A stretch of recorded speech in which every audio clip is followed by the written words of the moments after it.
EBE, extraterrestrial biological entity.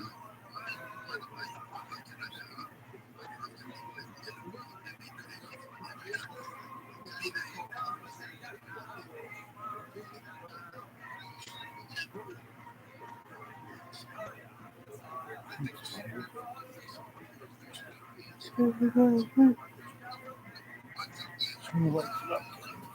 Yeah.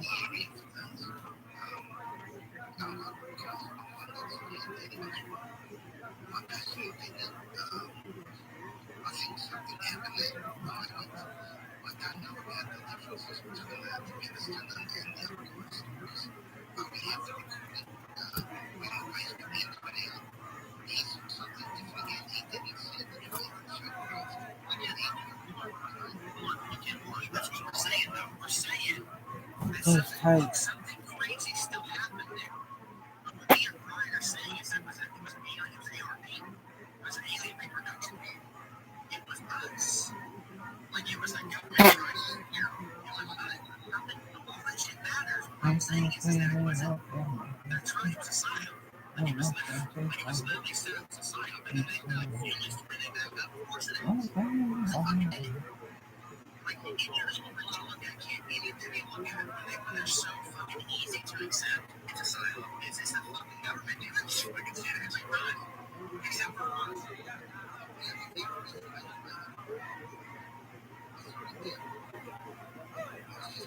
Pretty fucking tired.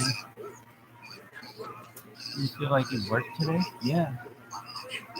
I was on the fucking thing. No.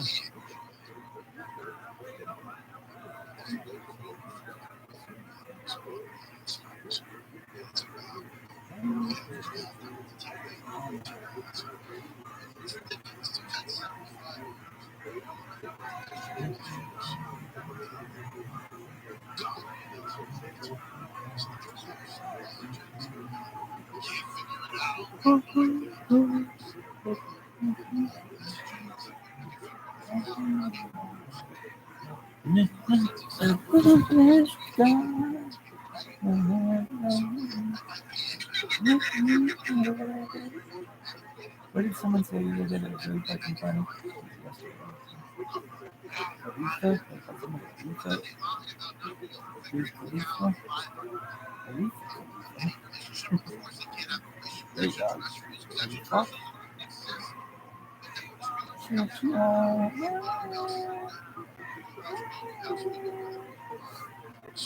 Truth. Certified preach. 7 days a week. What that pussy?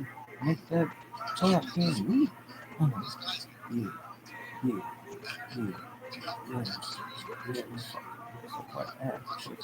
You don't fucking animal.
And so she gets everything. This is her biggest regret. Is not looking at the aliens. She says she wishes she would have opened the fucking tent. Look out, she got everybody on one side. The dogs are barking. And as these aliens walk up, the dog just fucking taps out or die. Some die, some just pass out. They go down to the cave. What they gotta do, they disarm the rest of the biological defense plate, and then so she walks outside, finds the dogs, and she gets super sick because whenever they make this connection with her, it's so fucking like primal or connected. There's like instances, they literally summon her. She gets so sick, they summon her to the ship, and she sees their forms. And they're depicted in the book, and they look awesome. They're like super fucking badass. And they tell her stuff, and then the military sends out crews to look for the spaceship, and when the dudes get sick from like radiation poisoning, they try to find where the ship like by walking with everything's down. So they clear this out, and they end up in this like pink fluorescent type of room. And there's like an arrow type of thing pointing in a direction, and there's this huge, like 11.5 foot being entrapped in red crystalline, just entrapped, and it's like the Adam, like the first human. And then another military group comes in.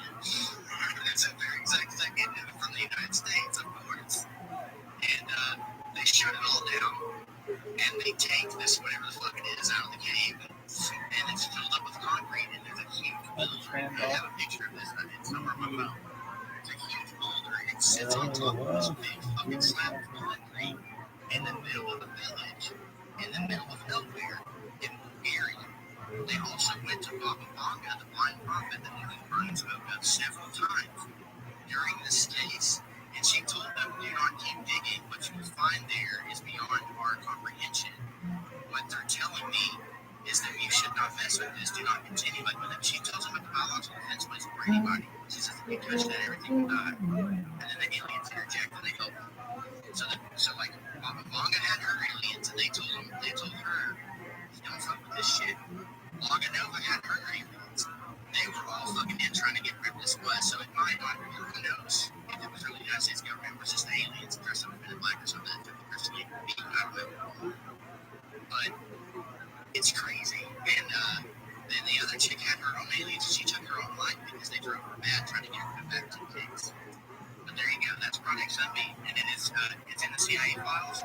That's why it's called Project Sunbeam. And they looked at it like it was a real thing that occurred. They held a convention a year and a half later when they get together from all the people from the case. The chairman showed up and everything, all corroborated the story.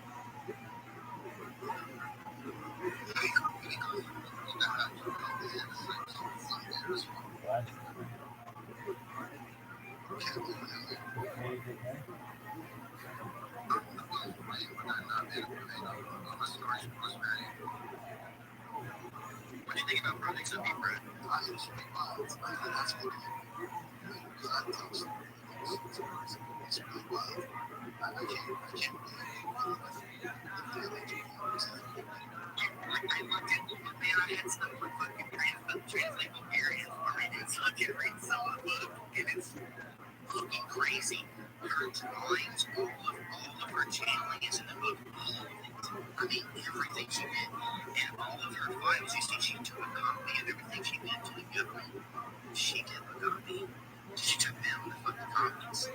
And they kept all the files, and it all went missing. Because back then, it was in fucking Bulgaria, so they kept it all in goddamn bomb jackets. All of it went missing, of course.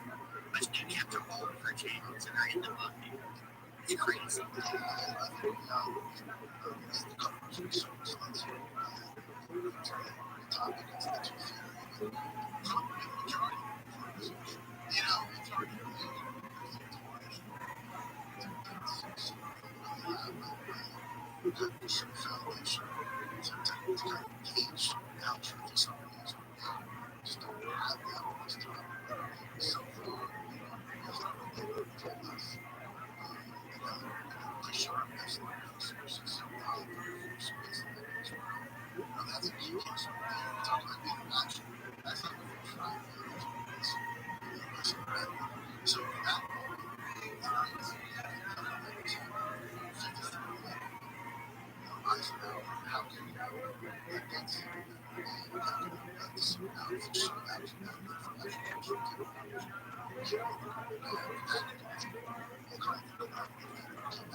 Like, how do you even 600 witnesses, 600 Matt Francis.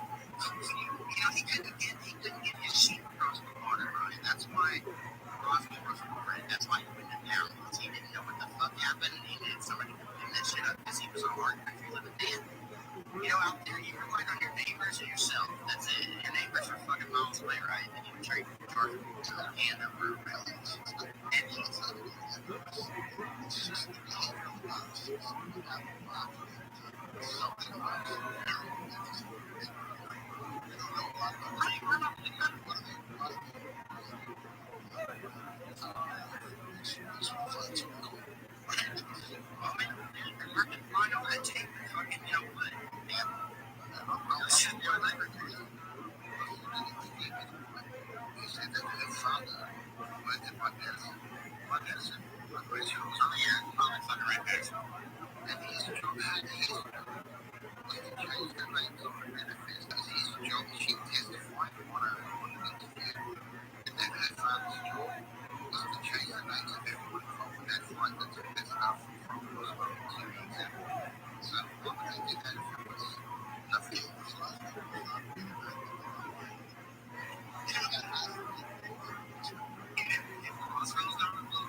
I'll jump off the cliff immediately, dude. Like, I'm all in, dude. There's no way.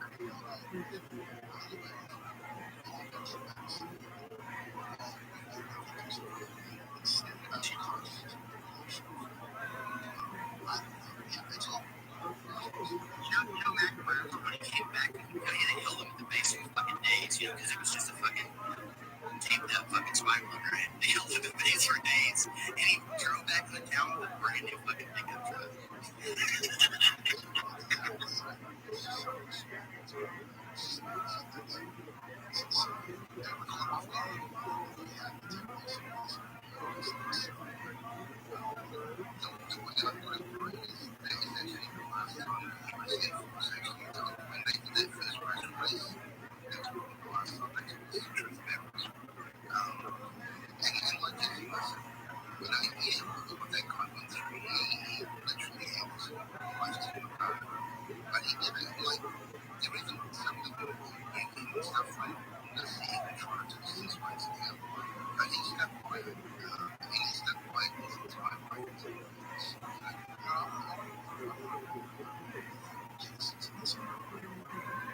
Oh, let's fucking go, dude. I'm all in.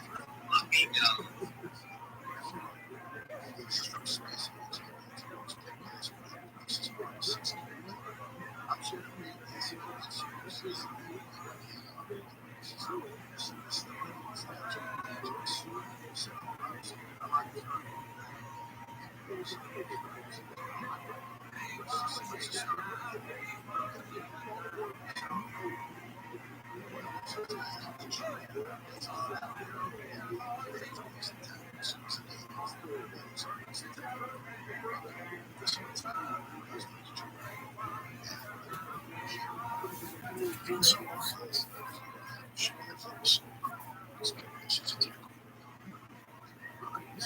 It was really good. But you were like, through your pants.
Which turn back this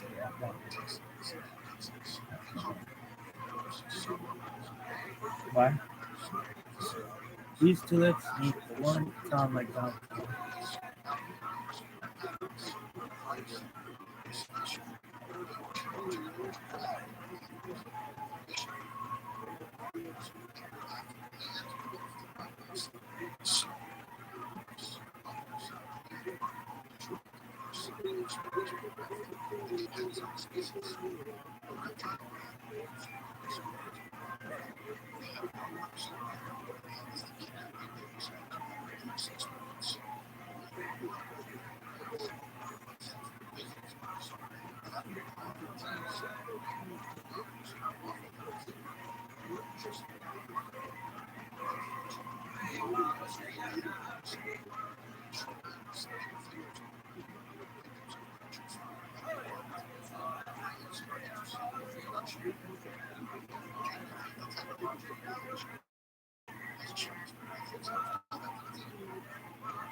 Go down.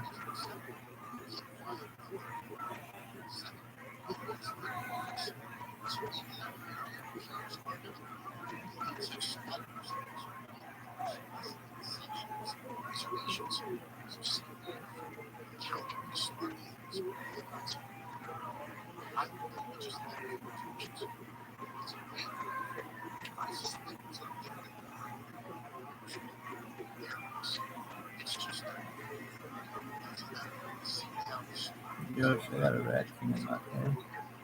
It's tight.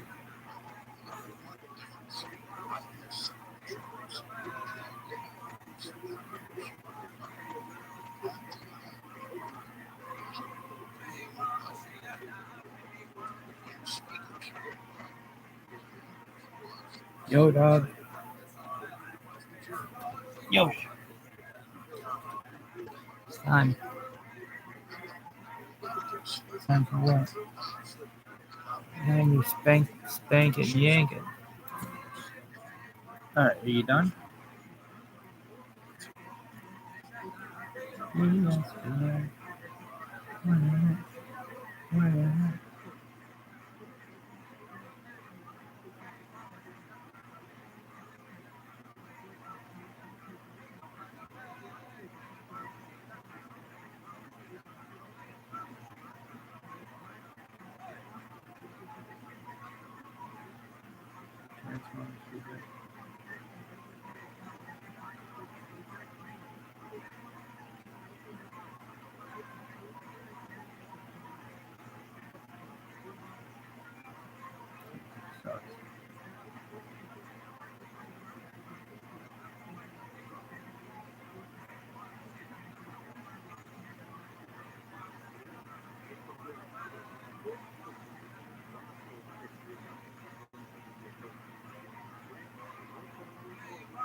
This bitch gonna be crazy.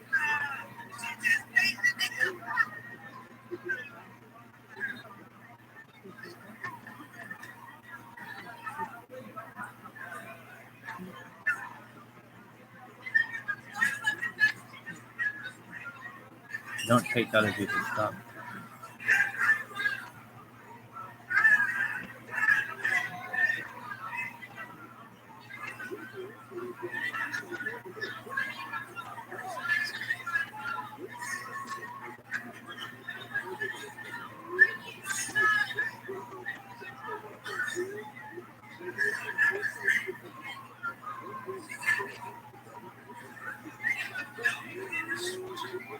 Oh my god. I'm gonna teach you. I've never been in that situation.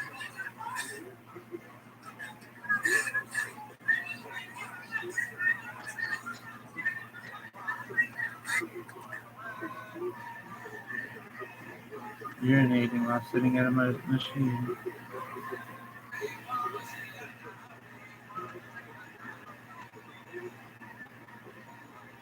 Got a good thing going.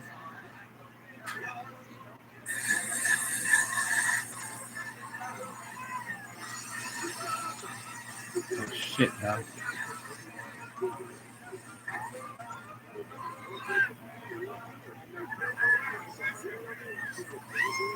This is gonna turn you over. Oh.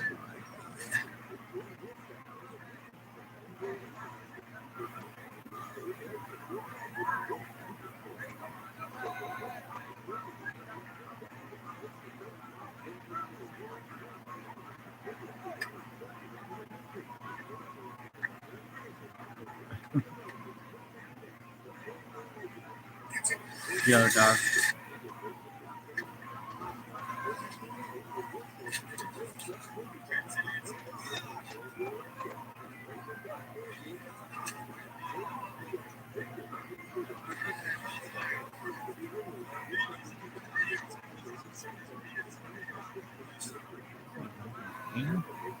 Elephant That's a here. red flag of the family. That's a red flag. Family finances are a team event, and I can appreciate wanting to be a very small contributor to the family's income. But if that's the only motivator behind wanting to be the breadwinners, I want to earn the most income and give the most amount of money to the family. We're looking at everything that's possible and what is best for them.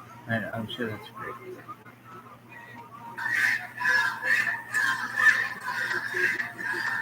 See this kid. You have 10 seconds.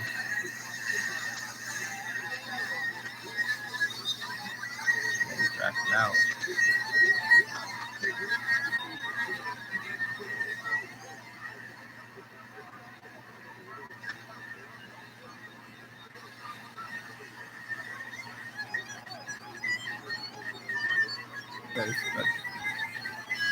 There's the car.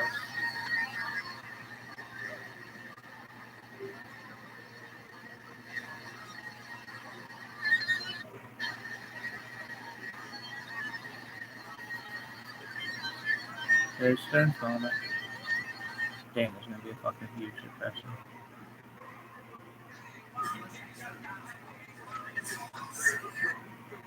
Yo, dog.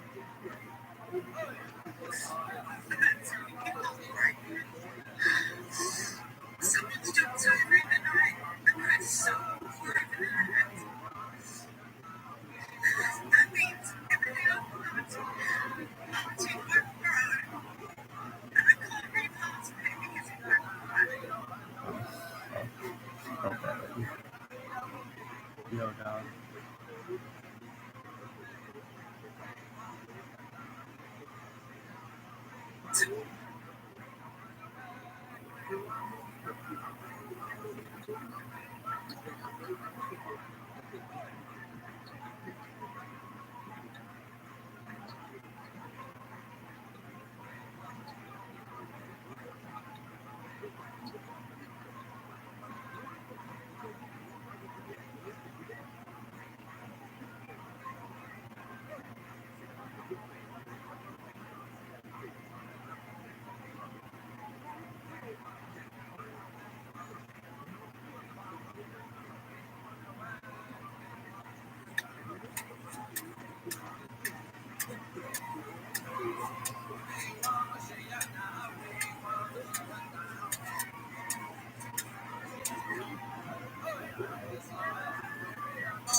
I like saying fuck the queen, fuck the king. Really? No, maybe. It's like something. I actually grew up in Children because he's a capitalist. It's actually that's the capital of Puerto Rico. That's right. That's right. What's his name? If you're in the left lane, there is no speed. All this. Get away from my car.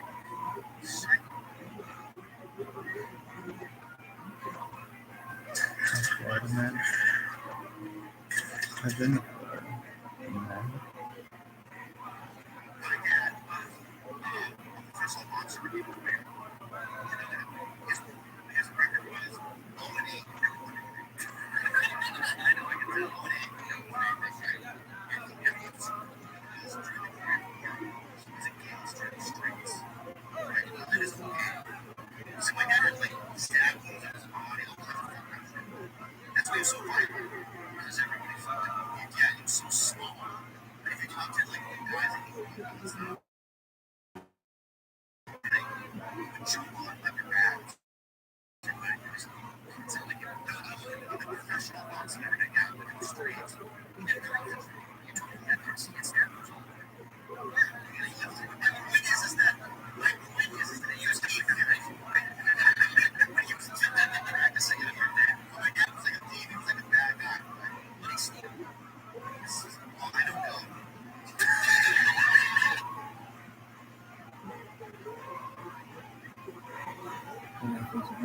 Funny. Oh my god, I've said that 1,000 times.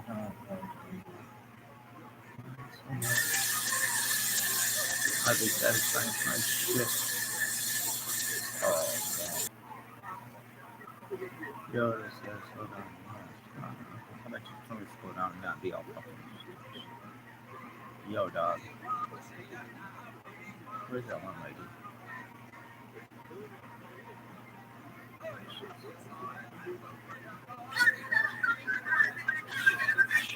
Yo, dog. No Wi-Fi? Somebody made it like that? No. I don't get it. Is it funny? It's just an extra $30. Never had one. That's just cash out would be good.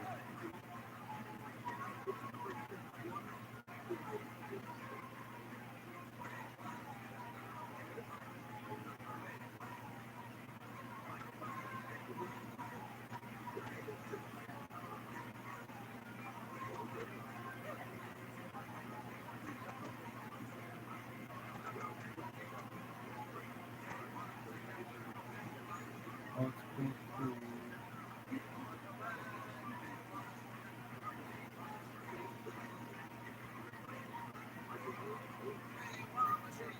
No one knows where to look at this.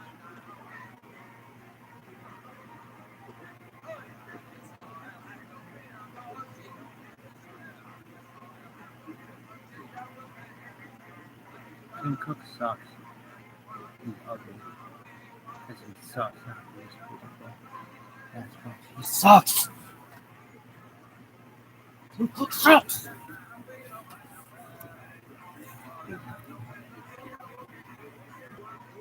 Who is that? Dude, you cartoon and shit.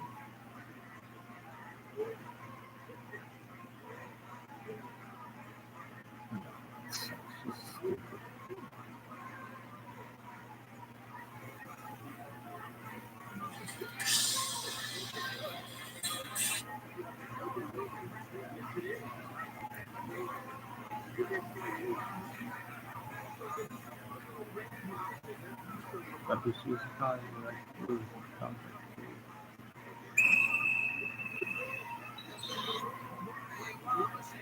Yo, dog. I'm gonna milk myself. I gotta get around covered in something bad.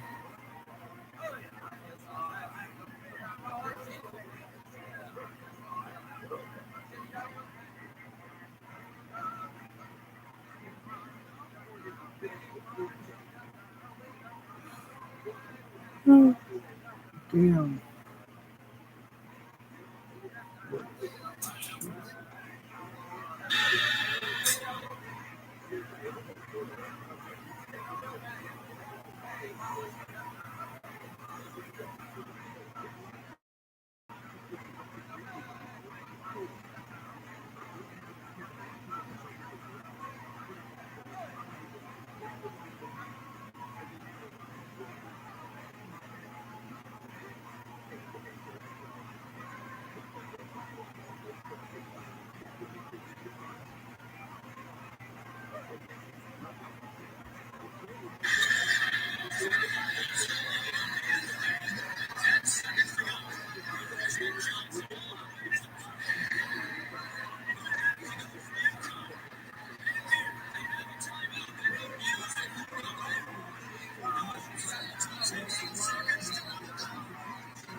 She better think that's sick.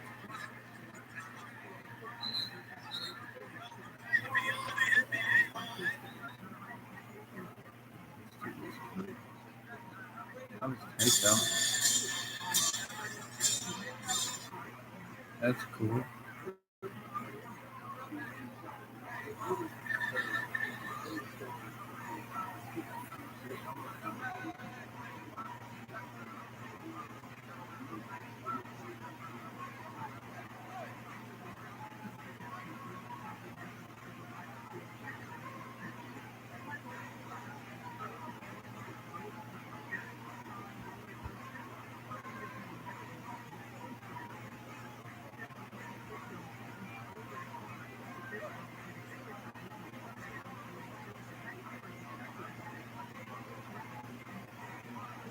DQ letting in the future. Free Wi-Fi shrimp is back.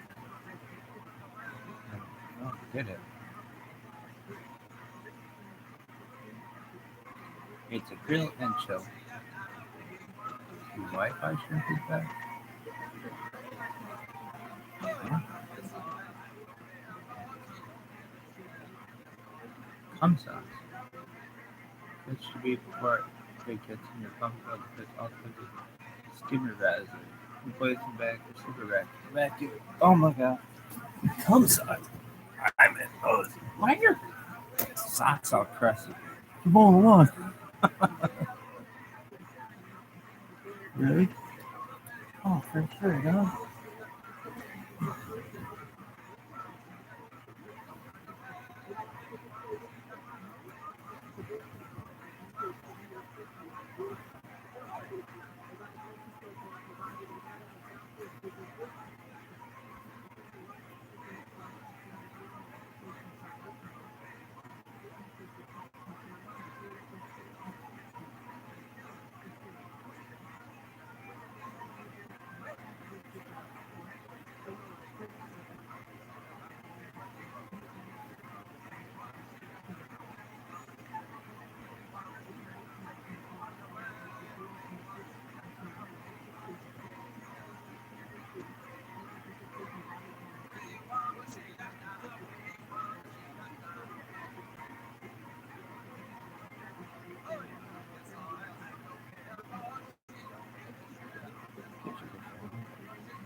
Are you done?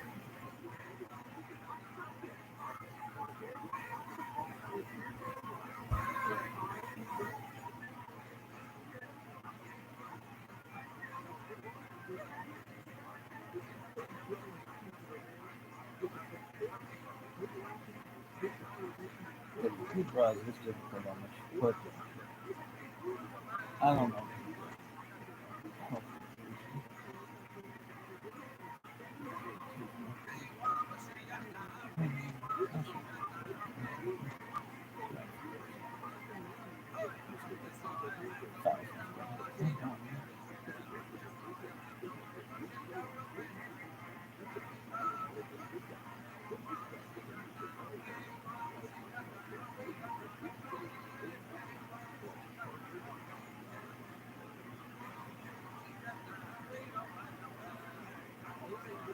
Hey, is that a cat in the tree you fuck?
I'm tired of this.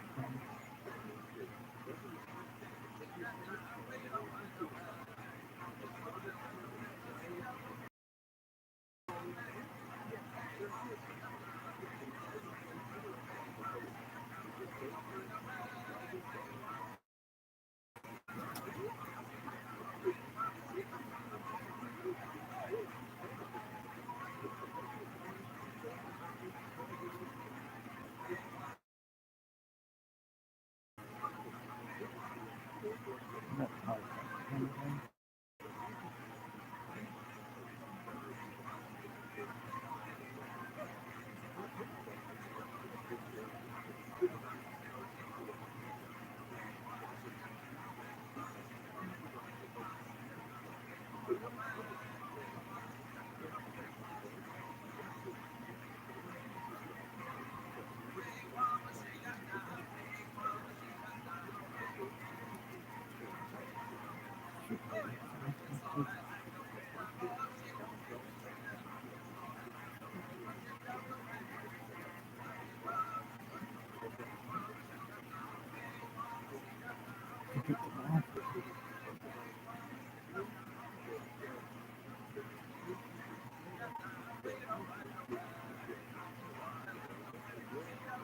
Are you done?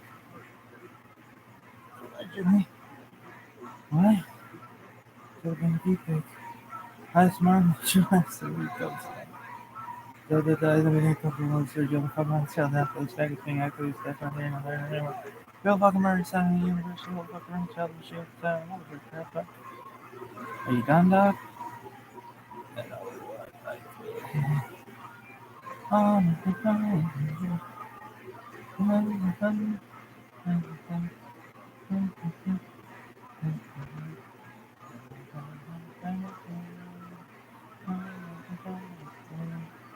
There's some okay lost this fucking thing. I get you, dog. How many friends do you have? You have a lot of friends.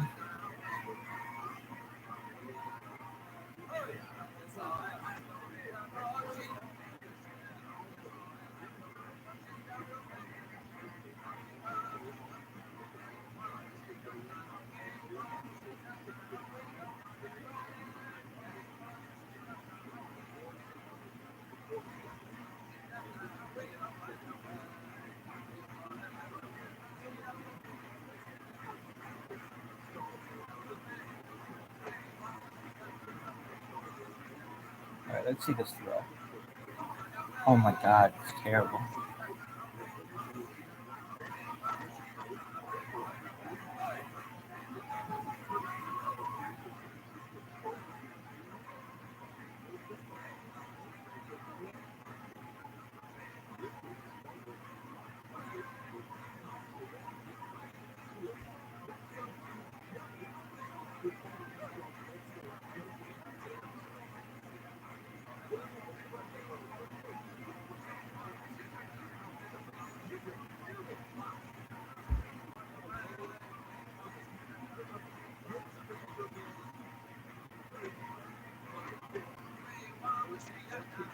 I don't know what's going on. You like this?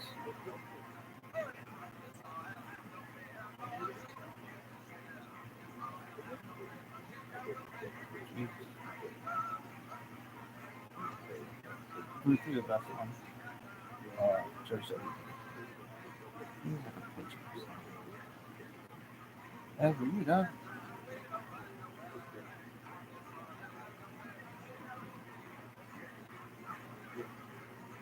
Hey, Ron Stoutler.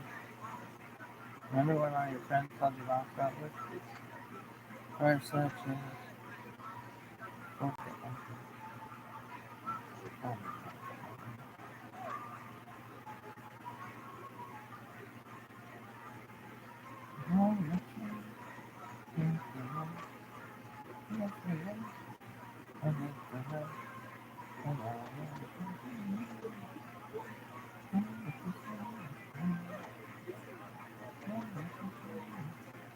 Oh, what is she?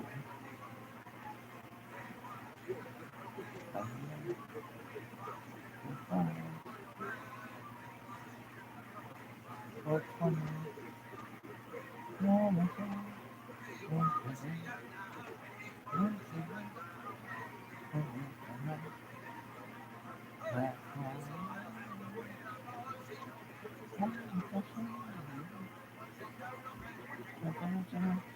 Oh, look at that one go down there. 35 years. You're fucking me. What is that bullshit?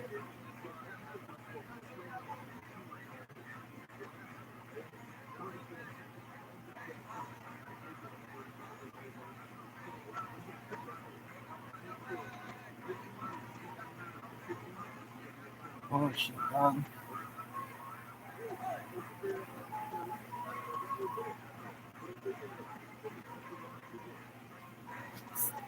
Spider-Man, Spider-Man, the Spider-Man, okay?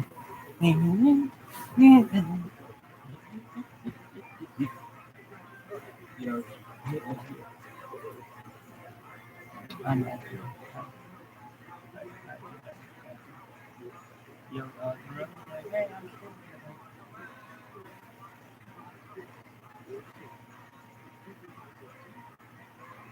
Yo.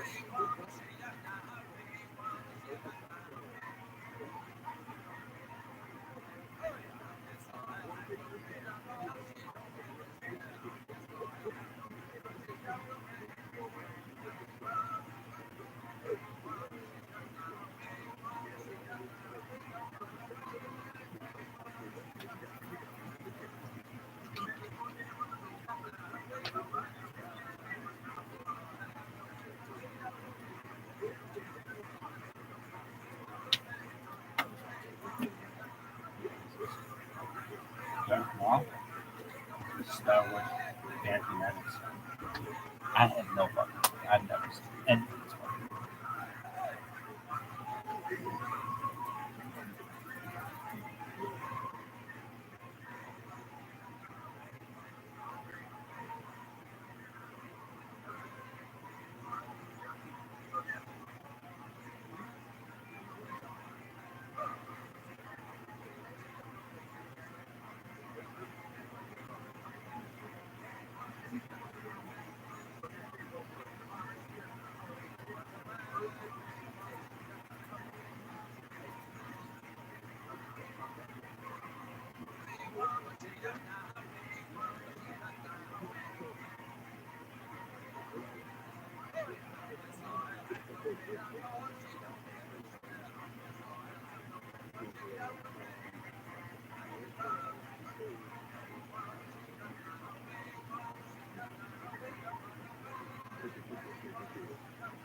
You know, that's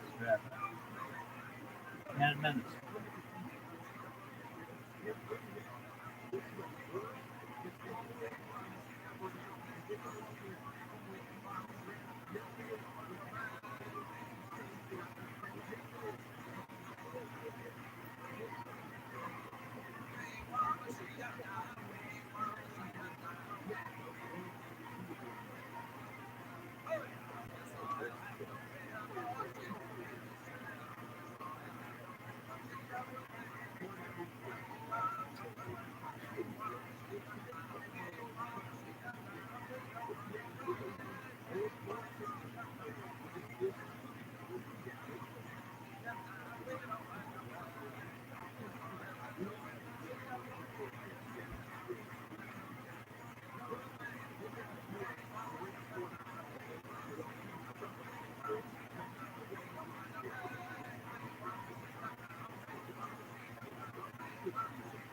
there's money is on the street for public transport. And that's cool. He's the best of all that fucking world.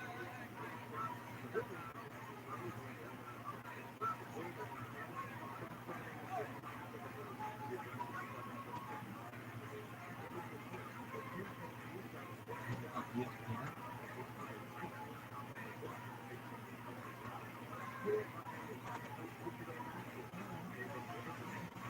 I just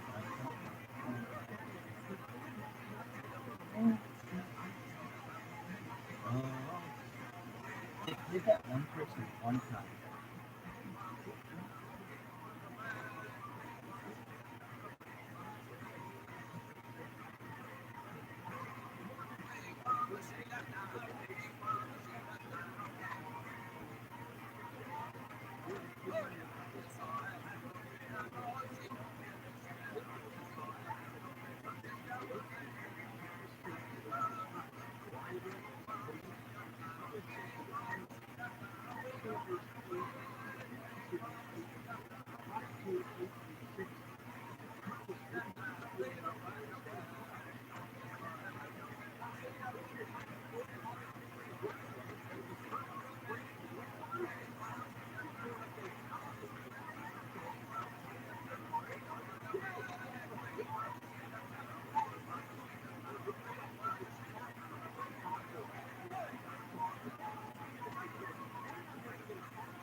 Jesus.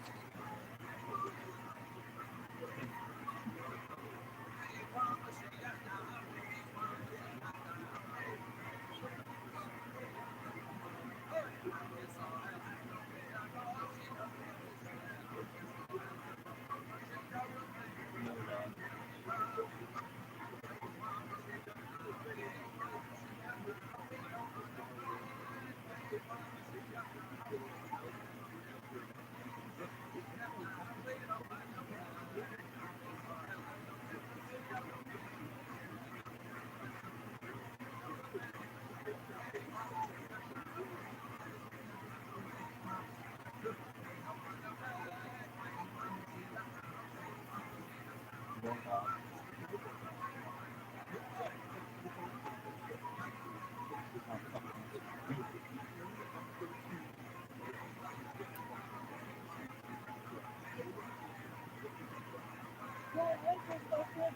Oh, fuck.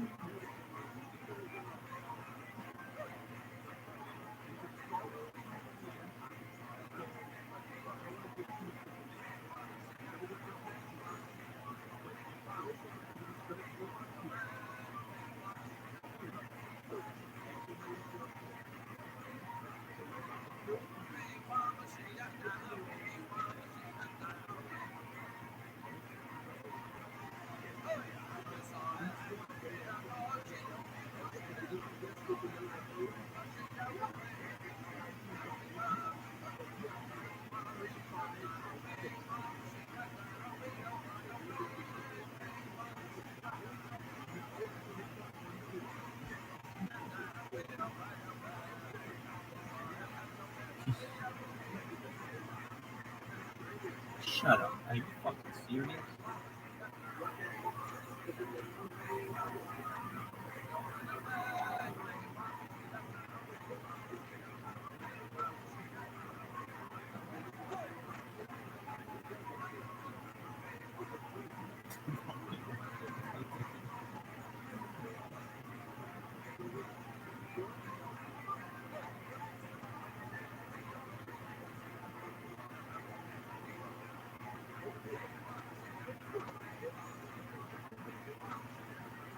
I mean, if you're gonna do drag or whatever, do it well enough to fucking do it.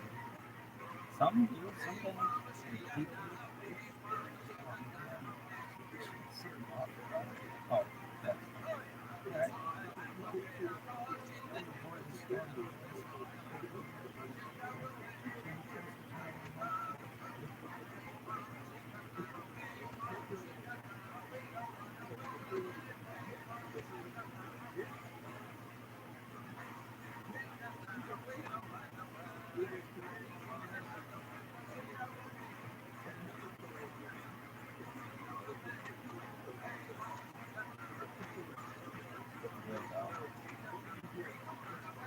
You think you can get Pringles? Look at this move. Look at this foot.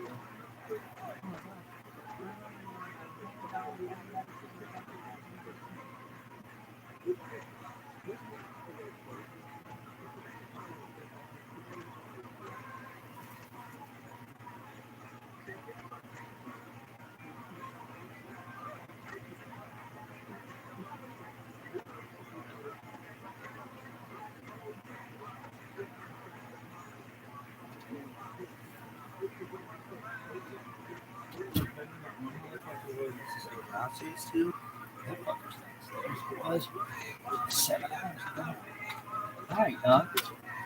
Ready for Pringles, boy? Oh, yeah. You got it.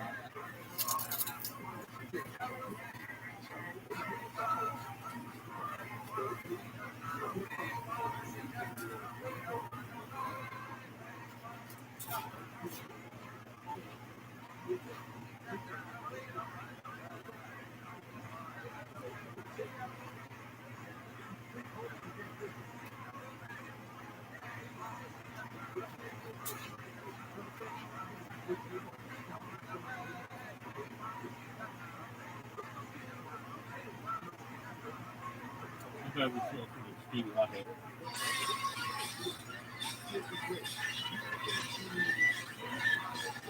No, that's not bad.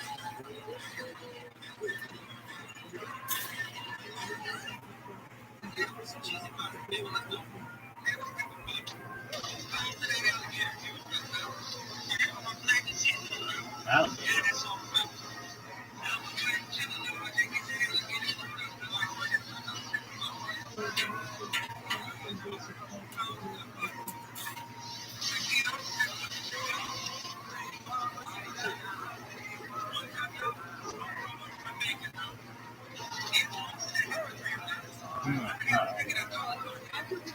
But yeah,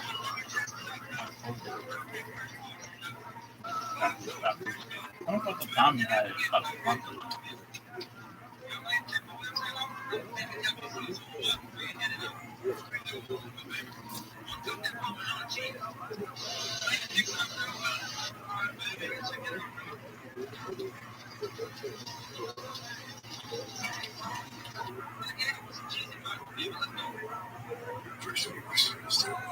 Yeah.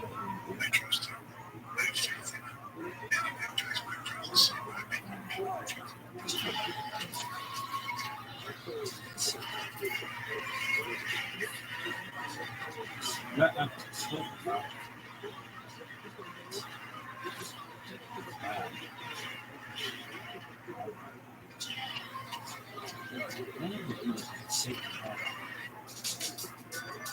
No, no. You are fucked. Alright. Now what happened? We have a job that we try out to do people on my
jump.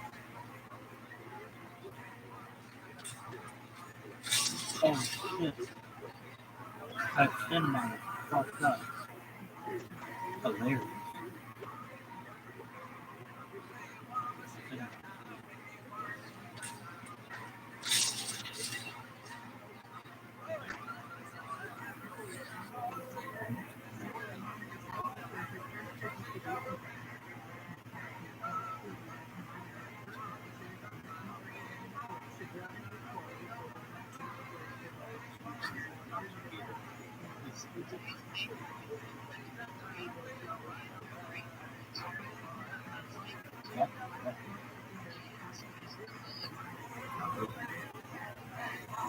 What? What the fuck is that?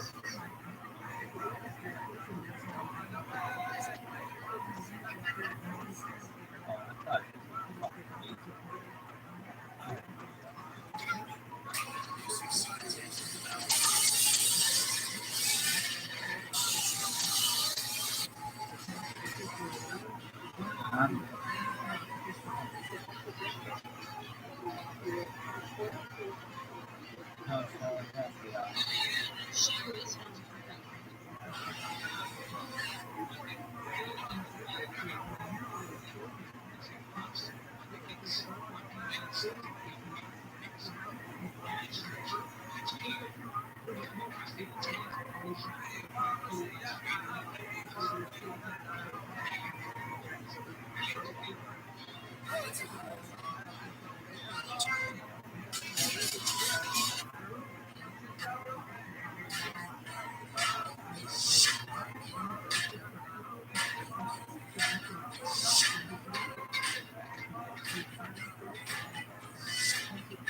Yo, dog.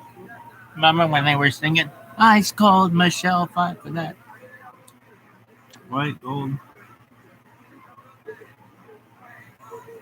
Yo, PDF, protocol document format, USB, Universal Serial Bus, GPS, Global Positioning System, Wi-Fi, Wireless Fidelity, URL, Uniform Resource Locator, SIM, Subscriber Identity Module, SMS, Short Message Service, HTTP, Hypertext Transfer Protocol, TPG, Joint Photographic Experts Group, www, World Wide Web, PDF.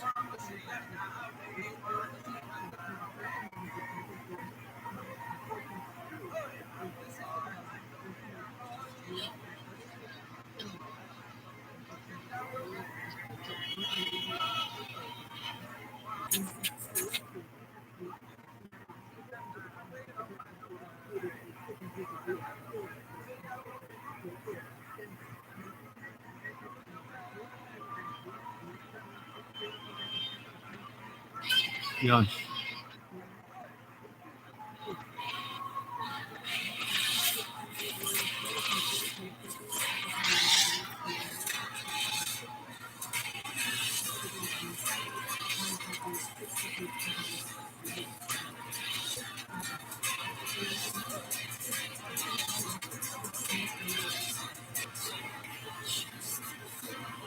yo. I hate my life.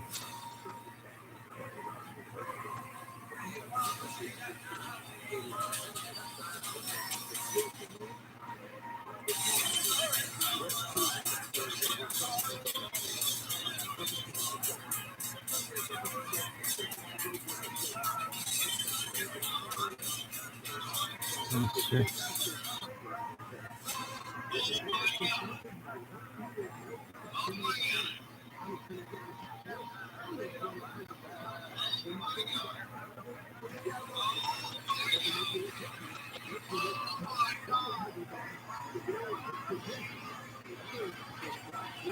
I've seen this one. It's tight as fuck.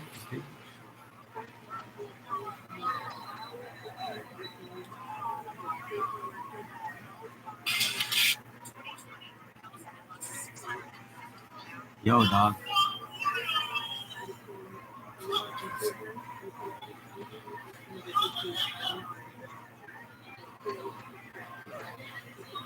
Why don't they have cops on the subway?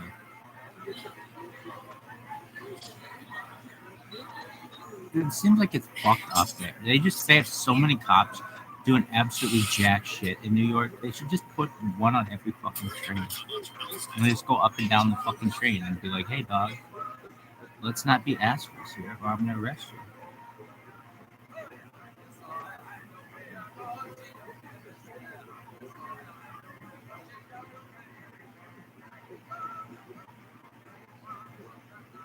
No,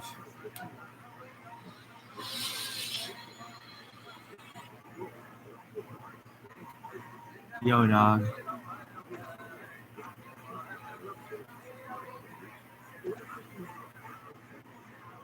How about New Jersey?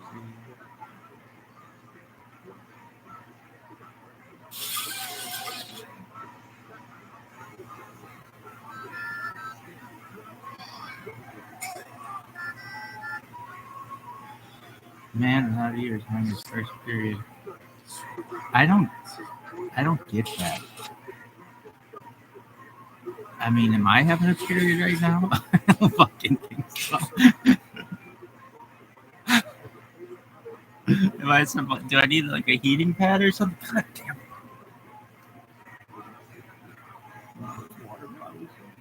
Overkill.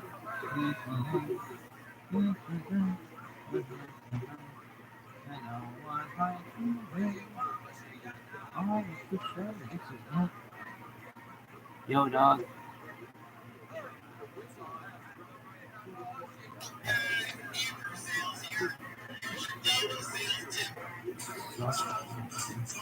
Let's see, fucking black as shit. Yeah, that's not that impressive, actually. Really? Yeah.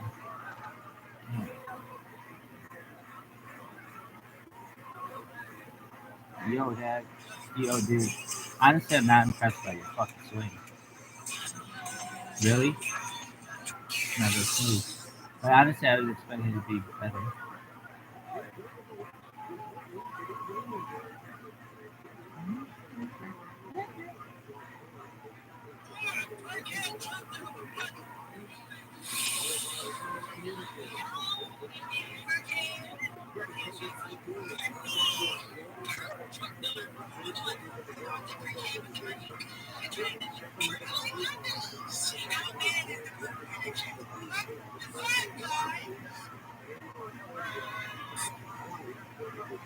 Bitches be crazy.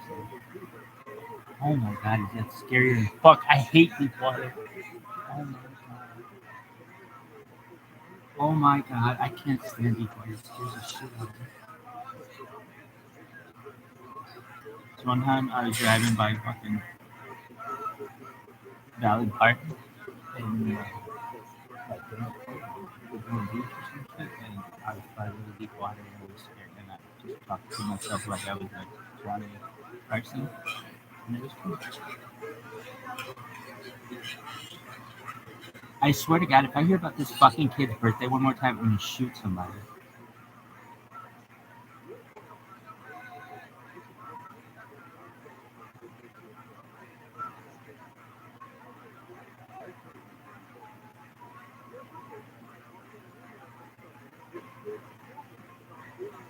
Yo, dog. I like how you think your fucking work is nothing. No one gives a shit about your stuff. No one gives a shit about your stuff.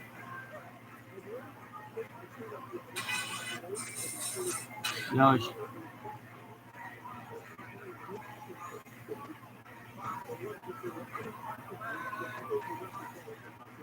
I had to take a piss.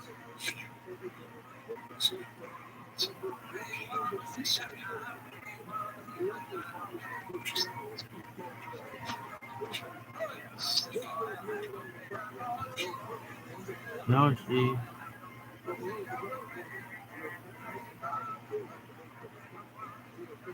Yoshi.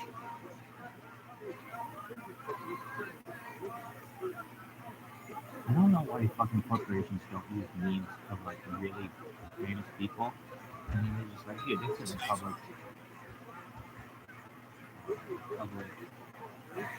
What the fuck do you call it? Public. Oh, that's in the public.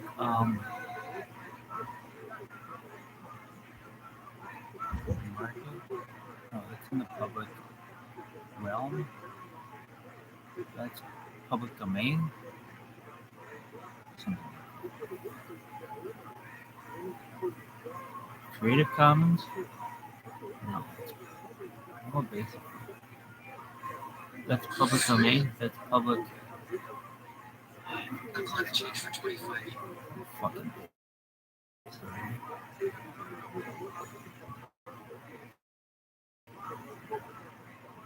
Yo, dog.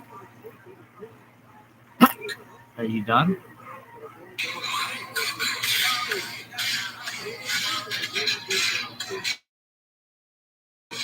I hate my life.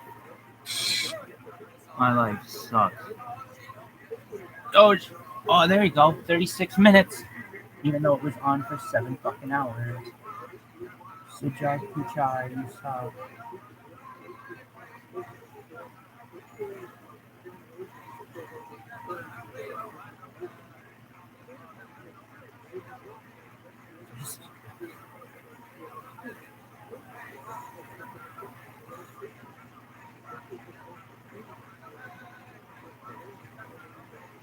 Oh, dream.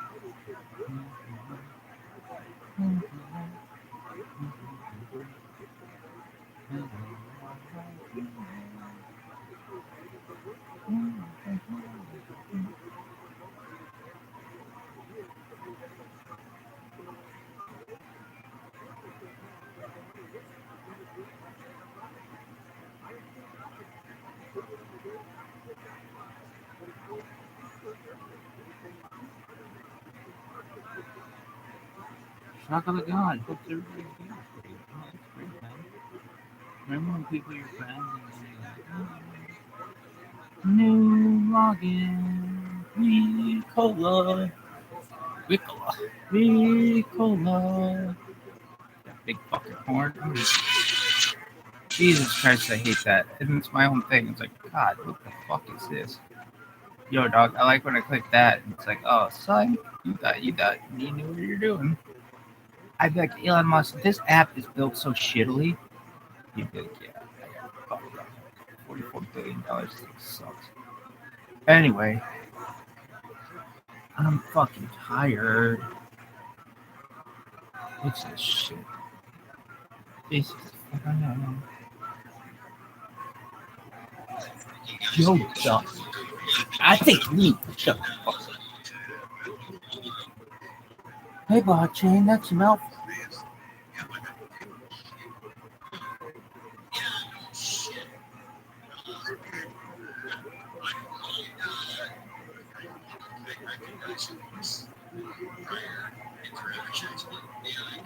Some.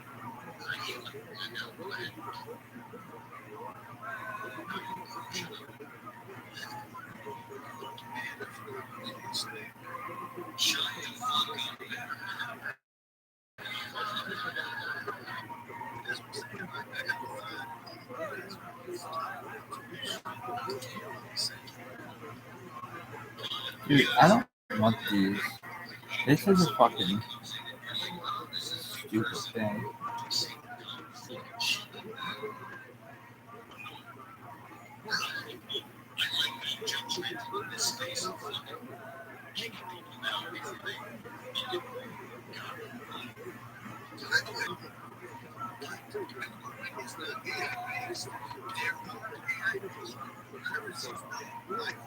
Yo, dog.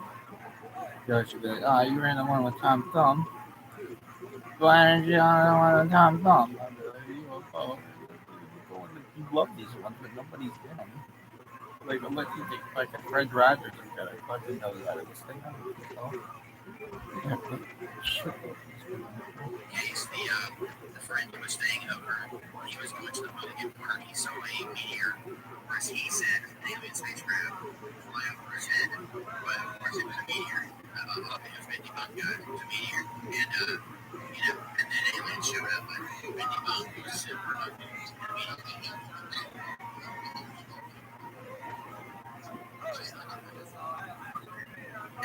At least once, I think about 120 probably in the forested area.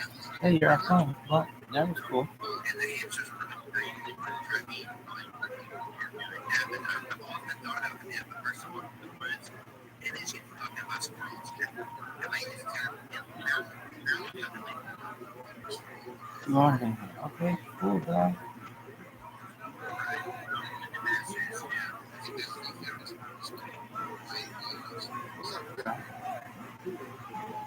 Oh, yeah.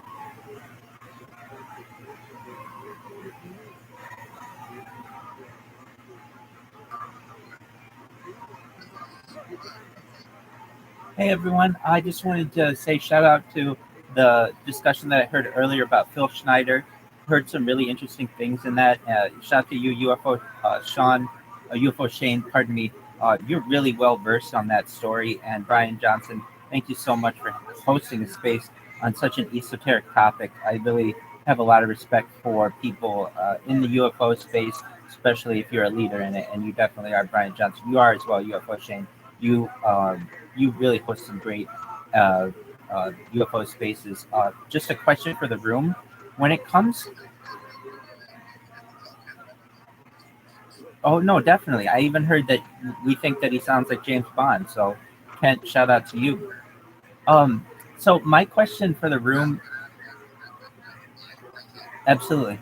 My question for the room: if you're familiar with the Bob Lazar story, during his briefing at EG&G, one of the things that he read was that at least 64 different DNA um, uh, changes had been made within the human genome. I don't know if you're familiar with this or if I'm wording it correctly, but essentially there have been 64 different like alien. Exactly. Do you guys believe this? Do you think it's consistent with what you've read in other types of ufology? And then, if so, doesn't that make like what a Homo sapien is essentially? Uh, doesn't that make us a hybrid? And I'll take your answers off the air. I don't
know how to put that clear.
That was an excellent answer. Thank you so much, Brian. I see UFO. Shane has his hand up.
I hear this fucking Obama song in the time.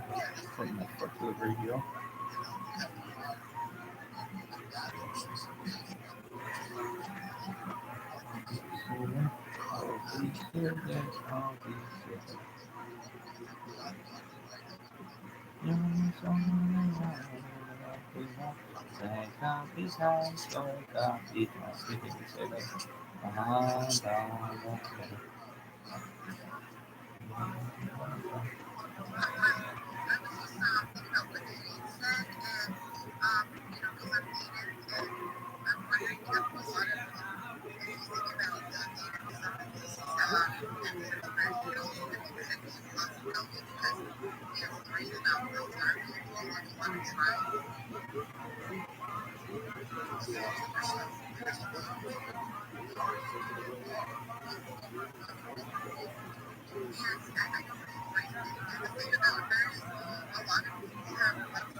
Thank you.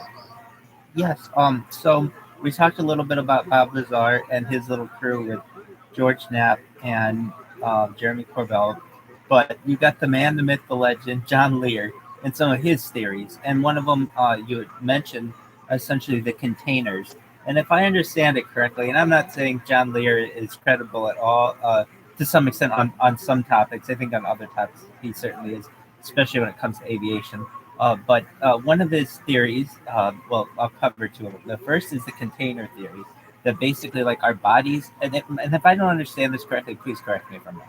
But basically, our bodies are containers for souls, and essentially, like once your body dies, that's the container dying. but perhaps your soul can go on, or you can upload your soul into a different type of body. And the second point or second question that I have just for the room is, what do you think's going on the dark side of the moon? Essentially, according to John Lear, that there's an alien base there, a very complicated alien base, where they can essentially, uh, I guess, refuel or whatever they have to do in order to get to Earth. What are your thoughts? And I appreciate the room. I can tell you that it's not good that you I've read that experience in craft and that there's ways where they see like humans and choose and have a conversation about what's going on. So that whole idea of being able to really separate the soul from the body or connect with the body. That's one of the things that I always find that's an experience. How do you feel about that? So there's a lot of like these that you hear, like I've seen it, like the government might see like things back in the fiction. It's very long-term activation process, right? Because at the same time, there is long-term disinformation, misinformation, obfuscation, development, manipulation, to create this monstrosity of stigma, which turns out to be very ultimately conflict with that real long-term actualization. And that's why the universe is built to have and they believe out they believe that fiction because that's what they think out is the best way to do it. Now they realize that someone is not apparently the internet absolutely the top of all things. So it's what's circulates even with that fiction. And we try to figure out what's that fiction. So it's here and there. I come back to my metaphysical experience, and I think here is that information. Basically, the information so some of the stuff he said was crap. And then some of the stuff he said was good things together. And we have to try to figure it out. So I think everything is rather interesting. So I'm one of those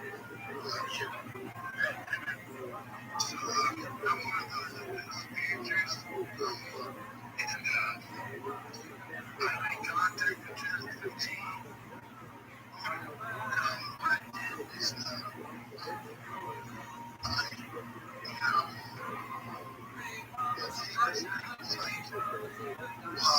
James, it was Stephen Greer. He was like saying like that you can make contact with these things fast. Just instantly. So I tried it, but this is not it's about, the idea of Look at that contact. one. Everybody, every single human is telepathic. Every single human is psychic.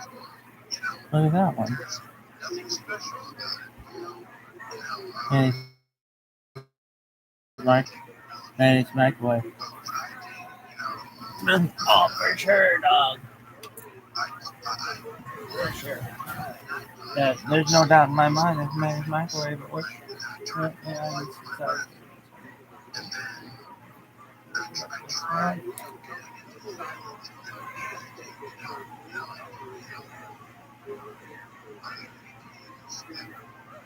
Oh, 37 minutes. I have more time for everybody on earth.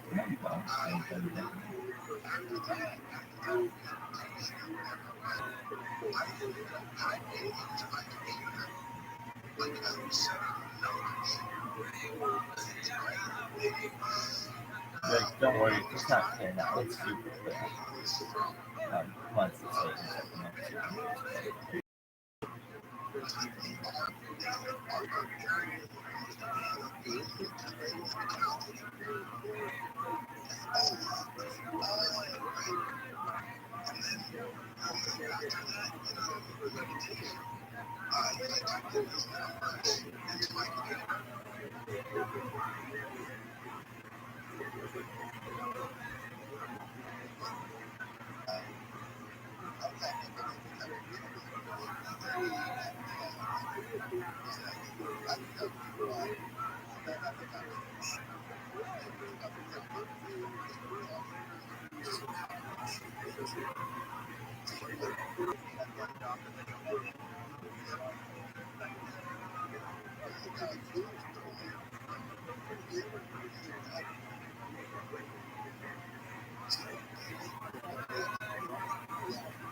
Texas started out when the Mexicans wanted their cannon back. What did we say? Come and get it!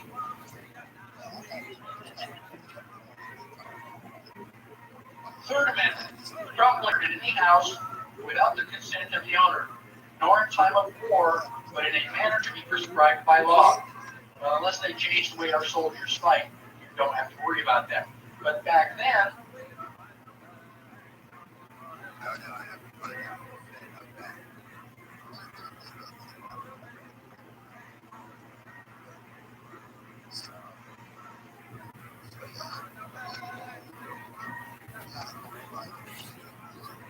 Oh,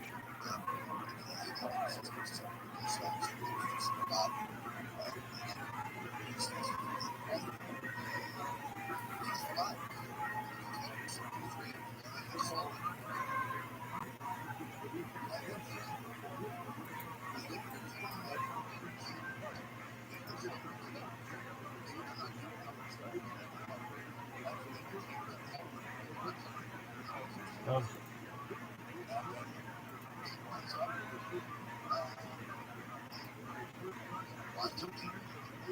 right,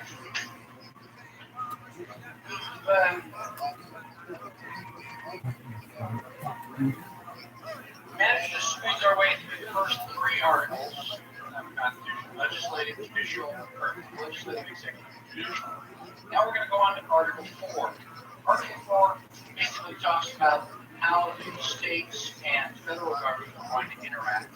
And it also sets up state citizens. Let's go to page 33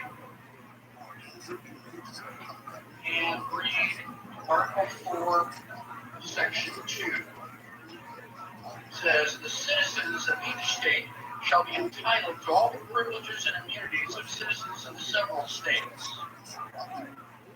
Notice, please, that the word citizen is capitalized. Okay? And you are a citizen of each state. Shall be entitled to all the privileges and immunities as citizens of Florida, citizens of California, citizens of Oklahoma. What kind of citizens are we talking about? State citizens. When the founding fathers got together to form the Constitution, Benjamin Franklin would stand up and announce and introduce himself as a citizen of Pennsylvania. Thomas Jefferson was a citizen of Virginia. You were a citizen of your state. A United States citizen was just kind of an abstract concept. It was like one of those many. We're not going to list all 50 of them. So it's an abstract concept. So, but you have privileges and immunities. Is that good to have privileges? Well, it depends. What it was doing. If you are a citizen of Texas, are you a citizen of Oklahoma? No. Okay? French citizens do? No, because you're out of your territory. So, if you are a Texas citizen and you go to Oklahoma, you don't have all the same rights that Oklahoma citizens do, except for Section 2, which says that you will have all the privileges and immunities of citizens of the several states.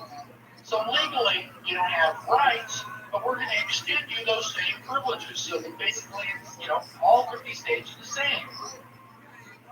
But you are a state citizen, and they are extending you these privileges when you go to the other states. Now let's go to the 14th Amendment on page 48. The 14th Amendment, Section 1, says all persons born or naturalized in the United States and subject to the jurisdiction thereof are citizens of the United States.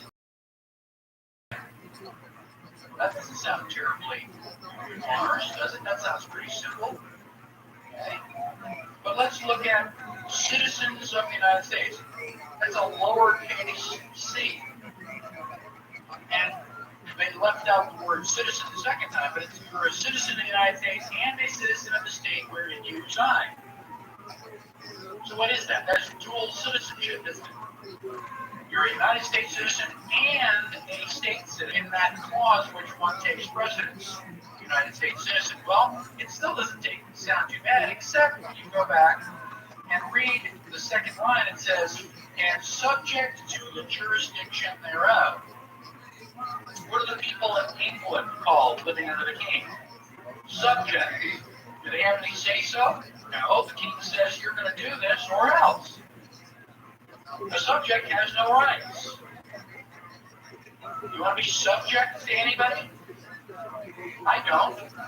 Now, the fact that it's in lowercase c is not, a mistake.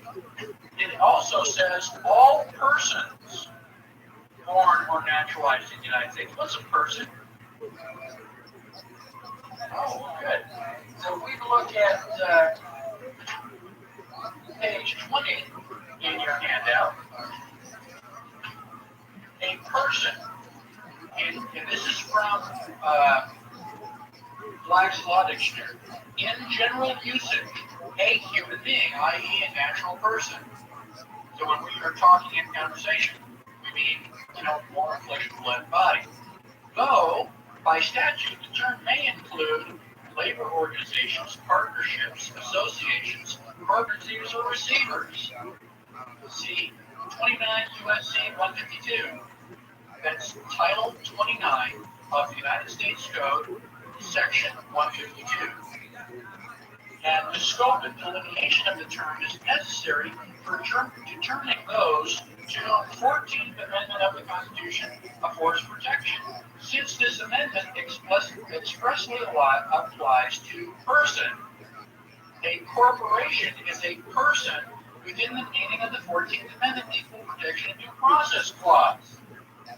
So Ford Motor Company is a person. Microsoft is a person. For legal terms, isn't that wonderful? You get all the same privileges as Microsoft.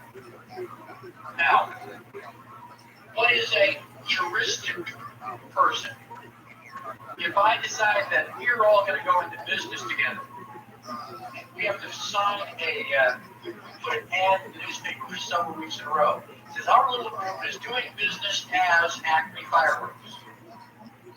So 7, 8 weeks later, whatever the time frame is, we have a company, Acme Fireworks. know that Acme Fireworks is born? That's the terminology. This company is now born. Now, is Acme Fireworks human? Does it have freedom of religion? Freedom of speech? A right to keep and bear arms? No. It's an artificial entity. It has whatever privileges that you and I in the state of Texas give it. A jurist is another word for the judge. The jury are the 12 people sitting there in the box. Anything which is juristic has to do with court. A juristic person is this artificial entity. Now, if I take us out into the parking lot here and I'm demonstrating my greatest, latest bottle rocket, and it works really, really good, except it burns down somebody's barn. Does the owner of the barn have a right to sue Acme Fireworks? Yes. How many people are suing Firestone Tires for their bad tires? So Acme Fireworks, for the purposes of court, can go to court just like you or I could. It is a juristic person, artificial entity. Now, with the 14th Amendment, the Congress has invented a juristic person. It is a non-existent corporation. So,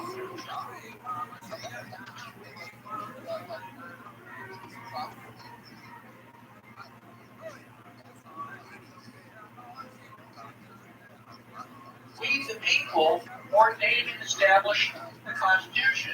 When we do that, we create Congress. So, who works for who? Congress works for us. They are subordinate to us. When Congress basically or presumably ratified the 14th Amendment, they created a U.S. citizen.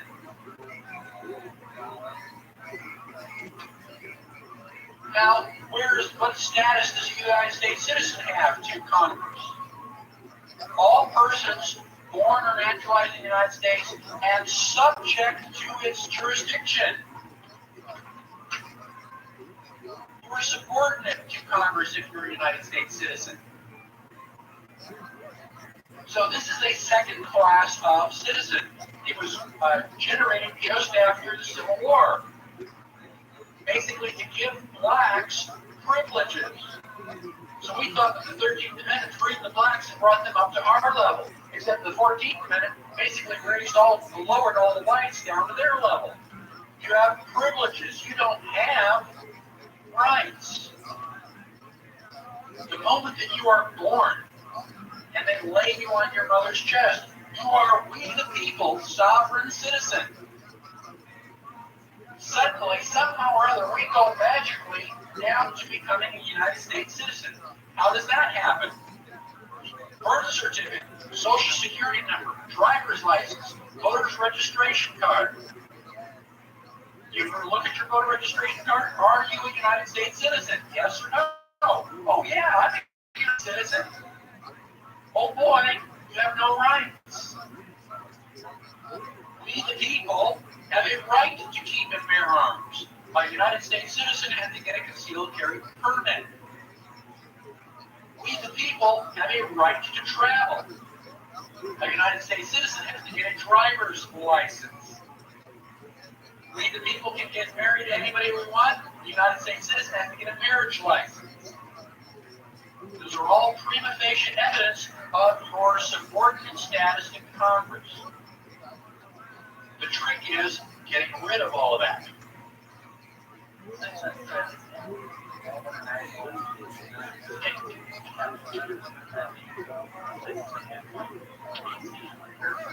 That's right. I have another document that I literally just printed off the web yesterday. I'm constantly, again, there's too much information, so I keep adding more. But I downloaded a document that talks about the United States, the United States, and the United States of America, three different entities, and the citizenships of each of those. And I put it in the book best I can do. just to give you the website before we leave.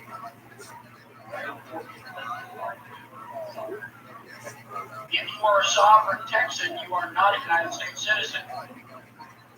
You never ever want to say, yes, I'm a United States citizen, because you are admitting that you are subordinate to Congress. I am not a United States citizen. I am a Texan. You become an elector. Okay, I don't have. What's that? Oh, today? That it doesn't have. So they're trying to close doors on us before we find get in. But it's not. So, United States citizen is different than a state citizen. A state citizen has rights protected by the Bill of Rights. A United States citizen basically has equal protection under the law. You want equal protection? That guy's got a ball and chain. You want to be equal? It just says that it's equal. It doesn't say that it was good. So we're going to give you a ball and chain too. That way everybody's equal. Now, on my passport, I have reproduced what it says. It says the Secretary of State of the United States of America hereby requests all of you to be concerned to prevent the citizen/national of the United States. What does it mean when you have two words divided by a slash? One or the other. You can be /Republican. One or the other. You can be citizen/national. So this passport will work. They don't tell you what that is, but on my passport it shows that they are different. Now, what is a national? A person owning permanent allegiance to the state. The term national, as used in the phrase national of the United States, is broader than the term citizen. So a rectangle can be a square, but a square is not necessarily a rectangle. A rectangle. So if you are a national, it is a broader term than the word citizen. So it is possible for you to be a national and not be a United States citizen. Don't tell anybody. We wouldn't want you to be able to exercise your rights. Now, in the reference that I gave you before, the USA, the House Republic is the USA. The Republic is the House that no one lives in. It's the document. And this is a short subset. And it says the 14th Amendment is a setback to proper government. It runs counter to the ideals expressed in the preamble to the Constitution itself. The 14th Amendment is also, the 13th, 14th amendments are post-war amendments that basically gave Congress a lot of power. Presumably the North over the South would be meant to exacerbate that and make it worse. Article 5 of the Constitution. The Founding Fathers realized they were not omniscient, they knew that we would have to change it. So Article 5 is all about amending the Constitution. How do you go about changing it? Well, the first thing that you have to do is propose an amendment. How can you propose an amendment? Either 2/3 of both houses or 2/3 of the state conventions. Do we have to have Congress? No. We can get each state to hold a convention, and if you get 2/3 of those conventions to say, yes, we want this proposal, then it is proposed. You can bypass Congress. The people still have some power. We just have to get our act together and get organized. Now, once an amendment has been proposed, how does it become ratified? 3/4 of all states. So you need 3/4 of the state legislatures. It's true. So you need a super majority. Oh, yes, yes. And we will talk about it. You can also have 3/4 of the state conventions. We can bypass the state legislature, have a convention, and if 3/4 of the people in the states want it, then the amendment is also ratified.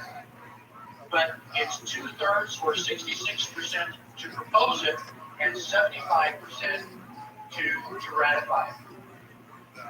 They deliberately made it hard. They didn't want it to be real easy. Number 5, Article 5 is on page 35. It says all debts and engagements shall be valid. Why did they have to put that in? Why is that in Article 5? Sure. Okay, Article 5 at the bottom says, those things that shall be deprived of its equal suffrage in the Senate, and yet they pass an in which some states have to be unanimous or to be and some states did not pass, so they lost their suffrage without their Senate. And it's unconstitutional.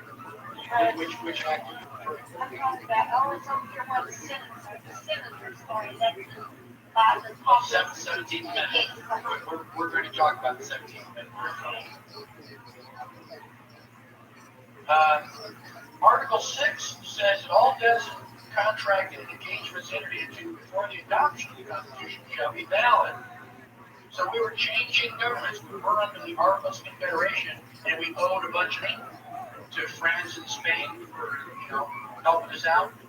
So when we go to the Constitution, we say, well, we're going to be good guys, and we're going to, continue our debt. We're not just going to repudiate the debt.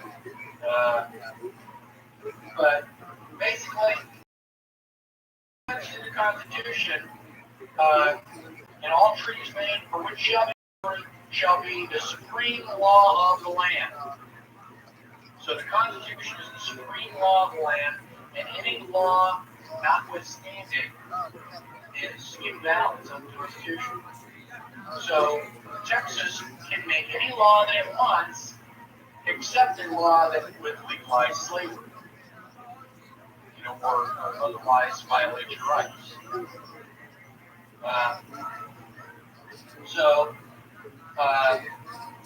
And then it's also said that all persons, senators and members of the several state legislatures, and all executive and judicial officers, both of the United States and of the several states, shall be bound by an oath or affirmation to support this Constitution. So, again, we're supporting this trust idea. You got to take an oath. You got to promise to protect people's rights. But no oath or affirmation, but no religious test shall ever be required. So, we can't eliminate certain religions, or even atheists. They can't have a religious test.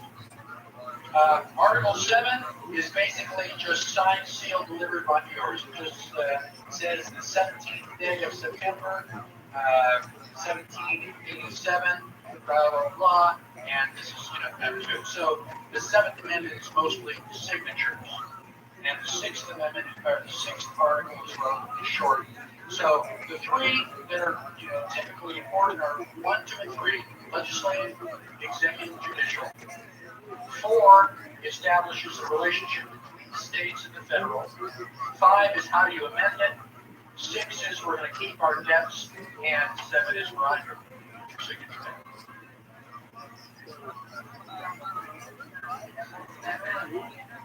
Well, I'm just telling you what the Constitution says. I didn't say that I liked all of it.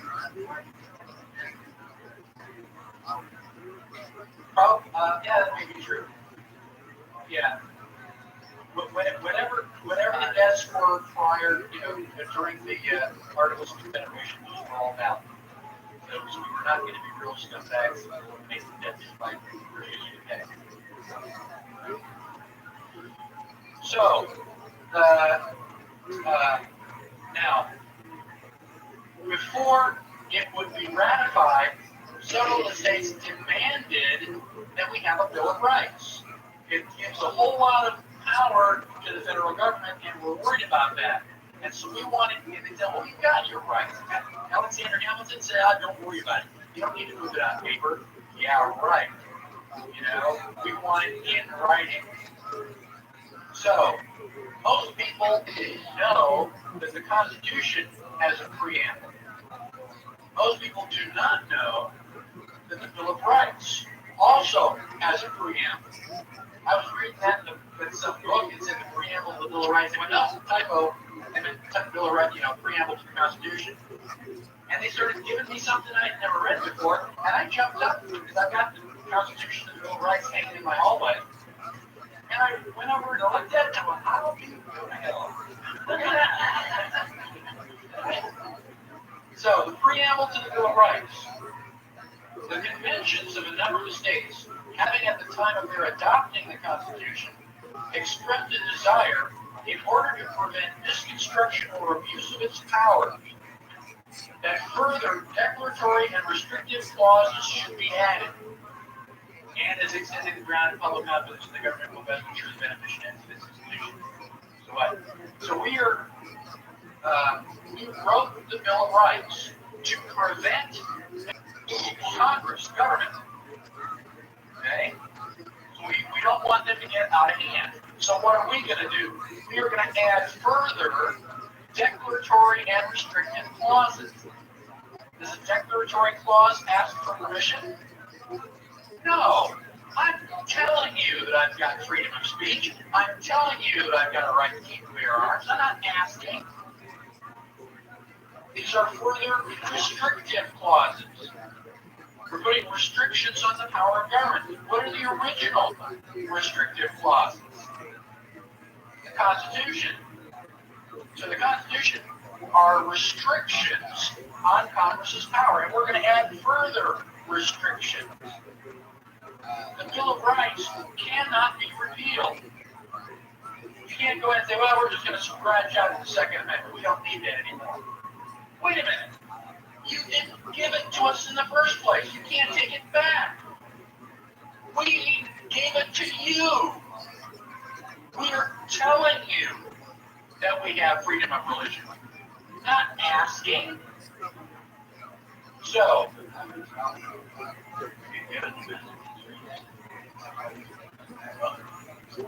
no, that is not true. You can get amendments to change the other amendments. The 18th Amendment established prohibition, the 21st Amendment repealed it. But that has nothing to do with rights. If we can change, let's talk about Rosie O'Donnell, because we're going to talk about all of these amendments. Right? Second Amendment, the right to keep and bear arms. Rosie O'Donnell and her million moms want to go to Washington, and they say, all we got to do is just get enough moms to vote, and we're going to just repeal the Second Amendment, and we're going to take away, your right to keep and bear arms. Okay, let's take that and say, you're going to repeal my Second Amendment, so I'm going to go to Washington with my billion fathers, and we're going to repeal your, we're going to repeal the First Amendment. We're just going to take away your freedom of religion. You going to do that? You going to sit still for any of that? I say you can't go to church unless you're, Branch Davidian. Are we going to change over to Branch Davidian? No. We didn't give you freedom of religion. You were born with it. Nobody can take it away from you. It is unalienable. It's a part of who you are. It's like the dreams that you had last night. You can tell me your dreams, but you can't give them to me. It's integral to who you are. You've got a heart, you've got lungs. You give me any of that, you stop existing. I can kill you, but I can't take away your right to life. I can violate your right to life, but I can't take it away from you. They cannot take away your freedom of religion, your freedom of speech, or a right to keep and bear arms. The Bill of Rights doesn't give it to you in the first place.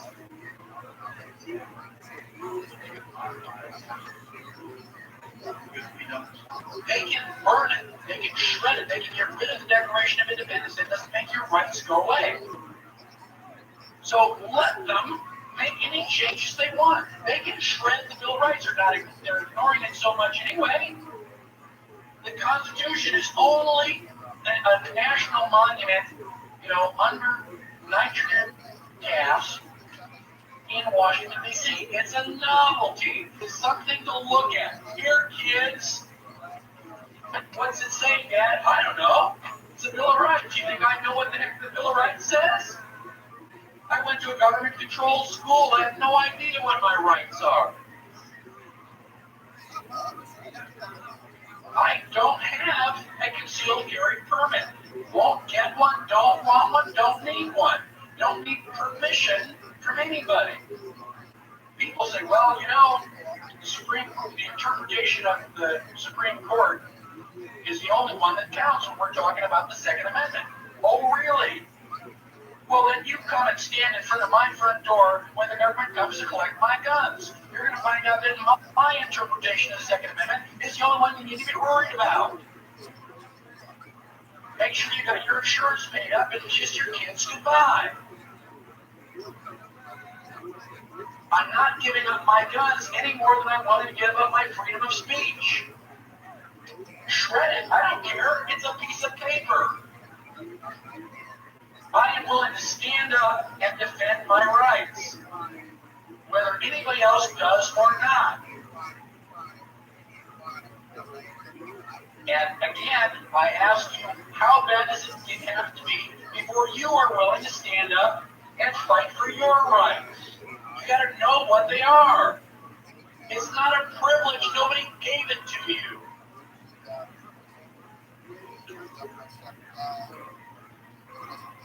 Now they are printed, they are enumerated by the Bill of Rights. They are listed. Just why? Yeah. Most of us have got to read it to find out what they are. Why did we list them? Them for us? No, we listed them for the government. It says these are the things that are our rights. Keep your hands off.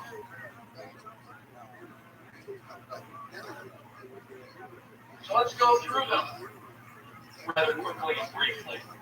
Page 43.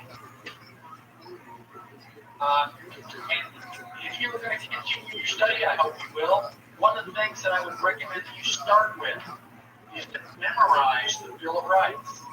Oh man, I gotta memorize something I can't go to school. Okay, how much is your liberty worth?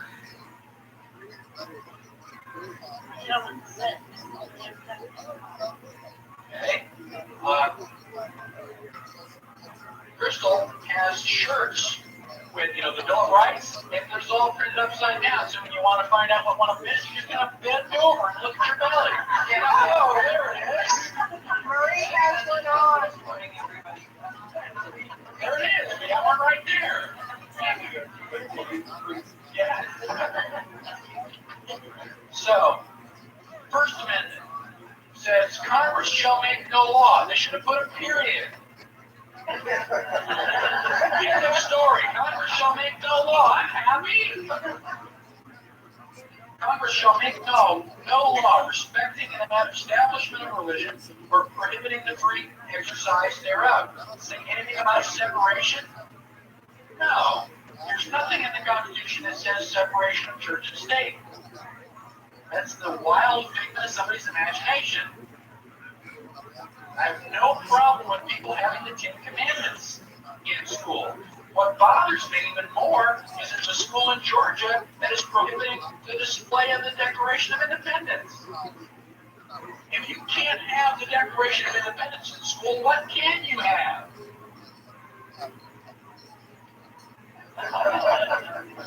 Yeah.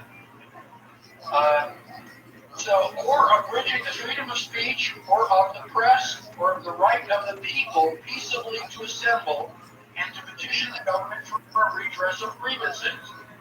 These are personal rights. You have freedom of speech only in Scrabble and crossword puzzles? You only have freedom of speech in the things that I agree with? No. If that was the only thing, we wouldn't need freedom of speech because we agree.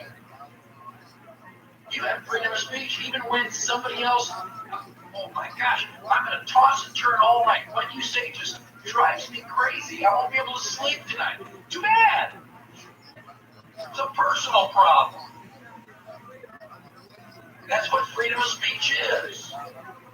So, petition the government for a redress of grievances. We can sue the government and presumably win. The government works for us. One of the things that they're doing right now is they're taking a remonstrance to Washington. A remonstrance is a word you don't hear very much anymore, but it's a formal complaint about the IRS. Second Amendment. A well-regulated militia being necessary to the security of a free state, the right of the people to keep and bear arms shall not be infringed. Does it say anything about the National Guard? No. What is that well-regulated militia? Well, today, well-regulated means lots and lots of laws. Back in 1776, well-regulated means well-prepared. You got a pound of powder and 16 balls for your rifle, and you know how to use it. Where do you think the Minutemen came from? You hear the bugle call, you grab your gun and you go. You're ready on a moment's notice. That is well regulated. All this talk about, well, militia means National Guard. The Bill of Rights was ratified in 1791. The National Guard didn't show up until the early 1900s. You telling me the Founding Fathers were premonition? Most people forget that the United States started when the British tried to take our guns and conquered Lexington. We said, hell no. Texas started out when the Mexicans wanted their cannon back. What did we say? Come and get it.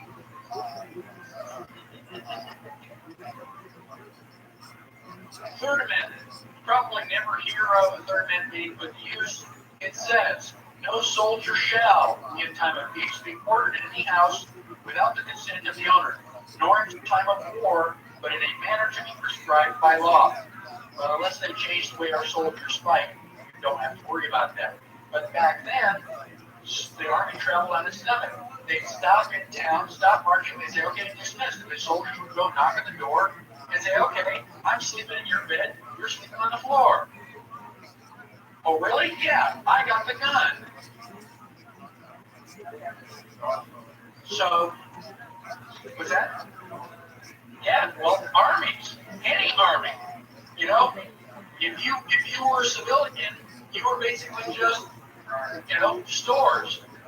That's right. So you'd be, overrun by your army and the opposing army. So that probably won't happen anymore. The Fourth Amendment, very important. It protects your privacy. It says the right of the people to be secure in their persons, houses, papers, and effects against unreasonable search and seizure shall not be violated. And no warrant shall issue but upon probable cause, supported by oath or affirmation, and particularly describing the place to be searched and the persons or things to be seized. They have to have a piece of paper. You want to search? A, you have to have probable cause. What makes you think I've got anything? 2, you have to have a warrant. 3, the warrant has to be signed under oath or affirmation. Why? Because if you break down my door and you don't find what you're looking for, somebody lied. Somebody's guilty of perjury. And we go back to the First Amendment. And I'm petitioning the government for a redress of grievances. So we force the government to get an oath. We don't want the government just coming in and go, well, I think we're going to look around just in case. Can't do that. And if you let them, if they stop you on the side of the highway and say, can I look at your car? You go, yes, officer. You just gave them permission. No. You want to show me a warrant? Well, we're going to have to keep you here for 3 hours until we get one. Fine. I got nothing to do. Go get a warrant. And when you don't find what you're looking for, be prepared for a lawsuit. You do that 2 or 3 times, and they're not going to check your car anymore. Yes. Now they're going to argue that if you have a driver's license, that you have given them permission in advance, okay, by contract. Okay? Well, don't show them the license. Or get rid of it. Well, and they've got it registered right. So basically, you've got to be careful. If you are a United States citizen, you have no rights. You are property. And you've got to do whatever they say. You are subject to the jurisdiction of Congress. So stop being a United States citizen. That's a completely different class. Fifth Amendment. When everybody says, I plead the Fifth, okay, they're talking about one line in this amendment. If you look at that entire paragraph, is that I plead the Fifth? No. There's a lot of stuff here. You have a lot of rights. No person shall be held to answer for a capital or otherwise infamous crime unless on presentment or indictment by a grand jury. Only people on the grand jury can indict you. The government can't come along and throw you in jail for anything you want. You have to have other Texans who say, yeah, that sounds pretty bad. Except in cases arising in the land or naval forces or in the militia with an actual service in time of war or public danger. So do soldiers and sailors have for a sailor? You don't have a right to a trial. You go to a court-martial, which is completely different. You have no rights. If you're in the militia with an actual service, you're acting as a soldier. So you get court-martialed too. Now, nor shall any person be subject to the same offense to be twice put in jeopardy of life or limb. They can't hold you on the same thing. They accuse you of murder, they accuse you of killing John, and, John shows up alive. Well, you didn't do it. They can't accuse you of it again. That was what the whole movie, Double Jeopardy, was all about. Really good theory. Now, nor be compelled in any criminal case to be a witness against himself. That's the Fifth that everybody remembers. But it also says, nor be deprived of life, liberty, or property without due process of law. They can't take all your stuff away from you and say, okay, we're going to take you to court. How are you going to defend yourself? You have to have due process of law. What? Admiralty jurisdiction.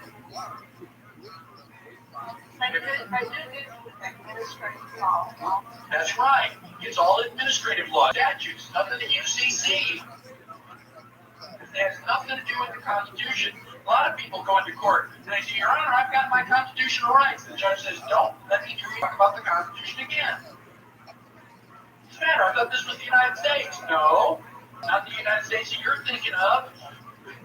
Sorry, and you lose because you didn't know the game.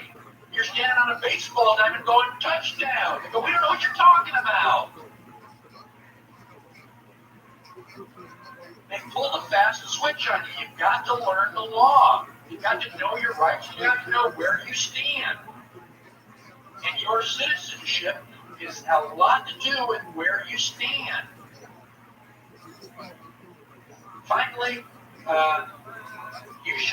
nor shall private property be taken for public use without just compensation. Great. Who gets to decide what's just?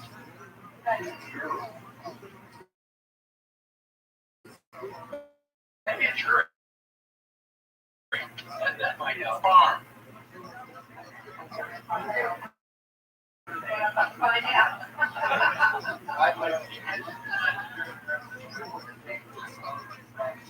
Yeah.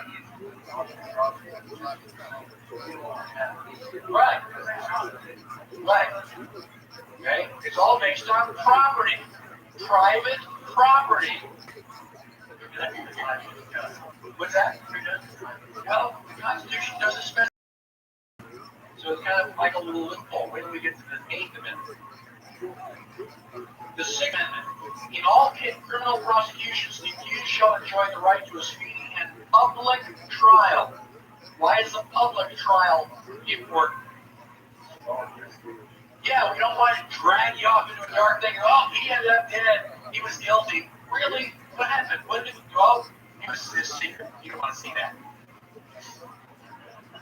Okay? They used to do that. They still do that. If you ever run in with the IRS, we've got 3 kids in jail in Austin who are in jail because one guy confessed with a gun to his head. Oh boy. No star chambers? Not in the United States. Could never happen here. Wake up. In all criminal prosecutions, going to be a speedy and public trial by an impartial jury of the state and district where the crime shall have been committed. So you can't do something here and have them drag you off somewhere else. In the Declaration of Independence, it says that the king has transported them beyond seas to be tried for pretended offenses. You know, the tax collector would say something here, and they would take you to England, and you'd stand trial. Do you have any friends in England? You have your lawyer over there? You're all by yourself. It's really hard to defend yourself halfway across, around the world. So the idea is, wherever the crime is, that's where it stays. So the government can't drag you off someplace else. That way, and the truth of the matter is that you were from there. You didn't never really travel far from your house. If you were a farmer, this is where you would have been. That's where the crime presumably would have committed. So this is supposedly allowing you to stay in your own county.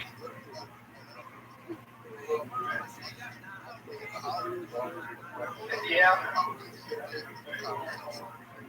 Right. Same thing. But if we don't know what the Constitution says, we can't complain.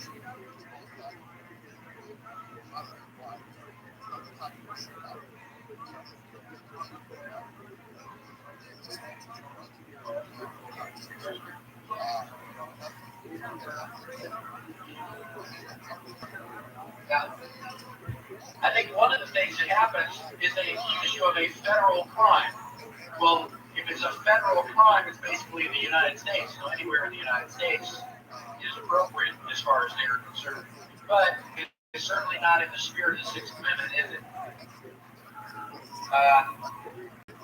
And to be informed of the nature and cause of the accusation, this is very important. What is the nature and cause of the accusation? If you get pulled over and the police officers have stopped you for speeding, that's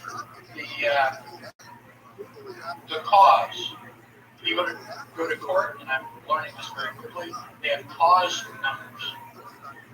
Okay? And so that's the cause, speeding. What's the nature? Whether it is criminal or civil, you have to know which court you're in. You got rules of criminal procedure and rules of civil procedure. You got to know which rules they are. They've got to tell you. And to be confronted with the witnesses against you. That way I can't whisper and mic over here and say, oh, gosh, these guys are doing have them arrest you. Really, who said so? Oh, a friend of ours. It's a secret. You can't do that. You have to be able to look the person in the eye and have that person say, yeah, you're the one that did it. So that you know who you're fighting against. You also have compulsory process for obtaining witnesses in your favor. If there were innocent bystanders on the street corner and they saw you being attacked first and you were just doing self-defense, you can force them, you can give them a subpoena, and they have to show up. Now, they'd rather be out fishing, but what if you were the one? What if you're the one being accused? There were other people. I was standing there on the street corner and go, hey, it's your problem, not mine. Would you want to be able to, force me into court to tell what I saw?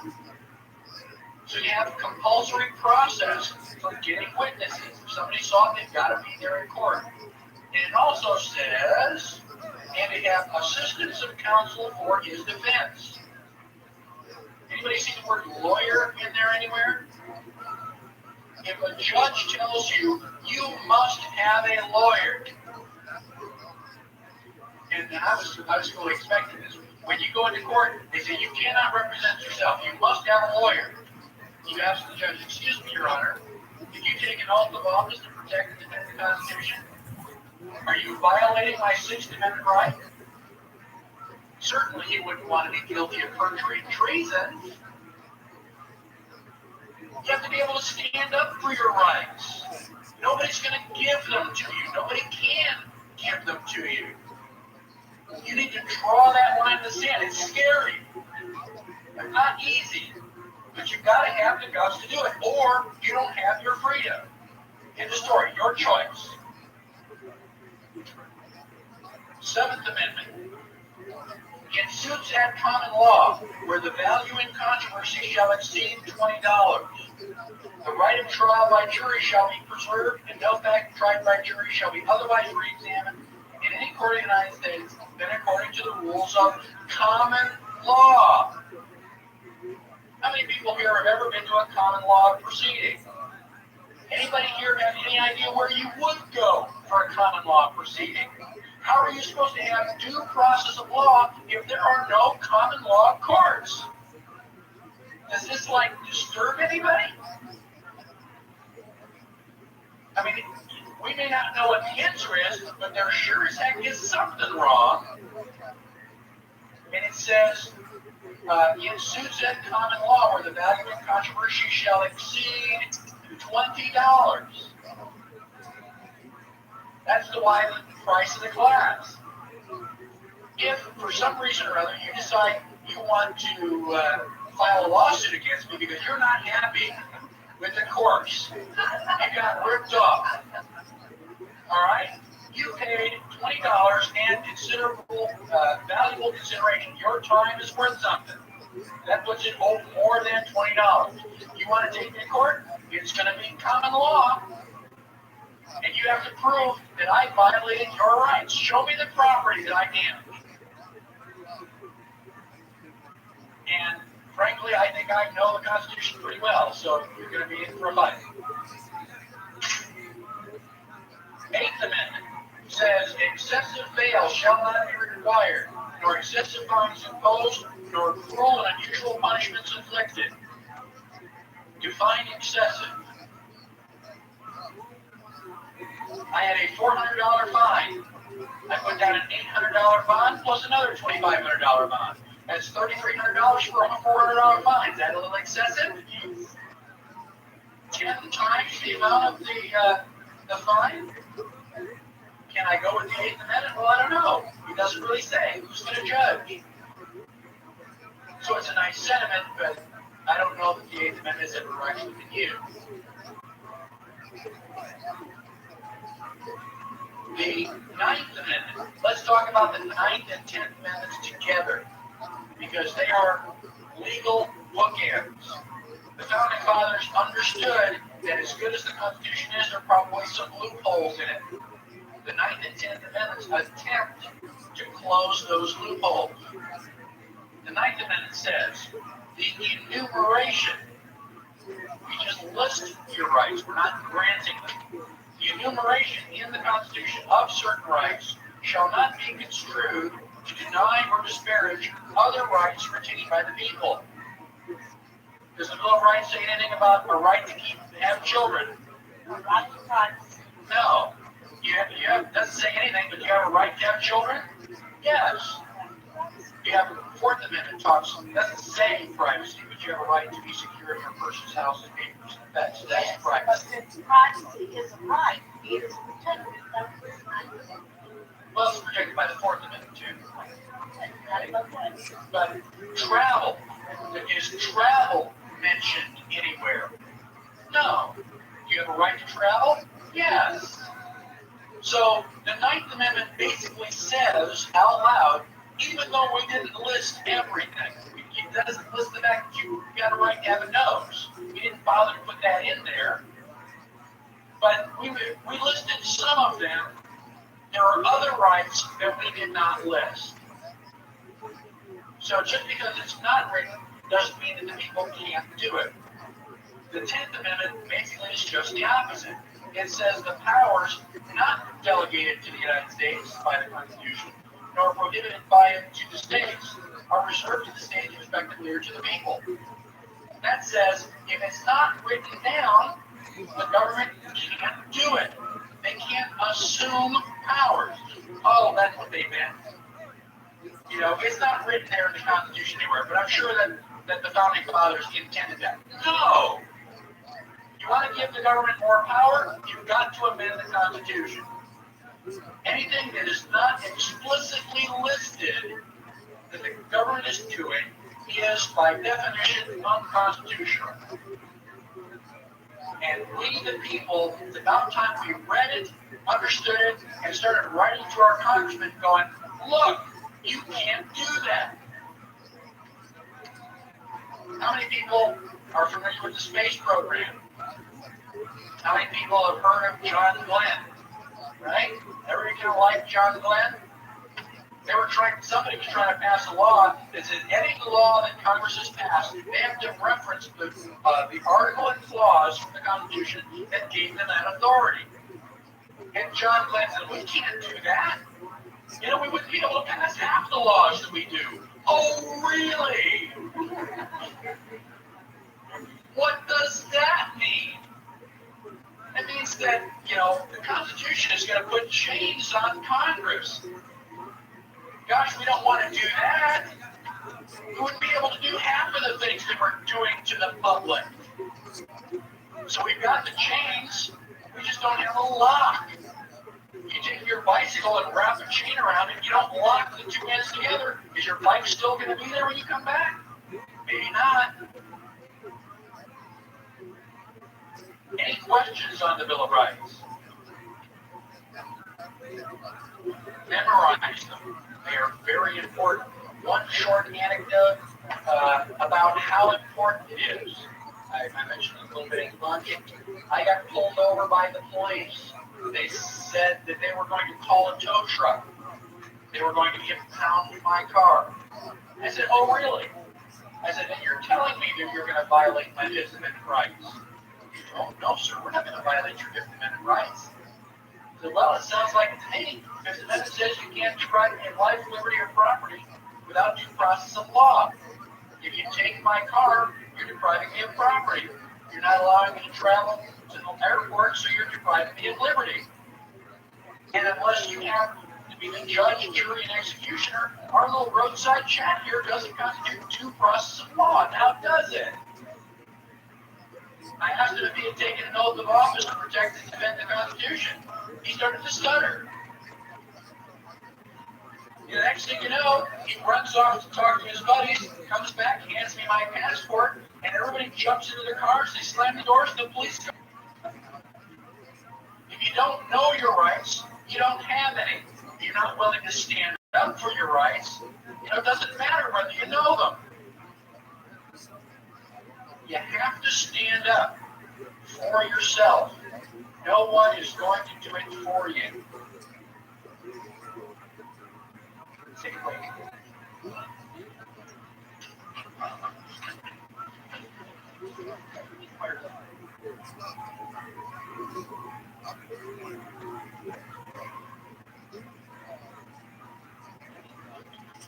All right.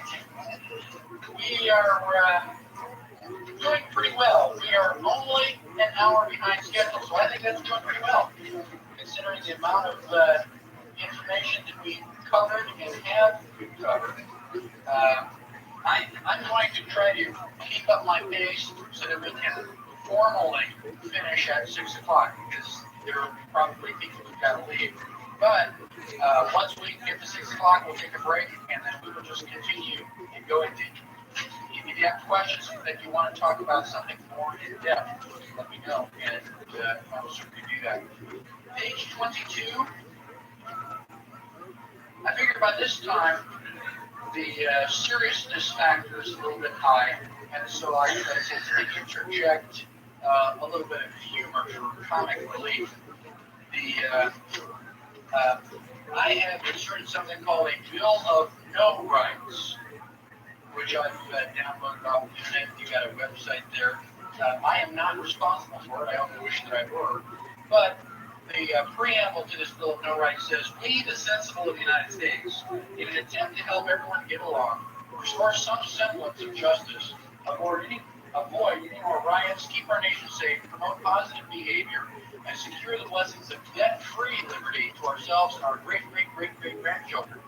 Hereby try one more time to ordain and establish some common sense guidelines for the terminally whining, guilt-ridden, delusional, and other liberal, commie, bingo bedwetter." And so it goes on to say what you do not have a right to. You do not have a right to be free from harm. If you stick a screwdriver in your eye, learn to be more careful. And do not expect the tool manufacturer to make you and all of your relatives independently wealthy, etc. So you can read that. I think that's very humorous. And sadly enough, you probably ought to post that for some people. You know? Now, the first 10 amendments are special. They identify unalienable rights. And, although Congress may go through the motion of amending them or only, eliminating them, they may as well just go ahead and shred the whole Bill of Rights. They can do that too, but it doesn't make it valid. Now, there are several additional amendments. The 11th Amendment basically,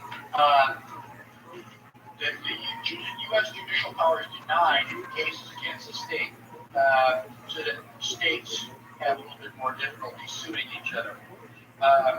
We looked at Article 2 that said the vice president is the guy with the second greatest number of votes. That was changed in 1804 by the 12th Amendment. Now, if you want to find out more about the Electoral College, go to the 12th Amendment. It's a relatively long one. It has a lot of details about who can vote for what and all that other stuff. So that is the process that's being used today. Now, the 13th Amendment is a little bit more confusing. Depends on which 13th Amendment we are talking about. Now, you and I know about the 13th Amendment that says no slavery. Okay? That was established right after the war between the states. Now, it turns out that there was another 13th Amendment. Now, after George Washington was president, John Adams became president. While John Adams was president, the U.S. Congress secretly voted to give England about 60 or 600,000 pounds of gold. Now, I don't know if it was physical pounds or British sterling pounds, but it was a lot of gold. But we won the Revolutionary War. Why are we paying England all this gold? Congress giving all this money in secret? Well, Benjamin Franklin's grandson happened to be a reporter. He found out about it, and he printed the story. What do you think the people at large thought about that? Were they happy? No, I think they had Pennsylvania Avenue filled with torches and pitchforks. They were a little bit upset, and they wanted to, dangle a couple of these congressmen from a long road. Well, John Adams said, well, we can't have that, and John Adams helped to pass the Alien and Sedition Act. Anybody ever heard of the Alien and Sedition Act? The Alien and Sedition Act made it illegal to print nasty stuff about Congress, even if it's true. Don't you know? This is the second president of the United States. We haven't even got started yet, and they're already putting up the Alien and Sedition Act.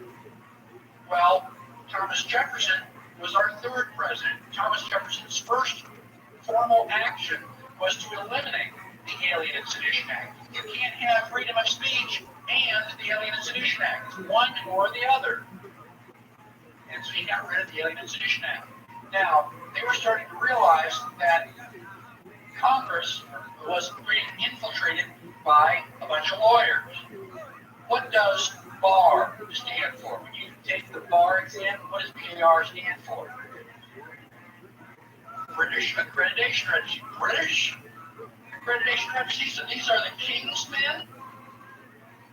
And when you become a lawyer, you get to put Esquire after your name. It's a title of nobility. Well, the founding fathers that were still around went, wait a minute, we got to put a stop to this. And they did the Titles of Nobility Amendment. And I won't read it in its entirety, but it is on page 23. And it basically says that anybody who has a title of nobility is not a citizen of the United States. Which is basically a state citizen, and that means that you can't be in Congress. That's a prerequisite. So the title of nobility amendment would basically make it illegal for lawyers to be in Congress. Think about it. How many of our congressmen are lawyers? Almost, yeah. How many are not? We can count those on one or two hands. So the title of nobility amendment was being ratified. And at the time, they would need 13 states to ratify it.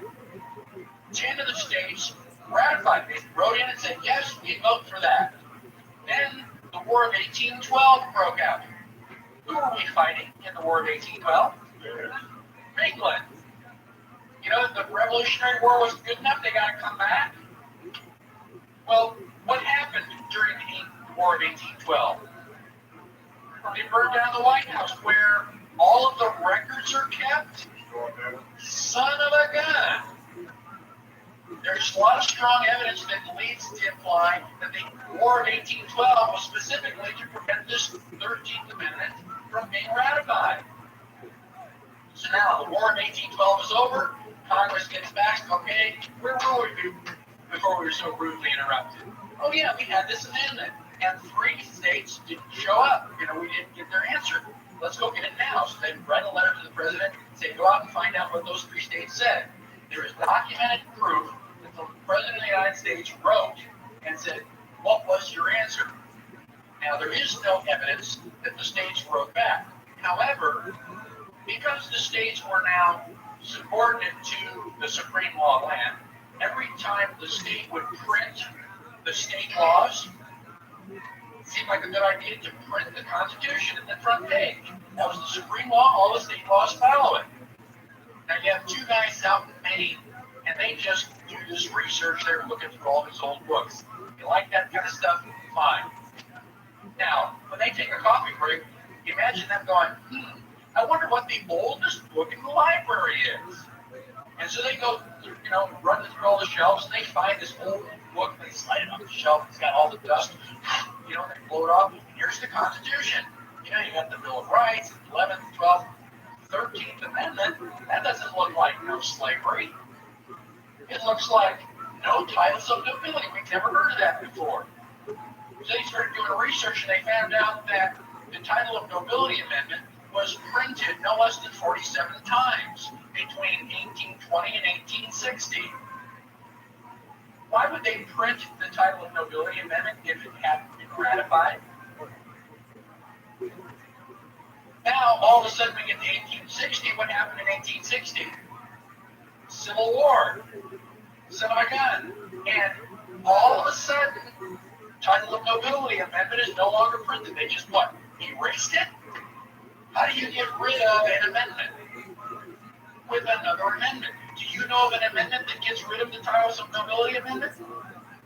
No. So if it was properly ratified, it's still in effect. And if it wasn't properly ratified, we can finish it. Imagine what would happen if we ratified the title of nobility amendment. And we could all go to Washington, D.C., we wave bye-bye to all the lawyers. Wouldn't that be great? So, now, I'm not saying whether the titles of nobility amendment was properly ratified. I wasn't there. But I've given you 2 websites. Well, first of all, a little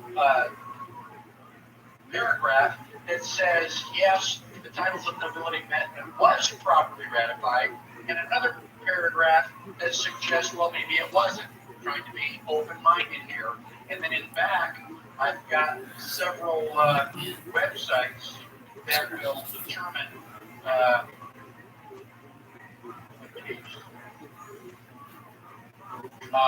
on page 51, I point you to 3 different websites that you can go to and research it on your own. Let me tell you in advance that one of the websites shows you photographs of this amendment printed in the book. I don't know, it's pretty convincing to me. Now, so eventually, Civil War, we just forget about titles of nobility. Now we've got the 13th Amendment. 13th Amendment says no slavery. So, great, whites and blacks are the same, right? Now we've now got to pass the 14th Amendment that creates U.S. citizens and gives blacks privileges. Privileges and rights are not the same thing. 14th Amendment was also not properly ratified. Oh, by the way. 15th Amendment, we finally give blacks suffrage. What is suffrage? The ability to vote. Right? When did women get suffrage? 1920. So girls, now you know how you ranked relative to slaves. Okay? So basically, it's all landowners, and there were some women who were landowners, but not many. Right. I guess that means that slaves are worth more because you actually have to buy a slave. You just got to get married. Have her do all your laundry. Oh. Okay. So women were allowed to vote with the 19th Amendment. The 16th Amendment. 16th Amendment is also pretty controversial. It says that the U.S. can tax on income from any source derived. So if income is derived from source, then income and source are 2 different things. Even if we don't know what they are, an income is not a source. An income is derived from source. So what is a source? Well, we don't really get into that. The 16th Amendment was also not properly ratified. And Bill Benson's got a book, we probably all have read it, The Law That Never Was. The 17th Amendment changed the way that we elect our senators. Prior to the 17th Amendment, the senators were elected by the state legislation. So that the state had some control over what happens in Washington. The 17th Amendment allows us to elect our senators by popular vote. What does that move the United States towards? Democracy. Yeah. So, ever since the Civil War, things in Washington, D.C. have been happening fast and loose, and they just say, oh, don't worry about it. Don't look at that man behind the curtain. Just trust us. When we lie, we're Federalists. They're the anti-Federalists. We wouldn't lie. So, the 18th Amendment is when Prohibition started. What were we prohibiting? Alcohol. Now, the 18th Amendment is unique because it's the only one that's ever been repealed. It was repealed by the 21st Amendment. Okay? It was repealed in 1933. Everybody heard of the Budweiser Clydesdales? They were a celebration for the end of Prohibition. We're so glad that alcohol wasn't illegal anymore, that Anheuser Busch built this great big wagon to celebrate. Well, it was such a popular hit that they just kept it as their symbol ever since. So if anybody, if you ever see the Budweiser Clydesdales, you can say, well, that's been around since 1933 with the repeal of Prohibition. Now, yeah, the way that I remember that is that when I was growing up, some states you had to be 18 in order to drink, and in other states you had to be 21. So the 18th Amendment started Prohibition, the 21st Amendment repeals it. The 22nd Amendment, a president is limited to 2 terms in office. Why did that happen? Roosevelt, we were a little bit concerned that we might get an elected monarch. And so we basically said, 2 terms is bad and you're out of there. 23rd gives District of Columbia electors as though it were a state. Why do we want to do that? How do we go back and undo that? Washington, D.C. is a federal territory. Why should we give that federal territory any more power than it already has? You see a habit or a pattern here? 24th, elimination of the poll tax. We were going to allow blacks to vote. We're just going to charge them so much money they couldn't. 25 is a formal procedure for overthrowing the president. After I memorize the Bill of Rights, that's the next one that I memorized. I want to know how to overthrow the president. 26, 18-year-olds can vote even though they still can't think. What difference does it make? It doesn't count anyway. We're just going to let you pull a lever, drive that little plastic steering wheel. Now, when was the last time we amended the Constitution? 1992. How many people were alive in 1992? How many people were sat up all night on television watching all this stuff go back and forth, listening to all the debates? You didn't even know it happened. You mean that they are going to amend the Constitution of the United States, the supreme law of the land, and you didn't even know it? Neither did I. How did they slip this past us? How can we, the people, be responsible for Congress if we don't even know that they're modifying the Constitution? 1992. That's not even 10 years ago yet. They know that we're asleep. It's like, ding, ding, ding, ding, ding, ding, ding, ding. Somebody better wake up. And it better be us. Any questions on the other amendment?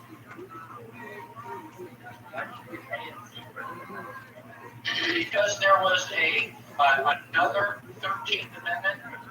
There was a 13B that somebody said, okay, we're going to propose this, and then it just never happened. It was just before the Civil War, and it got shut down. But, yeah, and it failed. So we've actually had 3 13th Amendments. Okay, now we're going to talk about the real heart of the problem. I mean, Congress is bad, and the United States is in deep trouble. But I'm not going to point my finger to Congress. We have the best money that Congress buys.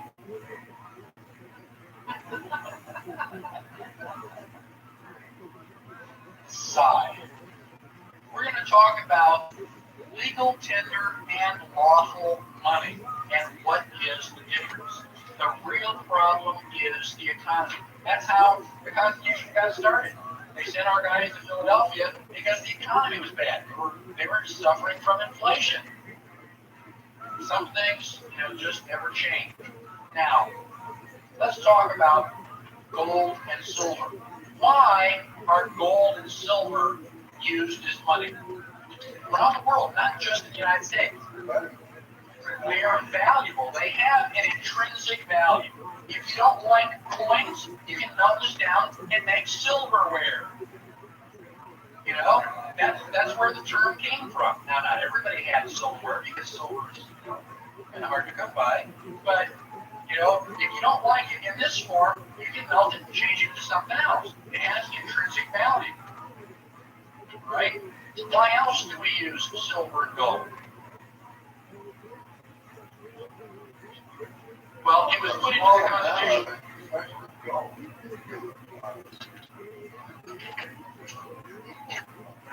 Right. So gold is very, very valuable. Why is it so valuable? won't oxidize, right? How much gold is there? There's a limited amount. Can gold inflate? Can we just go out and just, start spitting out more gold? No. If you want more gold, what do you have to do? You got to go and dig it up. And it's hard work. And so you can spend, 10 or 15 years of your life and end up with this little ball of gold. Okay, you worked hard for it. You deserve it. Isn't that ounce of gold going to inflate the economy? No. So the fact that there is a limited amount of gold and silver is a primary reason that countries all over use this as a medium of exchange. Now, when they had these gold standards, what you would do is, you want to buy my apple, you give me this, this gold coin. Well, there is one disadvantage to gold and silver. If you try carrying this around in your pocket, if I don't have a belt out, I'm going to lose my shorts. It's heavy. And not only that, if I'm walking around and this stuff is jingling around, everybody knows I've got it. And they can either cut my throat or cut my purse, and take it from me. So it does have a disadvantage. So one of the things that we used to do is take your money to the goldsmith. One, he would punch it into coins for you and make them all the same. And then he also had a great big lock box. So you can say, well, I'm going to just leave my gold here where it's safe. And the goldsmith would give you a receipt for it. Like Chinese laundry. You bring back the receipt, we'll give you your gold. No ticket, no washing. So we get your receipt. So now I want to buy your gold, or you buy your apple. I can say, don't go away. And I can run down to the goldsmith, give him my receipt, get the gold, come back and say, okay, here's the gold, you give me the apple. Well, what are you going to do with it? You don't want to keep it around. So you run down and give it to the goldsmith, and he gives you the receipt. Oh gosh, that's a whole lot of running around. If I've already got my gold receipt, can I give you the gold receipt? You give me the apple? Yeah, you're going to end up with it in 5 minutes anyway. It's a lot easier to carry paper. You just put it in your pocket or your wallet. It doesn't weigh as much, and it works the same way. You want the gold, you can go and pick it up. Now, the guy who's holding all the gold goes, wow, this is a real bummer. I've got 1,000 gold coins, and people only come in and collect like 100 of them at any one time. So only about 10% of the people who have gold here ever ask for it back. Everybody's using these gold receipts. Now, because I'm not terribly scrupulous, well, how can I take advantage of that? I can print more gold receipts. Yeah, but if I spend them, everybody's going to say, hey, Jack, how come you got all this money? Where are you getting all that? So I really can't spend it myself, but I can sure loan it to you. Nobody's going to ask you. If they say, where'd you come up with that money? I borrowed it from the goldsmith. So a percent of the people collecting their money, and I have 1,000 coins, I can print 10,000 notes. So I can print all these counterfeit gold receipts. And I can loan them to you, and loan them to you, and loan them to you. And now everybody's using the gold receipts. You can't tell them from the original ones because I printed the original ones.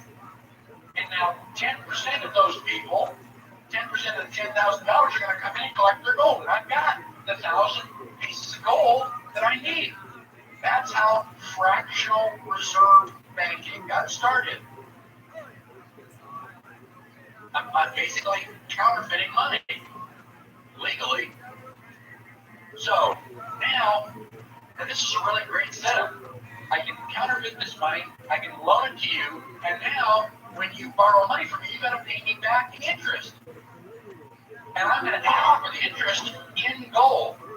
So I don't know where you're going to come up with it, but you're going to go out and bring back more gold. So if I've got more gold, I can print 10 times as much money. For every gold coin you print me, I can print 10 certificates and loan that out. It doesn't take an idiot to figure out that you're going to be making money pretty much hand over fist here pretty soon. Now, I've got almost the perfect setup. almost perfect because, you know, you don't borrow enough money. I mean, you're a nice guy, but, you know, you only borrow maybe $5,000. And you're going to do that once because you want to buy a house. If I want to make more money, I got to figure out a way to loan more money. Who can I go to that will borrow money from me? Can I loan money to a government? Will governments borrow money? Yeah, and they borrow lots of money.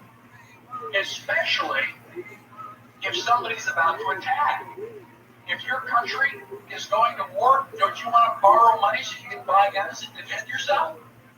I mean, and if you're going to borrow money now, aren't you willing to borrow that money at like a really high interest rate?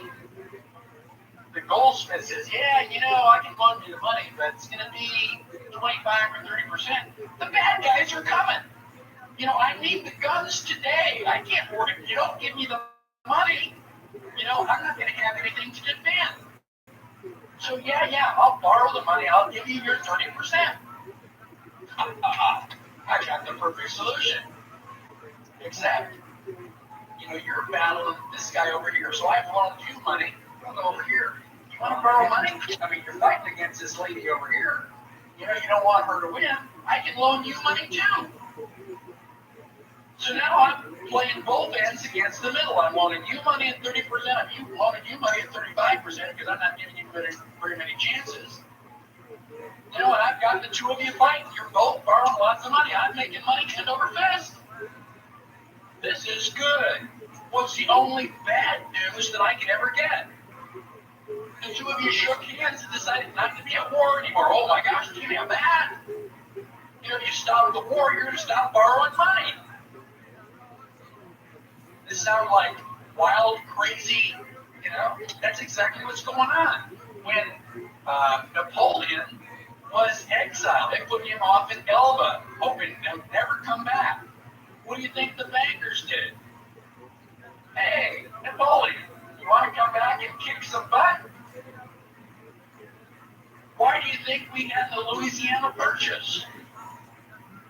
Because Napoleon needed money. He said, yeah, I'll give you that entire Louisiana Purchase. You can have all of France's land. I need money, and I got to come back and kick some butt. He was also borrowing money from the bankers. So we got here, we are in the United States. We're printing our own money. Oh my gosh, we can't have any of that. We don't have any. If you're making your own money, how can we loan you money? So all through the history of the United States, they've been trying to set up a central bank. Alexander Hamilton was the guy who was trying to get it started, and he did it. They called it the First Bank of the United States. And then the contract ran out, and so they brought it back again, and they called it the First Bank of the United States. And then it went away, and they brought it back a third time. This time they called it the Second Bank of the United States. So we've had, you know, a central bank several times. Well, Old Hickory, what's his name? Andrew Jackson said, you know, you guys are a den of vipers, and by, you know, the strength of God, I'll rout you out. And he threw out all the central bankers, and he killed the central bank for about 75 years. He did a good job of it. Not a perfect job, but back in 1913, the central bank came back. What do we call it? Federal Reserve. So they print money out of thin air. You've heard the joke about the woman goes into the bank and says, I can't be overdrawn. I still have checks left. You know, that may be cute, but that's what the Federal Reserve is doing. Prior to 1913, how did Congress get money? They have to beg. They have to come to us and say, we were going to have this big scientific, we need $1 million to study the sex life of the mosquito. What did we say? I don't think so. Like, oh, darn. You know, we can't do our little project. So then they invent the Federal Reserve Bank. Congress is authorized to coin money and regulate the value thereof. They are not authorized to give that power to somebody else. If I'm a police officer, Can I give you my gun and say, would you direct traffic for me while I go to lunch? Can I give you that authority? No, because I can't give you the responsibility that goes with it. We give Congress the responsibility to coin money. We did not give them the authority to give it to somebody else. But they did. The Federal Reserve Act is completely, totally, 100% unconstitutional. I don't care how much, it depends on what your definition of is, the president does. It's unconstitutional. So now we've got the Federal Reserve Bank printing money out of thin air. What does Congress do? They borrow money from the Federal Reserve. Did they ask us? No. They just borrow the money. They do their, study on the sex life of the mosquito, and then they turn around to us and go, oh, gosh, we've got a national debt. You got to pay taxes. We got to pay our national debt. Wait a minute. They were supposed to ask us before. Now they've invented a system where they can get the money without asking. It is criminal. It is treason. Absolutely treason. Anybody here still think that the government is out to you for your best interest? I'm from the government. I'm here to help. Oh, yeah? Stand still.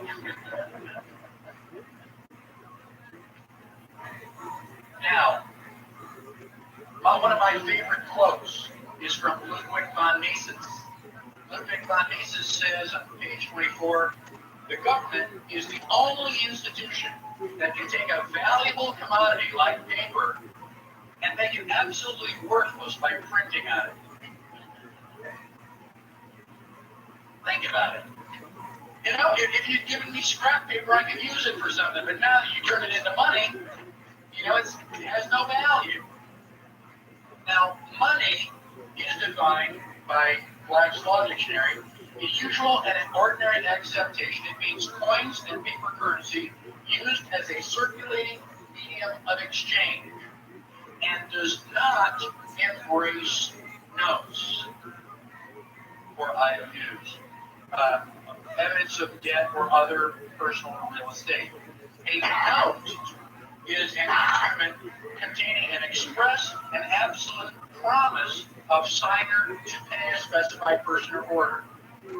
It's a promise to pay. Now, when we started this class, you gave me silver, I gave you a book. That is quid pro quo, Latin for something for something. We do an exchange. So once I've given you something, you've given me something. Once we've done this trade, the transaction is over with. I'm happy, you're happy, leave me alone. Now, if you say, gosh, I'd really like to have that apple, and I say, well, okay, it's $1. You say, well, I don't have $1, I've got an IOU. If I give you the apple and you give me the IOU, have we finished the transaction? No. Now, if somebody's got a banana, and I want to buy the banana, and they say, well, it's $1. I say, well, instead of $1, I've got this IOU from so-and-so. Would you take my IOU? Oh, yeah, okay, I'll take that. And I give the IOU and I take the banana. Have we finished the transaction? No, somebody still owes this guy $1. Somebody is still stuck. That's what a note is. At the top of the dollar, it says Federal Reserve Note. These are official IOUs. They're absolutely, totally worthless. Now, they are not the same as this. This is a silver certificate. At the top, it says silver certificate. And at the bottom, it says $1 in silver payable to the bearer on demand. So you used to be able to take one of these into the bank, and they would give you silver. And I'm not talking about the bus tokens that we use. I mean, if you listen to these things drop on the floor, they sound hollow. Doesn't sound anything like silver. So basically, this is real money because it can be converted into gold or silver. This is a Federal Reserve note, and it happens to be worth whatever John Greenspan says it's worth. It is fiat paper. Now, what I want to do, has anybody not seen silver certificates? I'm willing to pass these around. I want them back.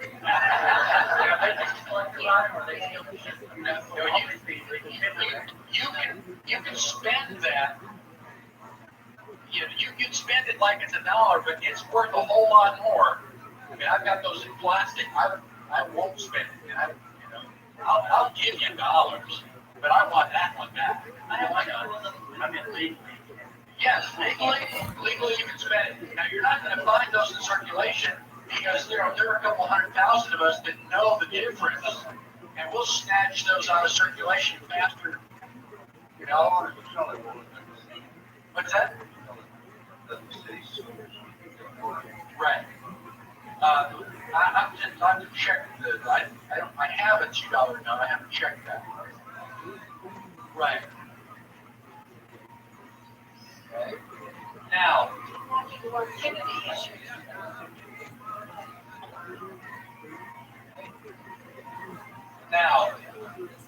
negotiable. I'll give you $2,000. $2,000 for what? What is that? Oh, yeah. Yeah. Now, negotiable means that we can negotiate about it. If I've got a pile of silver and you've got something, and you can say, "Oh, how much is it?" And we can negotiate. Okay? You can decide whether you want to take it or not. Non-negotiable means you don't have a choice. It cannot be transferred. Not capable of passing title or property by endorsement or delivery. This was the question that you had earlier. If I take your apple and I give you the silver, I'm basically transferring property. This is now your property. The note cannot transfer property. It's just an instrument of debt. It's basically a tally system. You do not own this dollar. It's in your wallet. Who owns this dollar? The Federal Reserve. It's got a serial number on it and everything. So this is their money. If you go to Avis and you want to borrow one of their cars, you take their car, drive it around for a week, fill it up with gas, bring it back. It's still their car. They're going to charge you money for borrowing it? Yes, that's known as an excise. Rent on the car. The 16th Amendment, the Supreme Court has determined that the 16th Amendment confers no new power of taxation on the Congress. Congress can't do anything now that it couldn't already do before the 16th Amendment. The Supreme Court says all the 16th Amendment does is to establish the income tax as an excise, which means that you are paying rent for using their property.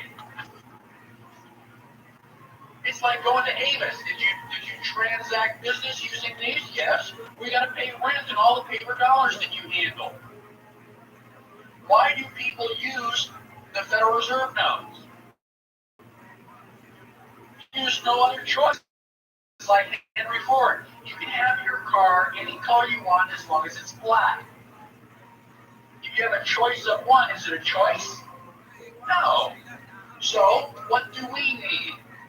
We need some options. So instead of using this, we can use this. This is American Liberty Currency. Minted by an organization called NORFED, N-O-R-F-E-D, the National Organization for the Repeal of the Federal Reserve. So not only, if you want to carry the silver in your pocket, you can carry silver certificates. This is a certificate. It's a warehouse receipt. So if you have this in your possession, you can go in, and for every one of these, they will trade you one of these. This is just a placeholder. Put it in your pocket. It's like the goldsmith. Use this instead of that. But if you want this, you can go and pick it up. Because they don't print one of these unless they have one of these in circulation or stored in a warehouse someplace. Now you have a choice. You don't have to use these. Now if somebody buys something and they give you this, technically you're obligated to take it. It's not negotiable. This is negotiable. These have been out for 3 years. There's already $1 million like this in circulation. Okay? And that's why I'm here to educate you. Okay? It is an option. And every time we use these, we don't have to pay rent on the other guy's stuff. This comes in 1, 5, and 10s. And they're different sizes, so that when you stack them, all the 1s are short of the 5s. It's really cool stuff. Gosh, I love it. I can pass this stuff around. Okay? One of the places that you can get it is from me. I am a redemption center for NorFed. You can go to norfed.org and you can buy it off the internet. And basically, in the back of your book, in the handouts, it is like the second or third item. Okay, I've got a little flyer for the NorFed, and it explains what it is, what it looks like. It is perfectly legal. We are not violating any laws. So for those of you that don't want to go to jail for not having a driver's license, or go to jail for not paying your taxes, this is something that you can do, which is non-threatening, it's not legal, and you are helping to restore the republic. It is legal. It is legal. It's not illegal. It's not illegal. You can negotiate. Now, if a merchant will accept it, they can put a little silver tag. You know how you got American Express, MasterCard, Visa labels on the door? We've got another silver label about the same size that says ALC, American Liberty Currency. And we've got 3 or 4 places in Austin that will accept it. Right. So if you are a business, talk to me. I'll give you a silver certificate, a silver label. You put that on your door, and you're helping us. Now, what do you do when you get it? 2 things. Give it out to people as change. Oh gosh, what's this? Spend 5 minutes, tell them what it is. Okay, tell them it's silver. In fact, these spin real easy. And you go into Taco Bell with this, and go, wow, what is that? It's it's silver. So like, you take silver, like, wow. And frequently what they'll do is they'll put this in their pocket and put $10 of their money in the thing. I went in McDonald's one time, sold 1 to the guy behind the cash register and 4 to the people after me. They go, wow, what is that? I mean, I had to go out to the car to get more silver. Okay? People know value when they see it. And when you start using this instead of that phony money, not only are you helping to recover, our economy, but you're helping to restore the republic. It's only been around for 3 years yet. As more and more people learn about it, it's going to help. And I'll talk to you some more about that same organization. Yes, it is.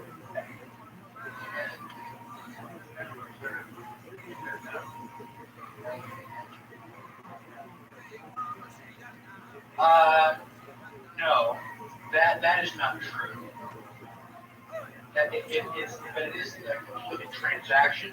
Uh, the thing is, they don't own it, but neither do you. Yeah, Your grandchildren. right. It's a real strange, bizarre thing. So that's me. That's me. That's me. And we have 9 redemption centers in Austin already. 4 or 5. 3 years ago, they had 20 redemption centers. 2 years ago, they were up to about 100. Today, we have about 1,200. I mean, Northfed is growing exponentially. You know, you tell 2 friends, and they tell 2 friends, and so on and so on. And it won't be long, you know, before everybody knows about Northfed.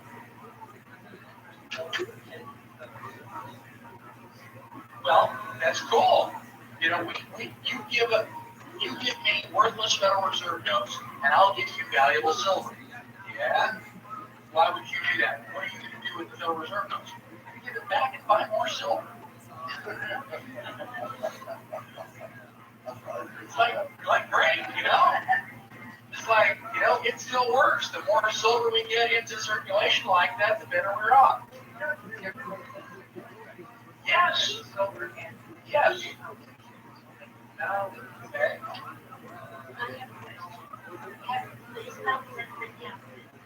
They cannot be counterfeited.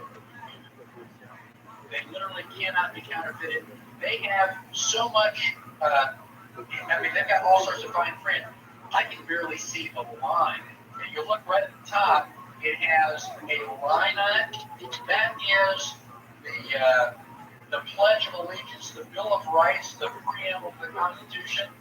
And I went, yeah, right. And I gave it to an Australian girl, and she started reading it. And I know she doesn't know the Pledge of Allegiance and the Bill of Rights. I know it's like, wow, that really is there.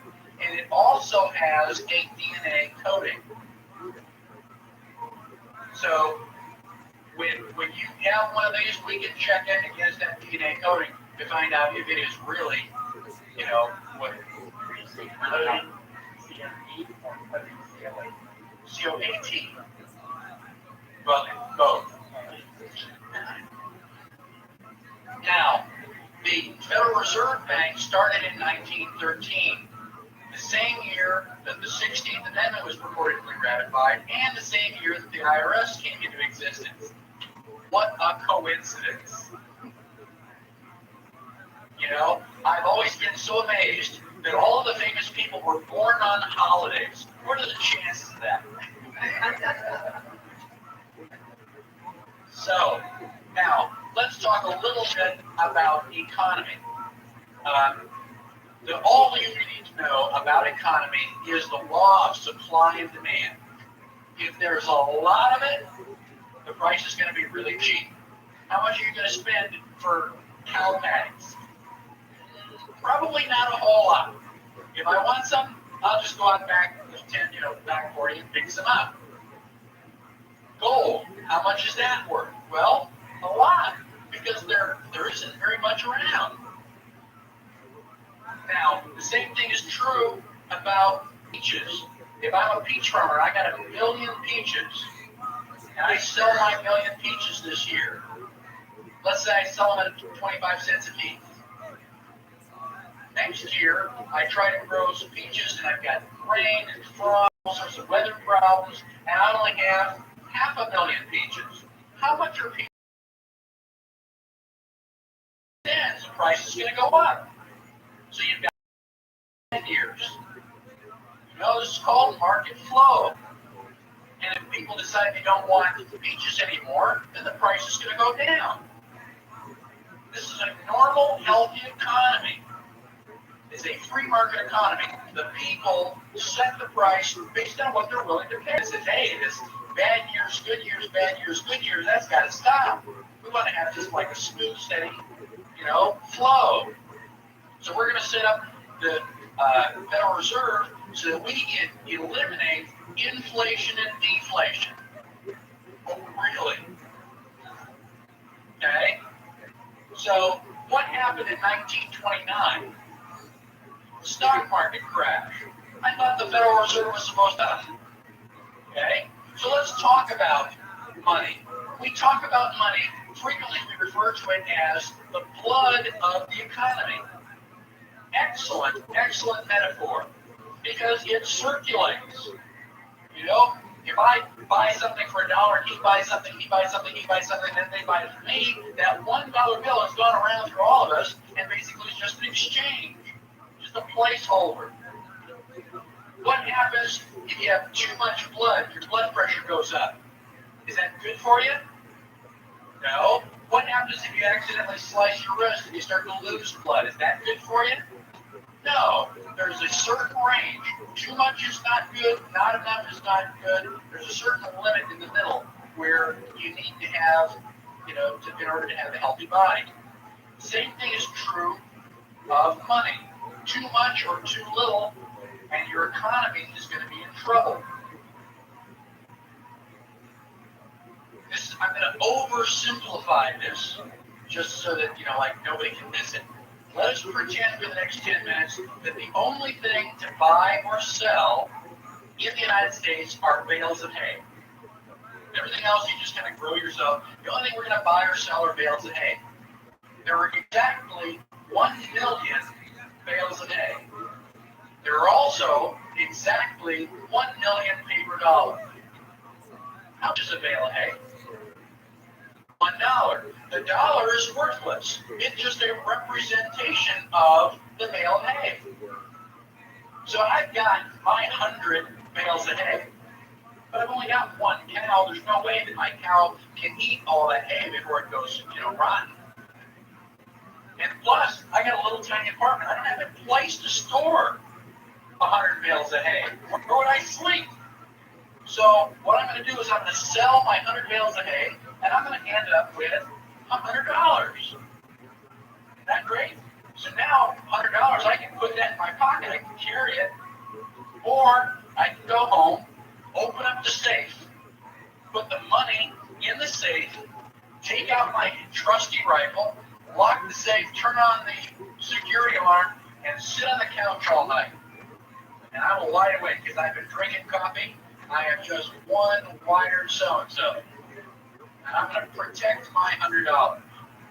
Now, overnight, the Federal Reserve decides to print and distribute another 1 million paper dollars.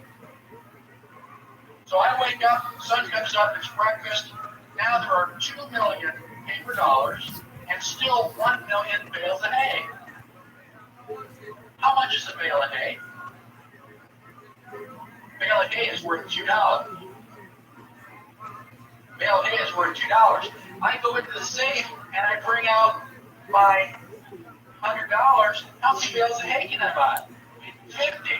So without triggering the alarm, without walking past me and my rifle, without even opening up my safe, the government has stolen 50% of my buying power. That is why inflation is evil. Because they're stealing from you and you don't even know it. How did we get into trouble in the first place? Why did we write the Constitution? Because each of the colonies was printing money. They were suffering from inflation. After World War II, after World War I, Germany had a 5,000% inflation rate. Whatever cost you $1 in January cost you $50 in December. When I was a boy, my mother told me that you would walk around with a shopping bag full of money. Why? Because you're rich? No, because the money is worthless. It costs you $1 million to go and buy the groceries. And you say, oh yeah, but that was back, World War I. That's before my time. Ever go to Mexico?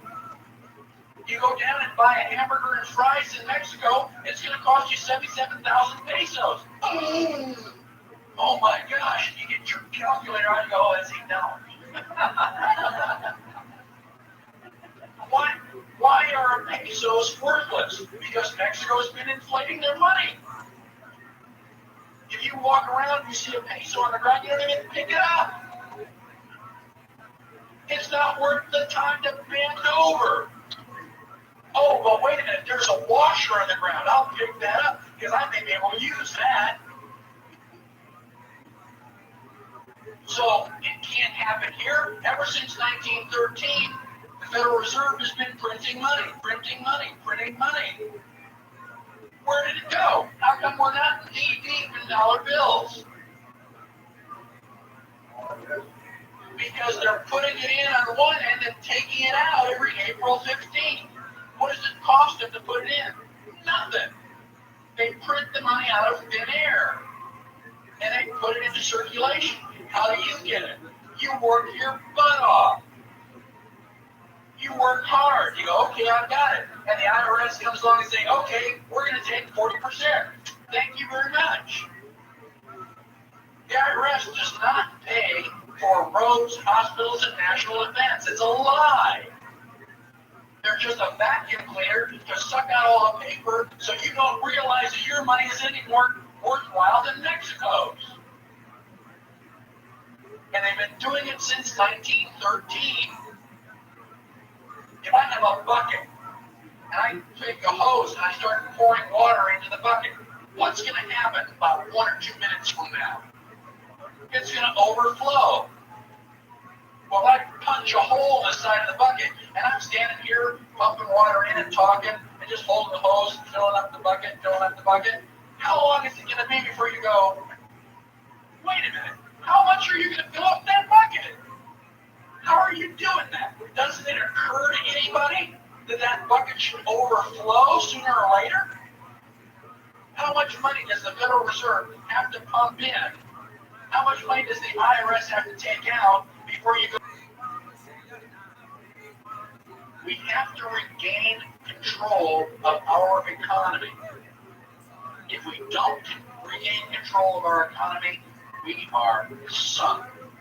End of story. I'm going to take a 10-minute break and come back and talk about deflation.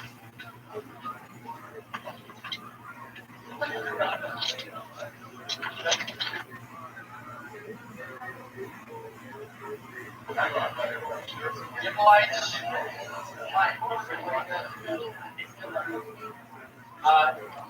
I wrote it on the board. I hadn't mentioned it. Now, we've been talking about the economy. We've been talking about the Federal Reserve. We just finished talking about inflation and why inflation is bad.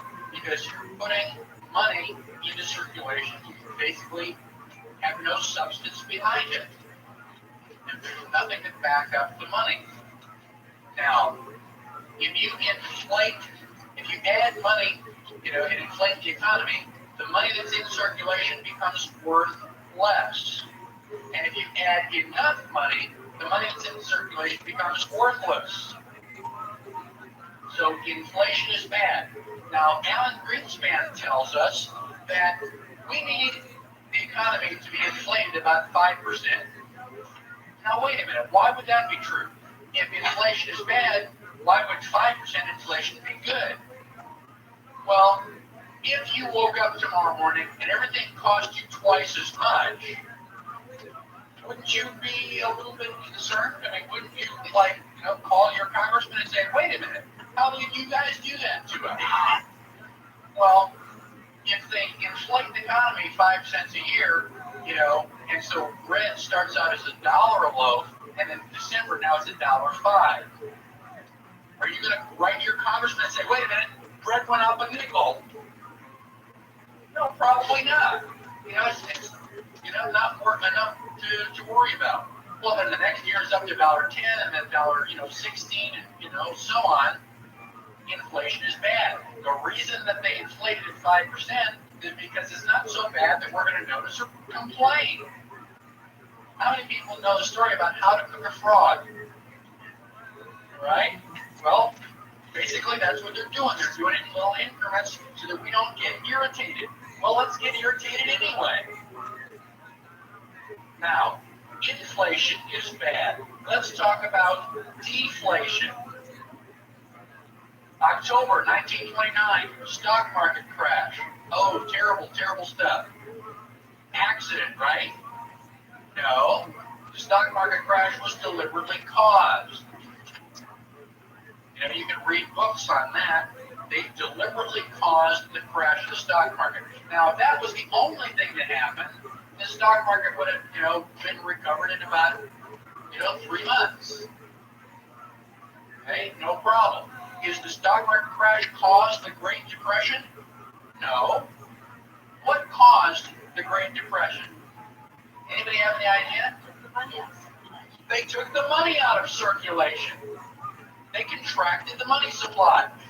In October, the day the stock market crashed, the amount of money in circulation was enough so that each man, woman, and child could have $2,400.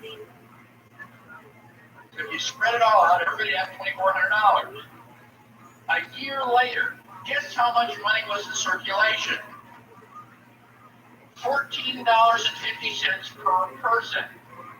From 2,400 to 14. If you're paddling down the river in a canoe and somebody sucks all the water out of the river, where are you going to go? You're going to be sitting there going, what happened? Now, the Great Depression, was that because you didn't have enough people to work? Were people sitting around going, I'm just not going to work today? No, you had people begging for jobs. Please hire me. Why can't they hire you? Because we got nothing to pay you with. I want to buy that apple. Okay, give me $1. I don't have $1 to give you. Money is just supposed to change hands. There wasn't enough money so we could do our business. And the economy came to a grinding halt on purpose. So now we say, oh my gosh, a terrible, terrible trouble. We got this national emergency. Whatever will we do? Oh gosh, I know. Let's elect Franklin Delano Roosevelt, a socialist. And he's going to pass all these New Deal programs. Did the New Deal programs eliminate the Depression? No. How did they cause it? Taking money out. How did they end it? By printing money. Oh, son of a gun, everything is better. Thank you, FDR. How stupid can we be? It's like, watch the little birdie over here, and with the other hand, they're, slicing her throat. So the Federal Reserve Bank is supposed to be, working in our favor? No. The Federal Reserve Bank part of the government? No. People say, well, it's got federal in it. It's got to be part of the government. Is Federal Express part of the post office? No. Just because it's got the word federal? Anybody ever order federal pizza? It's like, oh my gosh, this must have the government stamp of approval. How come there's phony? Just because it's got the word federal in it doesn't mean anything. And you can prove it to yourself. Go to the phone book, go to the blue pages where all the government offices are. Post office, police departments and stuff. Show me Federal Reserve Bank. It's not there. Flip back to the white pages, find Federal Express, and you may be lucky enough to find it just, a couple inches away from there. It's a private corporation. It has never been audited. Now, why was Abraham Lincoln assassinated? He got stood in front of the bullet. Now, Abraham Lincoln was fighting the Civil War, and he wanted money. You think bankers are willing to loan him money? You bet. You want that money? Sure thing, Abe. Gonna cost you 30%. Abe said, no. I've got enough problems on my hand with the war. I'm not gonna make more by, borrowing your money at 30%. So Abraham Lincoln printed new money. He went back to Washington. He said, what am I ever going to do? And his treasurer says, print money. The Article 1, Section 8, Clause 5. Coin money and regulate the value thereof. That's one of the things the government can do. So Abraham Lincoln printed money with green ink on the back. Up until then, money was black and white. Why did he put it on green ink? So you'd be able to tell which ones were which. So he printed a couple $1 million, put it in circulation, won the Civil War, and then started taking all those monies out. Anything with a green back was taken out of circulation. So for a short period of time we had inflation, but at least we didn't pay interest on it. And he pissed off the bankers because they wouldn't play their game. Bang! Every once in a while, whatever happened to JFK certainly was not Oswald. I mean, who can believe? I mean, you can't even get 3 bullets out of the gun that fast, much less aim. Anybody who's used a bolt-action rifle knows that. Now, on page 26, I've got a short commentary on just perhaps why JFK might have been killed. JFK wanted to eliminate the power of the Federal Reserve Bank, to strip its power to loan money and start printing federal treasury notes. Start printing it by the government the way they're supposed to do. And that was with Executive Order 11-110, 11110. And I've got Executive Order 11110 listed right there. And it says, by virtue of the authority vested in me, by the President, paragraph such and such of May 12, 1933, okay, to issue silver certificates against any silver, gold or silver, or standard silver dollars in the Treasury, not then held for redemption. So JFK was going to give us our money back. 5 months later, somebody put a bullet in his head. So just pure coincidence, I'm sure. Okay? That law, that executive order has never been repealed. We can still do that. We can still have the Treasury print silver certificates. Why don't they? Nobody wants to stand in front of that bullet anymore.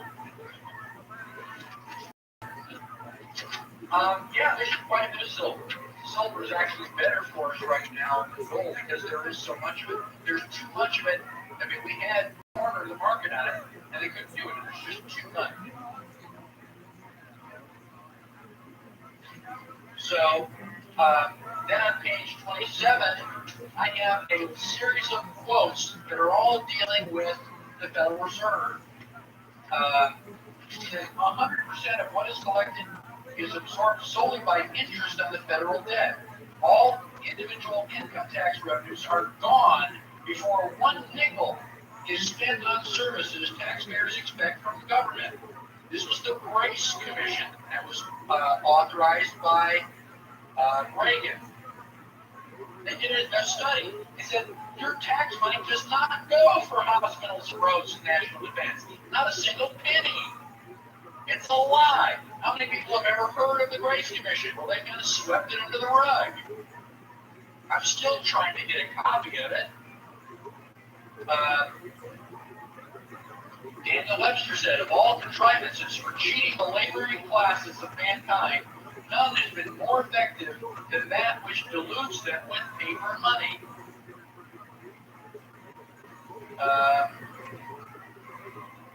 Thomas Jefferson said, if the American people ever allow private banks to control the issue of their currency, first by inflation and then deflation, the banks and corporations that will grow up around them will deprive the people of all property until their children will wake up homeless on the continents their father conquered.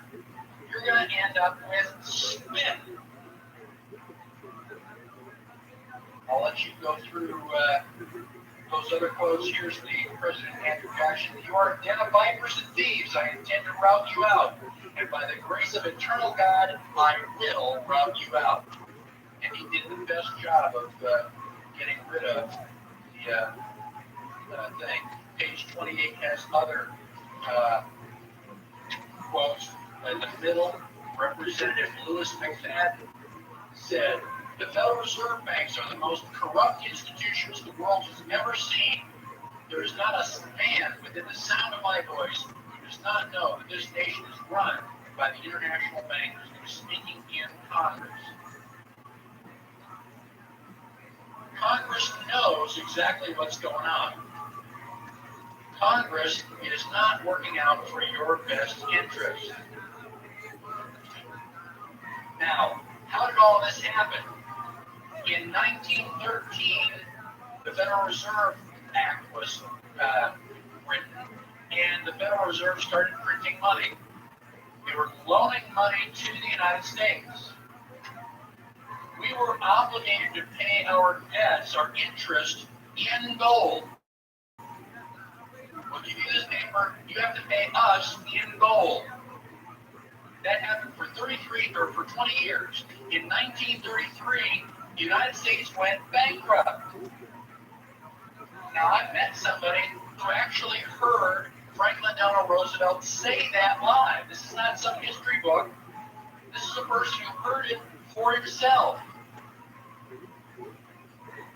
And on June 5th of 1933, FDR, our family guy, passed a joint resolution to suspend the gold standard. So Congress presumably passed a law that says you are not allowed to demand gold or silver. Up until then, you can say, I'll give you anything you want, but you got to pay me in gold. And FDR says, no, you can't do that. It's now illegal to demand gold. Says who? How can they make it illegal to demand gold? Do you have an unlimited right to contract? Yes. So how can FDR tell you what you can or cannot accept? But whereas the existing emergency, which existing emergency are they talking about? The bankruptcy, the depression. Oh my gosh, the economy is terrible. Oh yeah, but you created that artificially. The existing emergency is disclosed that provisions and obligations which purport to give the obligee a right to require payment in gold or a particular kind of coin or currency or the amount of coin in US measured thereby obstruct the power of Congress to regulate the value of money. So your rights are kind of a pain in the butt for us, so we're going to eliminate your rights. They can't do that. They didn't give them to us. They can't take them away. And this act is completely and totally unconstitutional.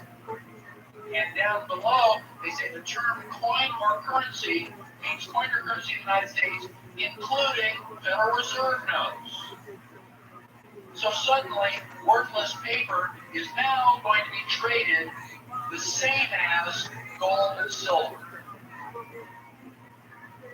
Isn't that wonderful? Page 30. In 1933, this is 1933. This is as it was happening.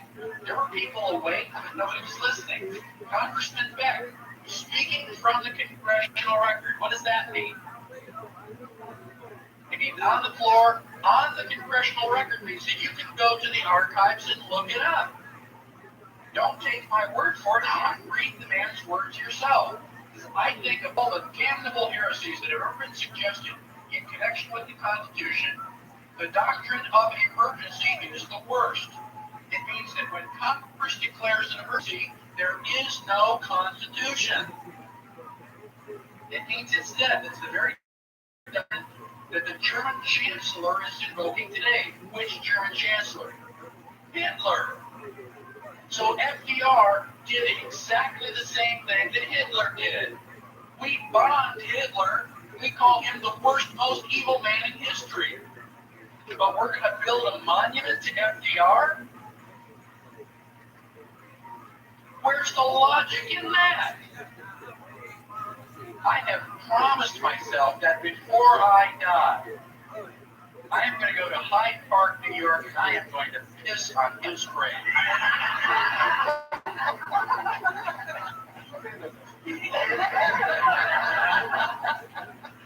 It says Chancellor Hitler is at least frank about it. We pay the Constitution lip service, but the result is the same. And so since March 9th of 1933, the United States has been, in fact, in a state of declared national emergency. My mother was born in 1934. She has lived her entire life under a state of national emergency. Well, if we're in a state of national emergency, how can we go out to these 4th of July picnics and throw the frisbee and have hot dogs? It's an emergency. Shouldn't we be running around going, the sky is falling, the sky is falling? How can it be a national emergency? An emergency means temporary. You know, it's on fire, you put the fire out, the emergency's over with. How can an emergency last for 70 years? Just by definition, it's no longer an emergency. Now, the president may seize property, organize and control the means of production, seize commodities, assign military forces abroad, institute martial law, seize and control all transportation and communication, regulate the operation of private enterprise, restrict travel, and in a plethora of particular ways, control the lives of American citizens. Don't you feel special? And they have been renewing that emergency. I guess in 1970 sometime they said, wait a minute, you can't have an emergency that lasts that long. The president has to reallocate that emergency every 2 years. And they do. Start writing Freedom of Information Acts and asking about all that. We need a president that's willing to say the national emergency is over. Now,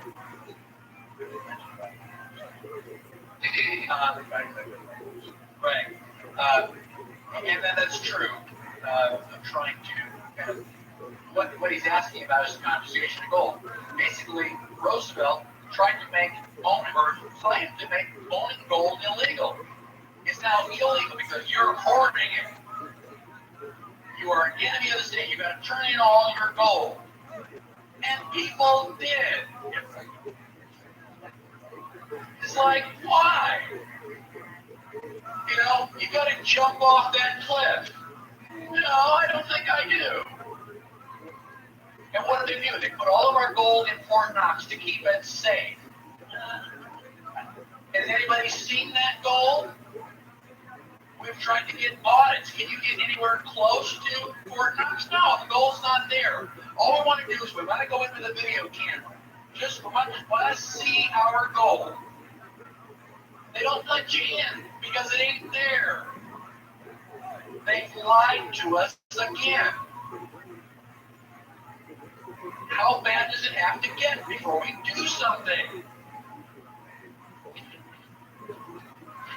Hey, I'm just going to go through these real briefly.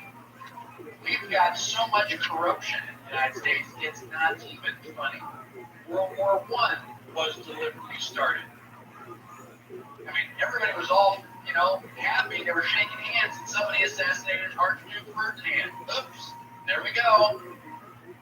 Got everything. Yeah. The U.S. was deliberately dragged in by sinking the Lusitania. World War II was deliberately started.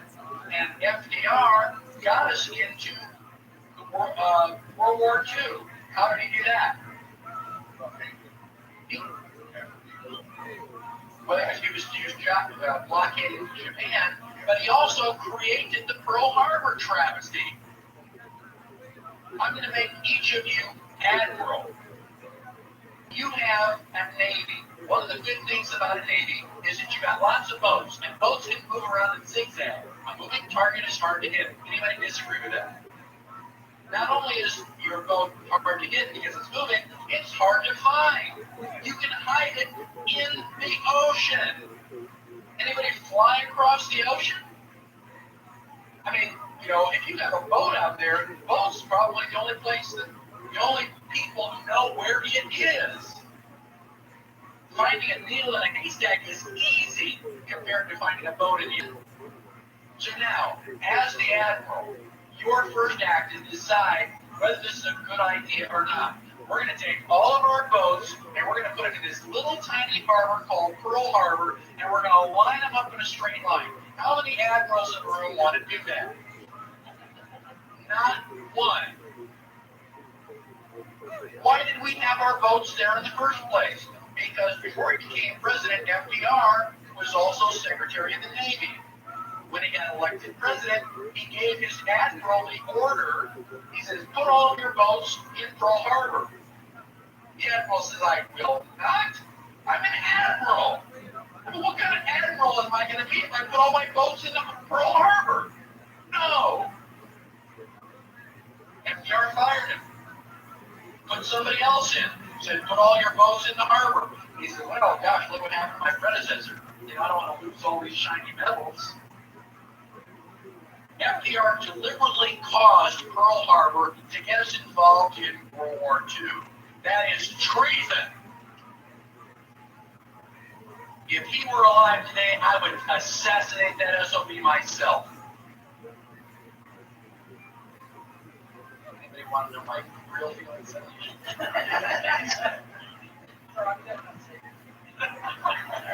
Now, the question now becomes, if things are so bad, is there any good news?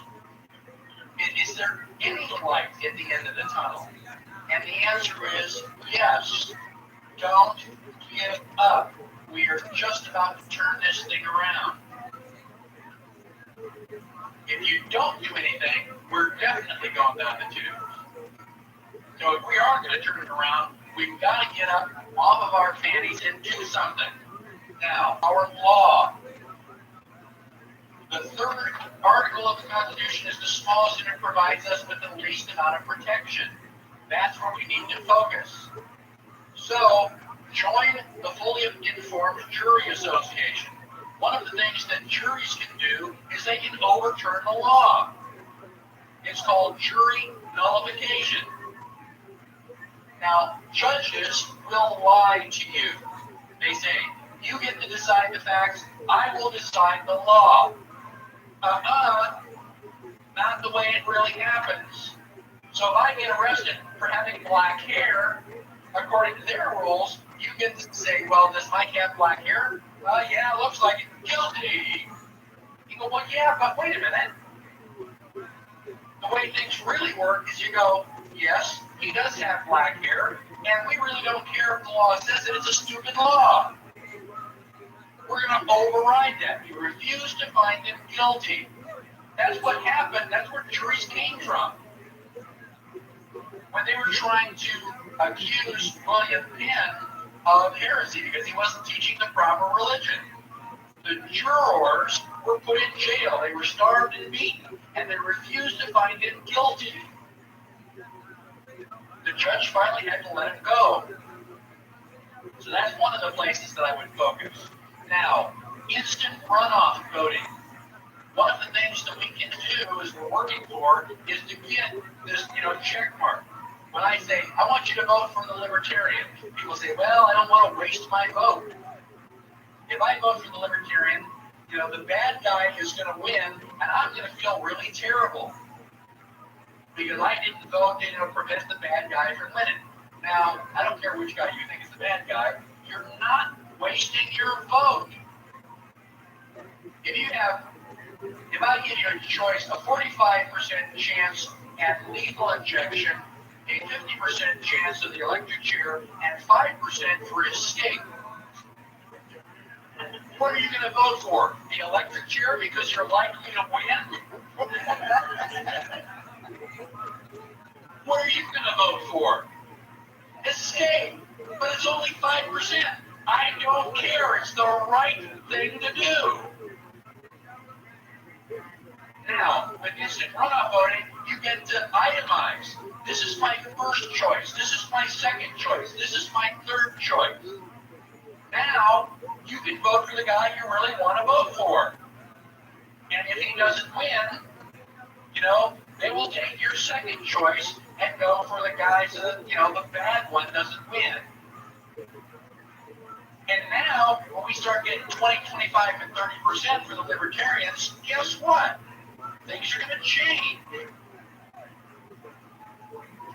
I have a copy of Pretty Good Privacy. It's called PGP, and it's a software program that lets you scramble your email. You can scramble it up so the CIA and the FBI cannot read it. Grandma's peanut butter cookie recipe is safe. Now, I won't go into too much detail, but we are now using 2096 bits of encryption. It would take crunch all the possibilities. By that time, Grandma's going to be dead, I'm going to be dead, and we really don't care about the peanut butter cookie recipe. The reason the FBI and CIA are upset is because they can't break the code. So if you have email, get a copy of PGP. Now, yes.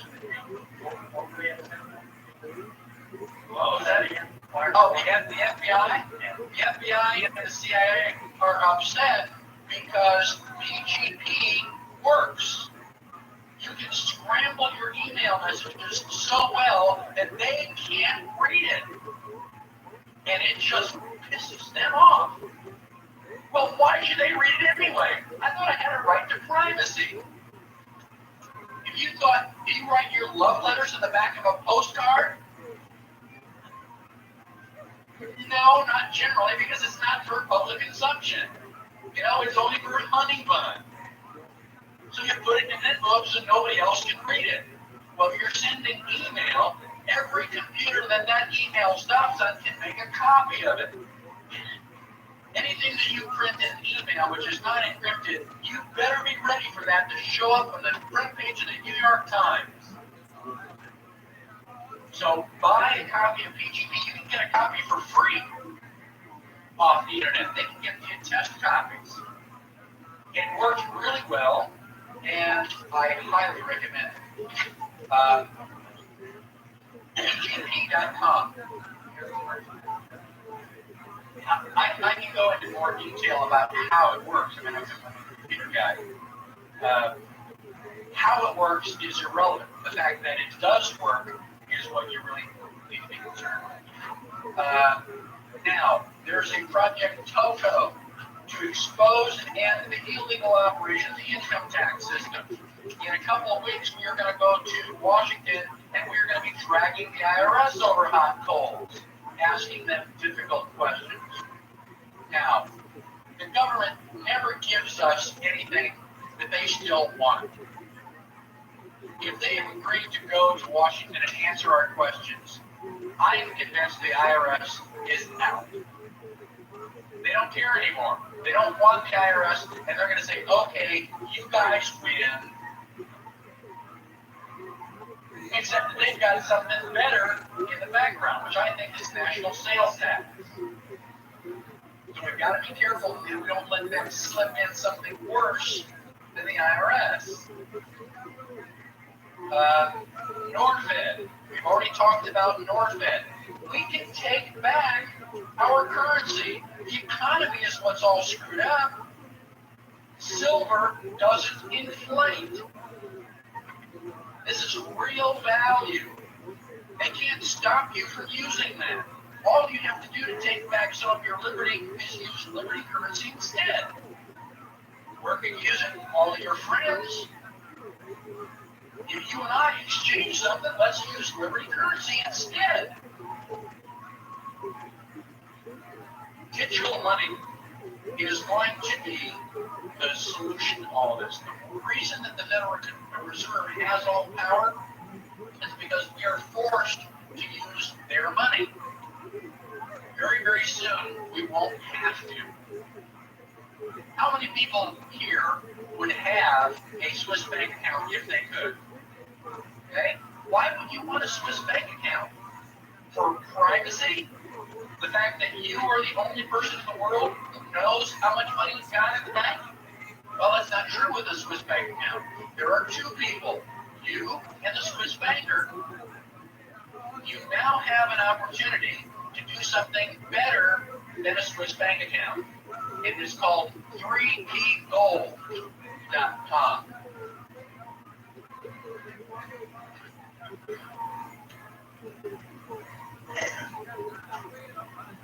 The 3Ps are privacy, protection, and profit. If I told you you could go out to the internet and get yourself a Swiss bank account, it's better than a Swiss bank account. A, because you don't have to travel to Switzerland. B, a Swiss bank account, I think you have to have like $25,000 minimum.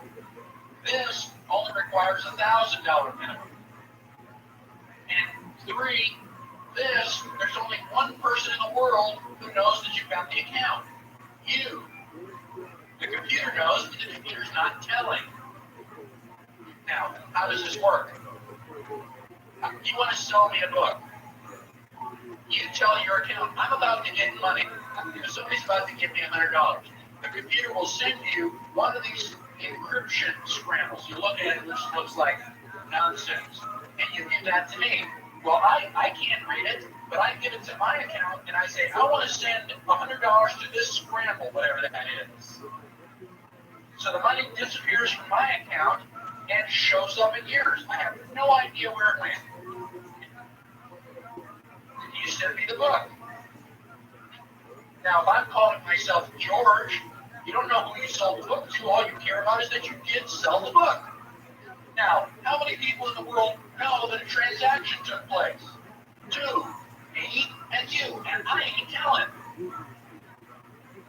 Right now, 3P Gold is like trying to sell somebody the very first fax machine. Imagine being a salesman. I've got this really great machine, and you put the paper in here, and it dials the phone, and it comes out someplace else. You go, great. Who can I send it to? Well, nobody. I mean, you're the only one. It's like, well, then why would I buy one? Well, where did they first go show up? Well, somebody like Ford Motor Company said, well, we'll buy 2 of them. That way, the secretary doesn't have to run back and forth. It'll save time. Well, then General Motors buys a couple. You go, oh, wow, so we can fax something to General Motors too? And then pretty soon somebody else, and somebody else, and somebody else. Now, fax machines are ubiquitous. People have them in their study. I've had people say, I don't want your email address or your phone number, I want your fax number. Fax machines are all over the place. You can fax something to anybody, practically. Now, how many people had email 10 years ago? Me and him and maybe 2 of my geek buddies. Email? What's that? Now, who has email? Everybody has email. 12-year-old kids have their own email. My mother has email. Everybody's got email. In 10 years, email is everywhere. Why? So we can send stupid jokes to each other. Isn't that great? It's like, oh yeah, Grandma's peanut butter cookie recipe. So in 10 years, we have everybody's got email for something stupid like jokes. Now, if I told you that you could get this 3P Gold account now, and and you do these secret accounts, you can buy something from something in Russia, and it's a secret. Any money that you take out of the bank and put in 3P Gold, can the IRS get to it? Get to what? I don't know what you're talking about. Account? No, I don't know anything about an account. What's that? As long as you don't forget your password. They tell you right up front, do not forget your password. Don't call us, because we can't figure it out. It's all encrypted.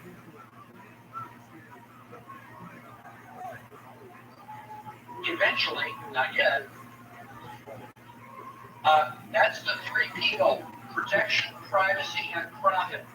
And they haven't got it completely up to speed yet, but what they're going to allow you to do is do investments, just like the stock market. And the stock market here in the United States is controlled by the SEC. If you do trading on the world market, you don't have that limitation. You can get big percentages outside of the stock market. And so that will eventually be relatively profitable. But yeah, you can draw interest in all this stuff. Now, admittedly, there are only like 2 or 3 of us that got them. It's going to be hard for a while to find anybody that can transfer. But if we can get email in 10 years, how fast do you think we can get 3P gold? You send an email and everybody just send jokes to go, hey, wow, man, this is really great. 5 years, 4 years, maybe.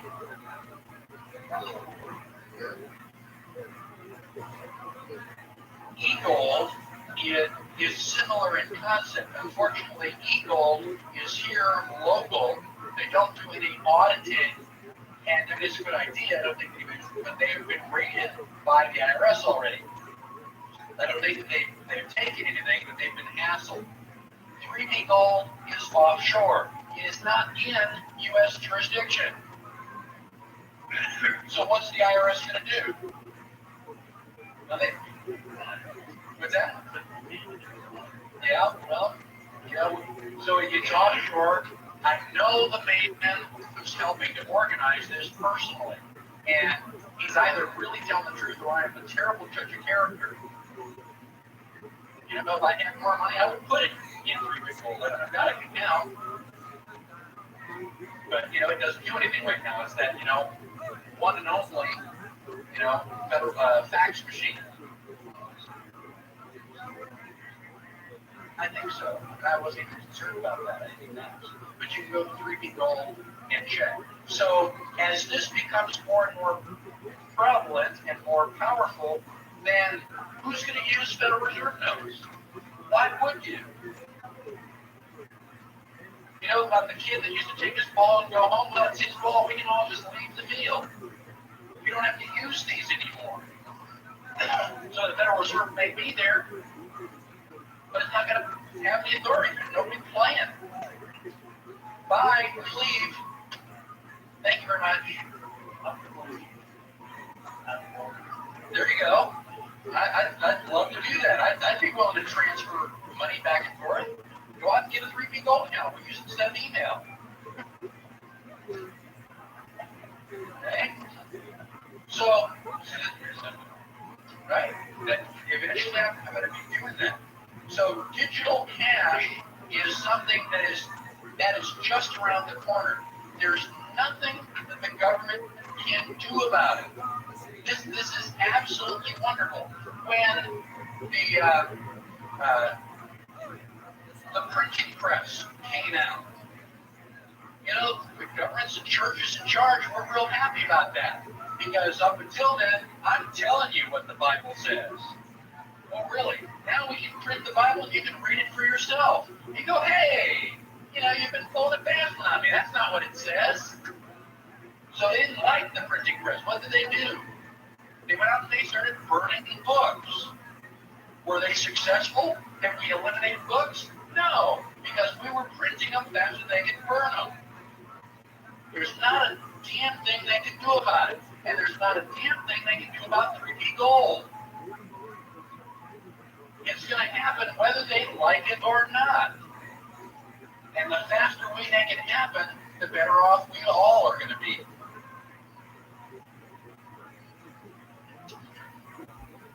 The Libertarian Party, page 34. Now, I really don't care who you vote for, as long as you do not vote Democratic or Republican. Don't keep making the same mistake. Now, if you want my advice, I advise you to vote for the Libertarian Party. They have been around for 30 years. This December, we're having our 30th anniversary. They fight for the right to life, the right to liberty, the right to property, They're the only ones who understand rights. Your money, you spend it. You know, you're an adult, you decide what you want to do. As long as you don't hurt somebody else, you know, you can do anything you want. Gosh, where have I heard that before? The Libertarian Party is the only one that understands the Constitution. Yeah, but you can't get elected. No, not if you don't vote for me. You know, if it were the deciding vote, if I can guarantee that I can get everybody else to vote Libertarian, but I need your vote. Are you willing to vote Libertarian? And, you know, even if that's not true, are you going to wait until everybody else figures it out and then you're going to be the last one to vote for liberty? Boy, that's a patriot. Why don't you do something brave and daring, like be the first one, and then convince all your friends? Page 35. There are three groups of people. People who don't know that there is a problem. Okay? And there are, of the people who know that there's a problem, people think that, yes, we can solve it, and we can work within the system. If that's true, vote Libertarian. If you fall in the third group, and you think that the system is so out of hand that it just cannot be fixed, then start from scratch.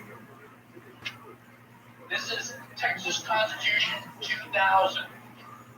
It's only the first couple pages of it, but Article 1 is a Declaration of Rights. Right? It says all political power is inherent in the people, and all governments exist by the will of the people. The people of Texas retain the right of altering, reforming, or abolishing their government in any manner they believe proper at any time. Go to page 36.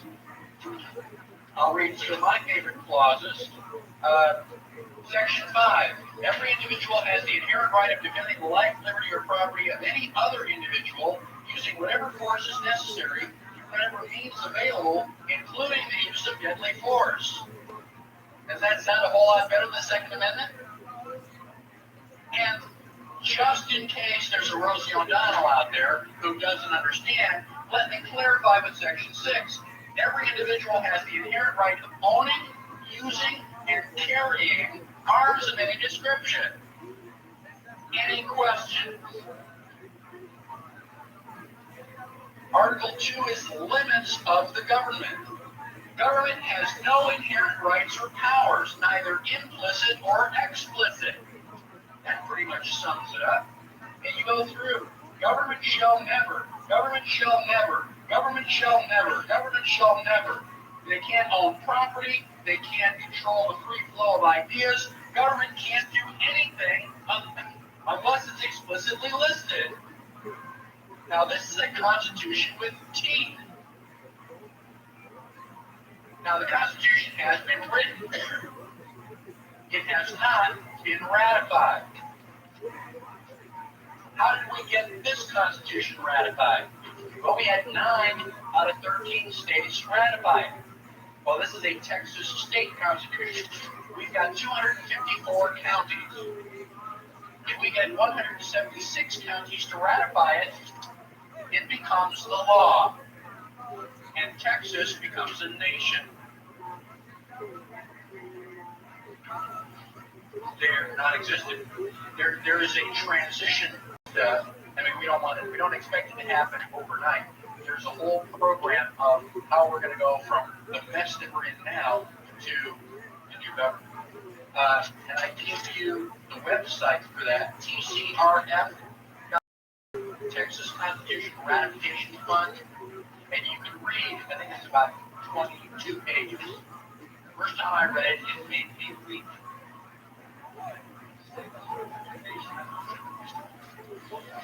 All right.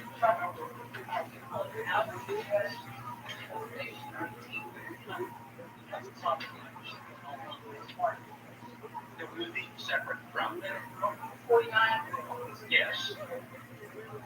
Yes, and Texas is not the only one doing that. The sovereign nation of Hawaii is very, very close.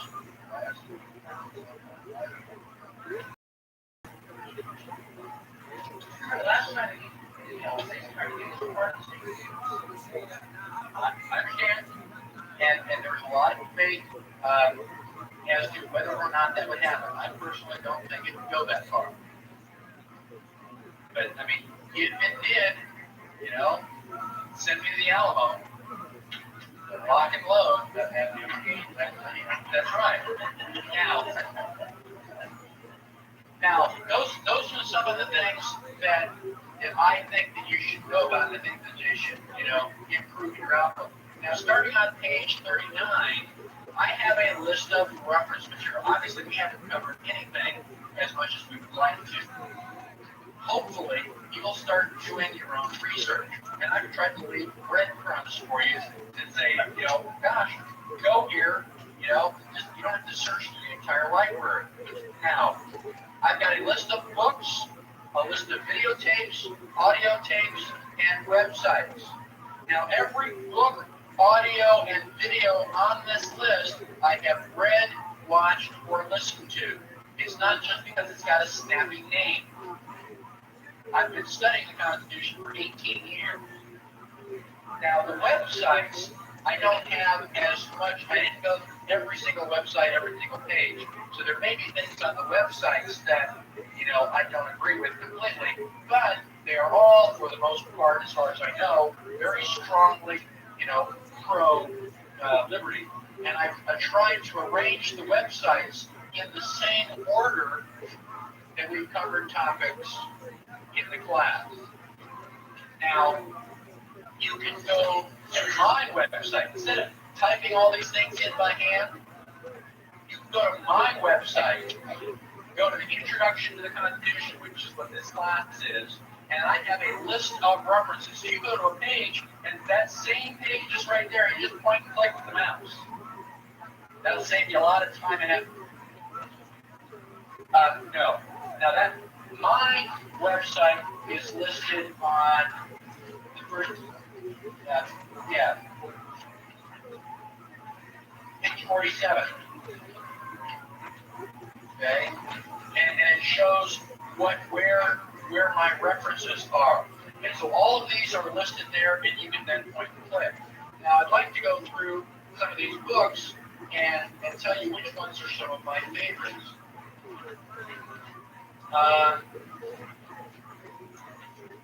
Okay, the Global Sovereign's Handbook, page 39.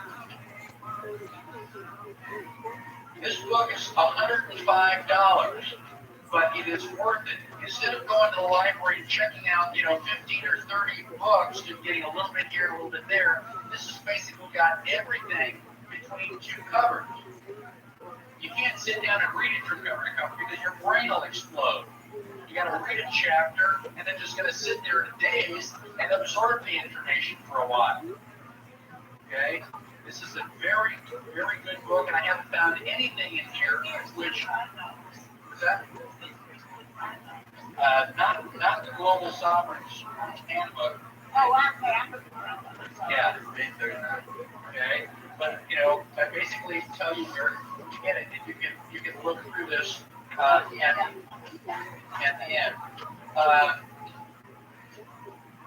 The Sovereign Individual, top of page 40, that is also really good for getting your spirits up to show you all the things that are happening that the government has no control over. And instead of thinking, oh my gosh, we're going to have another civil war, you're going, wow, there's actually light at the end of the tunnel. I can see how all this stuff is going to turn around, and 10, 20 years from now, things are all going to be better. Okay? It's going to take a little bit of work, but we can do it. Now, The Creature from Jekyll Island is an excellent book, okay? And it tells you how they've stolen our money from us, our economy. If you don't want to do it that way, go back to page 43 to videotapes. The fourth one down on page 43, The Money Masters. that for $20 you can get this video. It's 3.5 hours. Now I know that you've sat through movies that are that long. This will tell you detailed steps, all the stuff on how they stole our money. And you'll sit there and go, oh man, isn't it good? It is an excellent. I've watched it about 3 times. I say, sit down, you got to see this. And we'll spend all evening learning about the money system. Now, for most people, I don't mention. I just kind of like to let them, because by now they're already totally blown away. But this is a little bit more advanced group. Therefore, I'd highly recommend on the bottom of page 40, Hologram of Liberty. It's written by Kenneth Royce, who used the pen name of Boston Tea Party. And he's actually in Austin, Texas, I believe. I've been looking for him. But this book goes through the idea, the possibility that the Founding Fathers weren't trying to protect our rights, that they deliberately made Article 3 really small so that they couldn't have their strong central government, in 1789. So they decided to just set it up so that eventually they would have this strong central government. And I thought that sounded a little bit bizarre until I read the book. He makes some really strong arguments for it. That was at the bottom of page 40.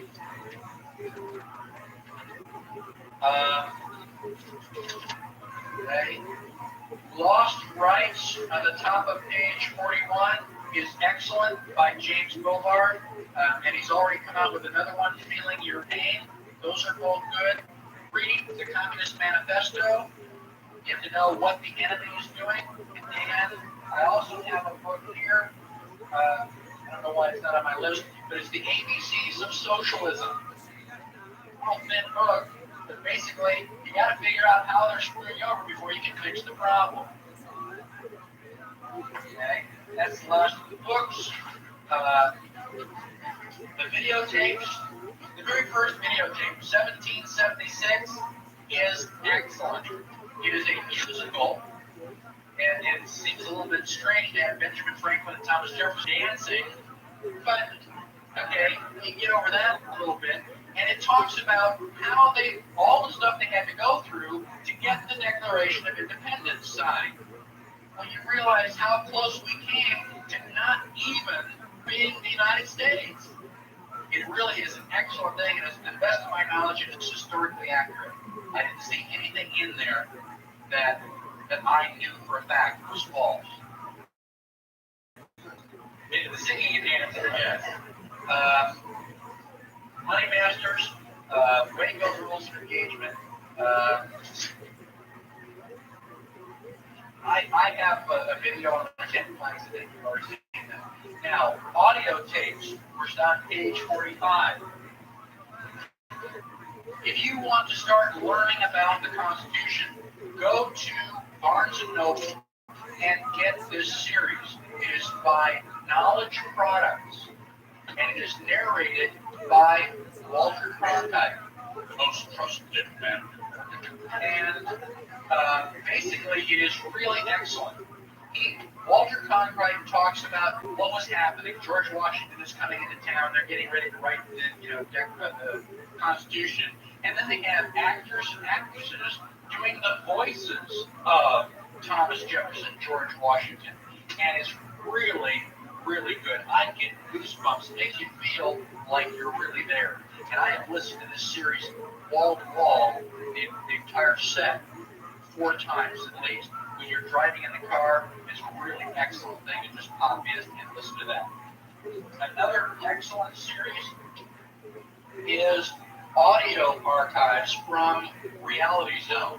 The guy who wrote Jekyll The Creature from Jekyll Island is responsible for all of these tapes. Edward Griffin. And they're on different subjects, and I've got those listed. One of my favorites is I was a spy for Joseph Stalin. I mean, this guy lived it. And when you find out all the things they were doing, man, it just sends a chill. I mean, it's even more exciting than some of the James Bond things. So those are all really good. And also, if you have friends that are not quite as extreme as you are, and you don't want to scare them, by giving them all this stuff right up front, I strongly recommend How Tyranny Came to America by Joseph Sobran. You can get the audio tape for $5, which is pretty good. You can also download the text and just print it. You can have people read it. My parents think that I'm an extremist and a radical. They're paranoid that I'm going to get shot. But I gave this to them, and they went, "Oh wow, yeah, we can see, basically what you're talking about." So that's a really good starter take for any of your friends. And then the rest are websites. Basically, the best that you can do is basically do your own research. Find out whatever interests you. If you're interested in low-deal title, if you're interested in taxes, or you're interested in the right to travel, there's a lot of stuff out there. And a lot of these websites point you to other websites. So the information is available if you want it. All you have to do is go out and find it. I want to remind you once again that now that you've attended the class, you're welcome to attend any future class for no additional charge. There's a lot of information, and if you want to just sit through it again, each one is unique. I try to throw in different anecdotes at different times and different explanations. But I have enjoyed it. I appreciate the fact that you've all been here, and I hope that you found this very helpful. Thank you.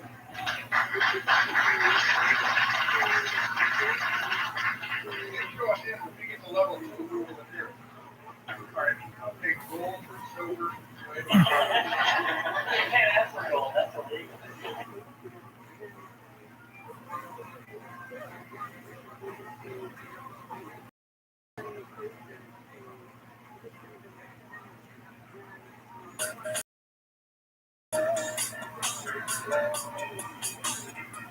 Hello, Good Girl Professional. I'm your host, Sandy Lowries, and the Good Girl Professional podcast is proudly brought to you by WB 40 Women Beyond 40, a platform magazine podcast for women 40, 50, 60, and beyond. You can check us out at WB40.com. Today, Professional, I am really excited to welcome back Kerry Sackville. Kerry is a columnist, a writer, and a media personality. And she has been in the confessional before, fessing up. And today we're really thrilled to have her back again, talk about her brand new book, which you can see here if you're watching our video. It is the life-changing magic of a little bit of mess, and I absolutely love that. Kerry takes all the fuss out of, the way we stress about cleaning, etc. Now, what's really funny is recently we had another guest on the podcast who was talking about all things home organisation. I love that. I feel like in the confession we've got a little bit of yin and yang. Please welcome back to the confessional our friend Kerry Sackville. Hello, Kerry, and welcome to the Good Girl Confessional. How are you? Good. It's so good to be back. No, it's so nice to have you back. It's been a while. It has. A lot's happened. So much has happened. My goodness. Well, I was going to say, you're one of our very first, I think. You're in our top 5, I think, first podcast guest, which was really lovely. So nice to have you back now. I'm honoured. So, hey, a lot has happened between that podcast and this podcast because, of course, we've had a pandemic in the middle of it. Oh, yeah, just a minor detail there. Yeah, just a global catastrophic pandemic. It's no biggie. It's so crazy. And the last time I had you sitting in the confessional, we were talking about your beautiful book on dating. Wow, lots happened since then. Yeah. So much has happened since then. So fill us in. What's been going on with you? Oh, look, I mean, in my personal life, when my son moved out, at the beginning of the year. He was actually meant to move out just so that was postponed. Now I'm down to me and my, which is a big difference. Like to lose one is a lot. That was a big adjustment. And I wrote another book, which was very surprising. I didn't. Yeah, there it is. I didn't expect that to happen, and it all sort of happened quite quickly. That last year in lockdown, actually. Wow. So And here it is. I was mixing cocktails, and you wrote a whole book. So You know what? I have to say, I spent 2020 doing nothing. I mean, really, 2020 was a really, really difficult. I mean, it's a difficult year for everyone, but it was a really difficult year for me personally. The media sort of crashed and burned for a while, and I lost a lot of my regular work as a columnist. I really struggled to work out what I was going to do, what I wanted to do. I struggled with motivation. So I was not one of those people making sourdoughs and being inspirational. You know, I had 3 kids at home. My son had 2 years of uni and was then at home. My youngest was still small, and she seemed to cope better, but my big girl had finished the HSC, and then the first year of uni she had 6 days and then nothing. Then online, literally for 2 years. So that was really difficult for her, it was really difficult for me as a mum. And so I honestly did almost nothing. So I'm not an inspirational person. But then last year, it changed, and I sort of had this, I guess, spurt of energy, maybe. After doing very little for a long time, I started to get more media work again. And then I was sent this book. And as a writer, one of the perks of being a writer is that we are sent books regularly in the mail, which is lovely. And given that there's almost no other perks to being a writer, that's a really good thing. Because I get one thing out of it, I get 3 books. And this was a book on cleaning. And I was reading this book on cleaning in lockdown and thinking, really, life is so hard at the moment. We're in this global pandemic. We're struggling with fires and floods and with more was to come. Life is really hard for most of us. And kids at home and online learning and great uncertainty. Do I really need to be worried about cleaning my house to a pristine shine as well? Like, seriously, is this something else that I need to be aspiring to? Is it not enough that we're supposed to stay fit and we're supposed to be cooking lavish meals and we're worried about our faces and now we have to have perfect homes as well? And so I thought, no one's got to the end of their life, and thought, I wish I'd spent more time mopping the floors.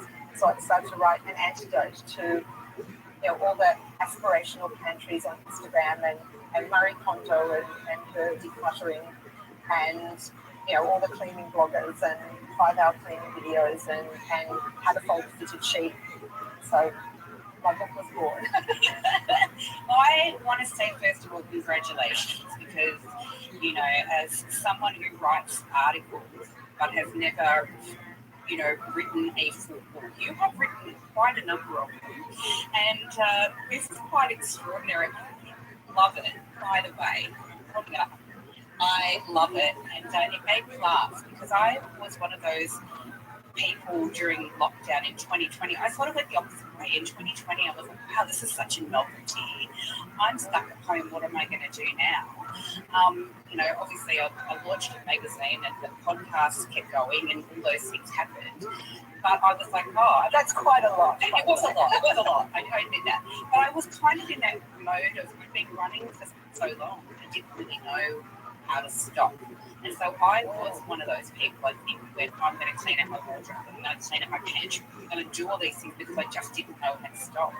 And in 2021, I think I went the other way. I kind of went, I'm actually really enjoying not having to be switched on 24/7. I actually really quite enjoyed it and sort of took a step back.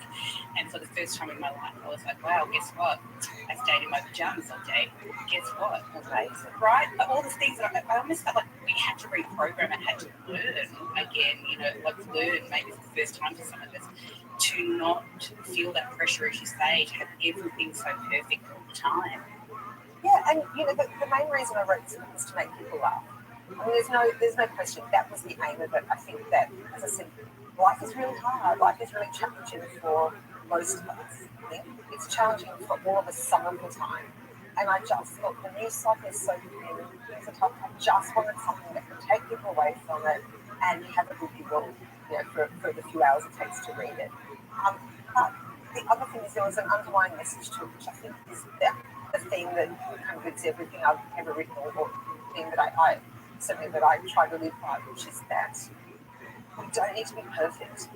And I've written other books. My first book was about marriage and motherhood, and you don't need to be a perfect parent. There's no such thing as a perfect relationship. My next book was about anxiety, and then by the third book, it was divorce. So clearly it wasn't a perfect relationship, maybe a little too imperfect. But it was about dating and the messiness of dating and kind of how to survive that. But this book, I thought so much about the pressure on women, and it is mainly women. Yes, there are neat men, but really the burden of housework falls nearly always in the majority to women. And I've got snuck in a little bit of feminist message into my book as well about that. But there's so much pressure on women to have perfect bodies and perfect faces and to be perfect parents and perfect daughters and perfect partners and to always look immaculate and to have perfect homes. And no one cares about your messy house. Really, no one has ever fallen in love with someone because they had a sparkling shower screen. No child has ever looked back and said, I'm so grateful for my mother. She always put hospital corners on my beds. Like, nobody has ever gone to a dinner party and said, I had a really great time because the walls were freshly clean. These are not the things that matter in life. What matters is what kind of person you are. I have a whole long list of what makes you a good person in the book. There are some funny ones, and it's obviously satire. Pressing that button that says, I'll donate that extra $1, to charity when you make a purchase at Ace or the Iconic or whatever, which I do quite a lot, I must say. Or liking your friend's Instagram post even if it's really boring. But our houses do not reflect us as people. And in fact, I feel much more comfortable in houses that are a little bit messy because it means that they're focused on other things. I feel I'm not going to worry about spilling my tea or whatever. As long as I've got a chocolate biscuit for me, a cup of tea, maybe a glass of wine, then I'm happy. I don't care whether their oven's just been freshly clean. And I know that people do the same about me. I love that. And here's the thing, right? I don't know that anyone would know is your oven freshly cleaned or not, right? Unless like Netflix looked inside. I have one of those ovens that says it's self-cleaning, but it's not really that it doesn't. Yes, it does. And I have ovens are a bit of a sore point for me. As you would know if you've read the book. I did use that was not self-cleaning. And I very, very rarely cleaned it. And I decided one day it's time. I'm going to clean my oven. I'm going to do it properly. And I actually Googled a YouTube video telling you how to actually dismantle your oven in order to clean it. And it looked really simple as all these YouTube videos do. And I followed on the instructions. And I was so proud of myself because I took my entire oven apart. And it had two different panes of glass. And there was a lot of crap built up between the two panes of glass. I took them out, polished them all up. Everything looked amazing. And I put it back together according to the YouTube video. Except there weren't actually instructions on how to put it back together. You just sort of had to follow the dismantling in reverse. So it was a bit tricky, but I managed to get it back together. Except when I went to close the drawer, I noticed there was just tiny pieces that I hadn't put back. Like this big picture, like nothing. So I thought, don't worry about it. Closed the oven up, turned it on, put my lamp cupboards in there. The whole oven exploded. Literally, shattered everywhere. So the moral of the story is it's too dangerous. I now have a self-cleaning one, and as you said, it doesn't actually self-clean, but it cleans it enough. It cleans it enough. I find that mine doesn't really clean the glass, but I go out and get it. Exactly. No one's looking at your oven glass. No one's looking at your oven. And here's the thing, I honestly am a big believer for women that we should really give ourselves a bit of a break. As you say, I think when the time comes when my oven really, really needs that good clean, I'll just pay someone else to do it. Oh yeah. That's my thing from now on. I'm never doing that again. Wow. But it's true. And the whole, when I was reading these books, because into the whole cleaning industry to do research for this book.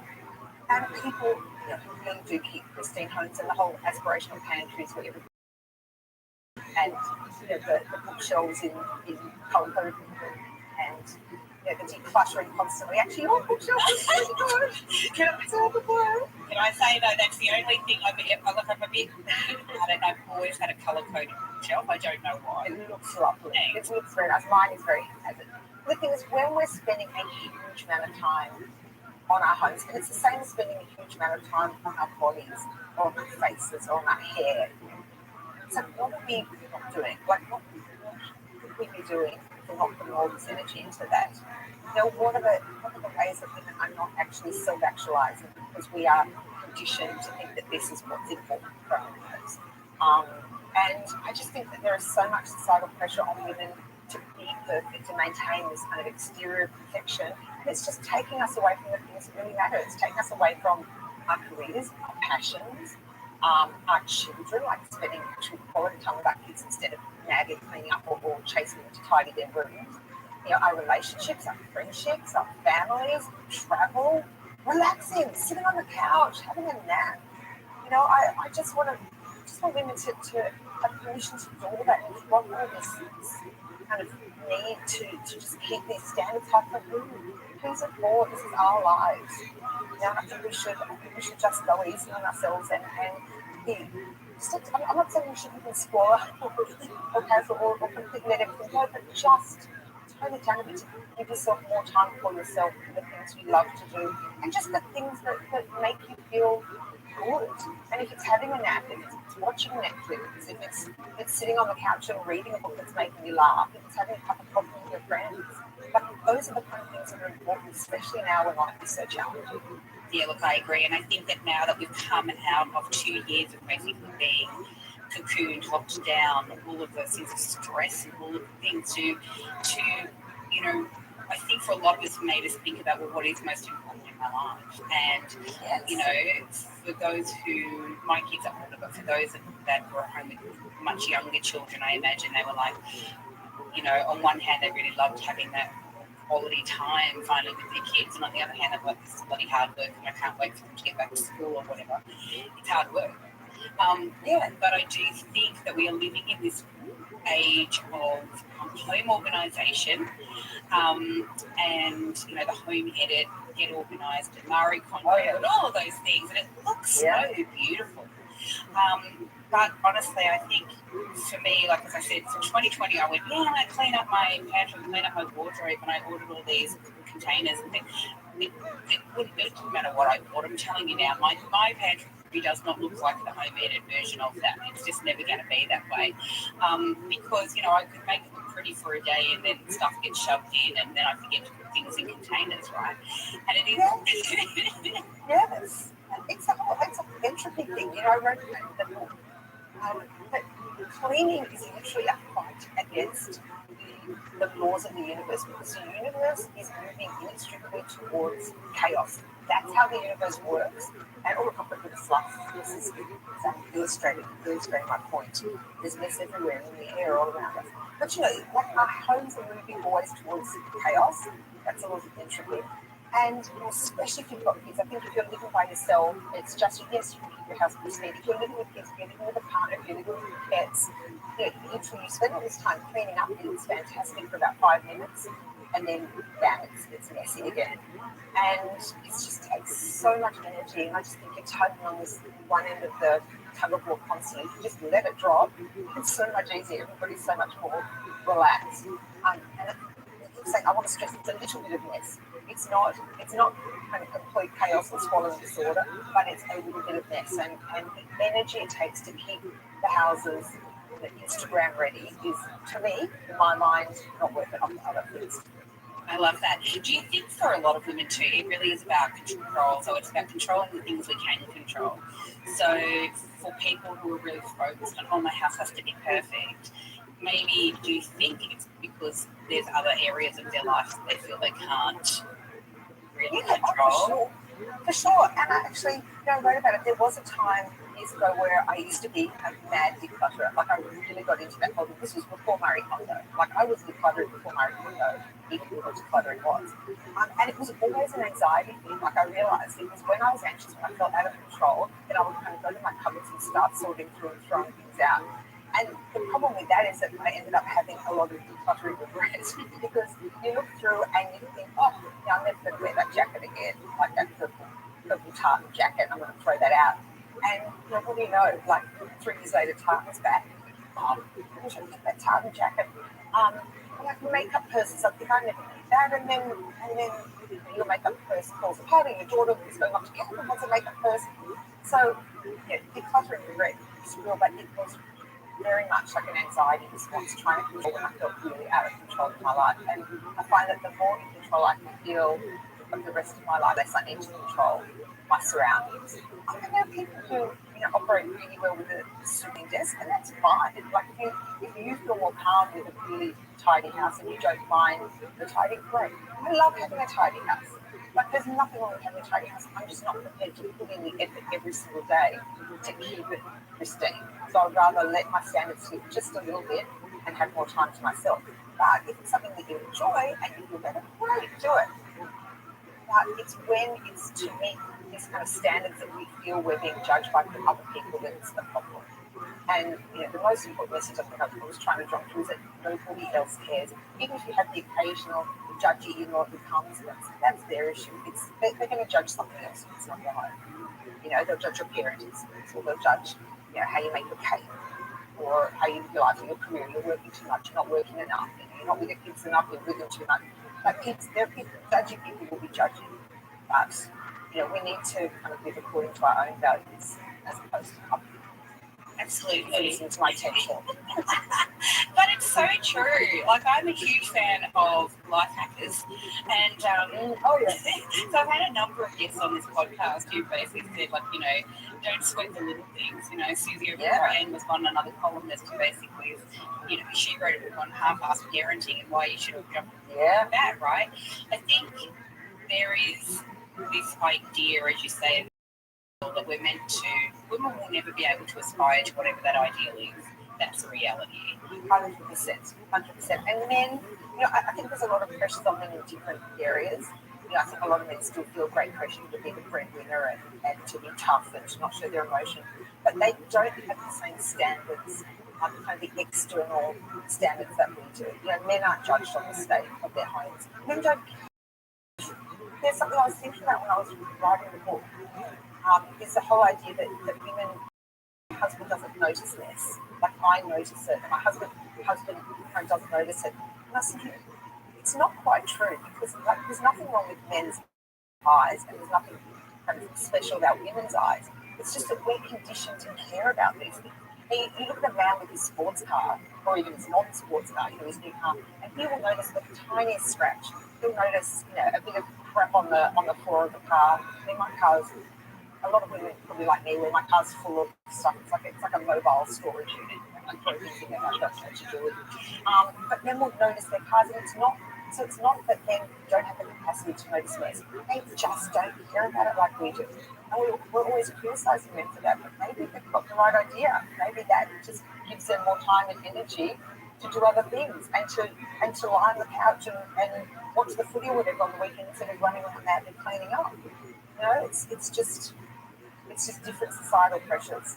I think you hit the nail on the head, and it's really interesting that we then as women, because we're so conditioned to be noticing it all, they'll put that on the shoulders because, like our kids will, everybody's kids I'm talking about when I say our, no doubt step over clothes on their bedroom floor, and they step over so they couldn't give a rat's about whether or not their bathroom's being scrubbed or not. Yep. One of the greatest lessons I learned was with my kids to close the bedroom doors. And I still marvel at so many parents spend so much time kind of trying to get their kids to clean their rooms and put their clothes away and tidy up. And I think the reason kids have bedrooms is because they've got a door in it, that can be their space, they can do what they want, and we don't need to worry about it. Don't think about it. Out of my 3 children, the only one who was neat has moved out. My son was very neat. McKinsey's new share house room very neat, but my daughters are both really, really messy. And I just, if it's too messy for me, I close the door and leave them to their space and let them have their things. If they want their things on the floor, that's fine. And, you know, I'm looking around me now at the table, which is sitting on it. My daughter likes crocheting, my big girl. So, you know, there's crochet stuff here. Here's a little pin, and she's starting to make. There's scissors from her crafting. Here's my passport, which I realise is expired. I need to look at. There's pens, there's a spare mouse, there's some shop I haven't unpacked. I'll get to it. Like, it's okay. I'll get to it. But this is a house that's lived in. And it's okay for a house to look like it's lived in. And I think, you know, when I had my first baby, I spent so much time trying to clean everything away each night to look like there wasn't a baby living in the house and then to look like there wasn't a toddler. Why do we do that? It's okay to have a house that looks like there are kids in it. Yeah. To look like there are pets in it. To look like it's lived in. It's not a show. I agree. And I think like there's a difference between a house and a home. Yes. You know, and I think for me, like home, you know, I live in a home, so you know, it's not just a house. And but you're right. I'm just as you're talking, I'm looking around my desk and I'm thinking, oh my god, like I've got the things I get, like socks. They're new. Nice. I know they're cute though, aren't they? They are cute. I like them. Yeah, my little coat. Wow, they're very sweet. Joe Pinders from Alex podcast actually sent me those. But piles of books. Joe, you can send me some too. I will. I bought them today. No.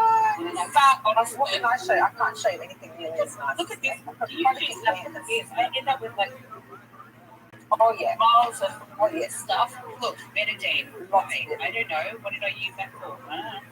Who knows? I'm sure it was important. Probably life saving. I've got a lot of lip balms. Oh yeah, I've got a lot of many lip balms on the table. Yeah, I've got not many, but so many jars of hand cream. Weirdly, I don't. Oh yeah. I think like there's. I won't reach around, but there's literally a tube right next to me. Can't be moisturised enough, ladies. That's right. Keep moisturising. It's so true. But look, I love in this book you have written a list of things that definitely do not need to be perfect, and I love that you also said it's a non-exhaustive list, so everyone can add to it. Your body, your relationships, your parenting, and your home. I just absolutely love that. But tell us about the foreword to this book, because that just made me laugh so much. I'm glad you like that. So it's not necessarily true. It may be true. It's up to the reader to decide if it's true or not. But HarperCollins, who are the publishers of this book, wanted to put out an inspirational book on home management, and they actually approached influencer in the home management space and asked her to write the book. And she has several children, wears white all the time, has this pristine white house. But unfortunately, her name sounded a lot like my name, and the junior editor at HarperCollins approached me instead. And by the time they realised the mistake, my book was written. So they weren't necessarily happy about that and kind of tried to take legal action, but it didn't work out. And so now they're stuck with the life-changing action with a little bit of a mess. That's the story. May or may not be true. It may not be, but I hope it is. I wrote it and loved it, so I was like, oh, I hope that's true. And there are snarky little notes from the publisher all the way through the book. It's so clever. They didn't like the things I was saying, so yeah. Oh, you can figure it out. It's so much fun. So what would be your, I mean, you know, there's so many, and by the way too, there's some really great things, you know, on the back of this book. I would very much recommend this book if I could find it under a load of washing on my couch, Wendy Harmer. Good old Wendy. Yeah, not known for her pristine home either, yeah. I love that. So normally, like, you know, if you had a home organizer on this show, which by the way, we do have one coming up on this show soon, but it's good to have a balance. No, it's great. It's good to have a balance. You know, normally they would get, what are your 5 tips to home organisation or whatever? So what are your 5 tips for, like, calming the hell down and not stressing it so much? Yeah, I guess the first one is to remember that nobody cares about your mess. As I said, you know, no one's ever going to love you because of your pristine home. So work out why you're doing it. The other thing is that remember that letting your standards sit just a bit is going to do a lot to healthy family relations. You know, once you stop arguing with everybody about the sock on the floor or their untidy rooms, everybody's going to be so much happier. So that's a good one as well. A third one will be to try and remember what's actually important, the things that you really want to do, and the things that really do need to be perfect, because there are some things in life that do need to be perfect. Like my coffee in the morning needs to be perfect. Like that's something I have to get right. If my coffee isn't right, you know, I'm off on the wrong foot for the whole day. But my home doesn't need to be perfect, and your home doesn't need to be perfect either. What are we up to? Is that number 3? Number 4, to calm down. You know, an aspirational pantry where everything is organised is actually not how we're intended to find food. You know, we're hunters and gatherers by nature. We're not supposed to go into a pantry and just see like biscuits with a big biscuit label. That's against nature. You're compromising what it means to be truly human. So your pantry is supposed to be messy. You're supposed to rummage around a bit. You're supposed to look in the back, open a few things, and then when you finally land on the chocolate biscuits, it's going to be a moment of triumph, right? And you're going to feel really good about it. And then you burn your biscuits, okay? And the final thing I'll say is that if your home is a little bit messy, your friends are going to be so much more comfortable. If they don't want to come to a house where they feel intimidated, where everything's perfect, you know, where they're scared like me to eat something in case they spill on the floor, they want to feel comfortable. They want to feel that you're not lording it over them with your perfect home, and they just want you to like you're really happy to see them when they come to the door. And when you're starting to excuse your mess, you're saying, "I'm so sorry. You know, please excuse the laundry on the floor, or please excuse the dish in the sink." That's taking away from the joy of the actual interaction. So they just want you to greet them with, "Hello, I'm so thrilled to see you. Come and have a tea time." Yeah, always the chocolate biscuits, we know. Always the chocolate biscuits. But I do think there is so much merit in all of this and everything that you've written. And I know that you've done it in a very humorous, rude way. But there's so much truth in this book as well about that. And we take ourselves far too seriously with all this stuff as well, I think. We do, and you know, I really did write it initially for a bit of a giggle, but I've already been having people write into me saying, "Thank you, you've actually changed my life." Like I was obsessed with keeping everything clean and tidy, and now I realise what's the point? And I'm spending more time doing things for myself. So that's really good.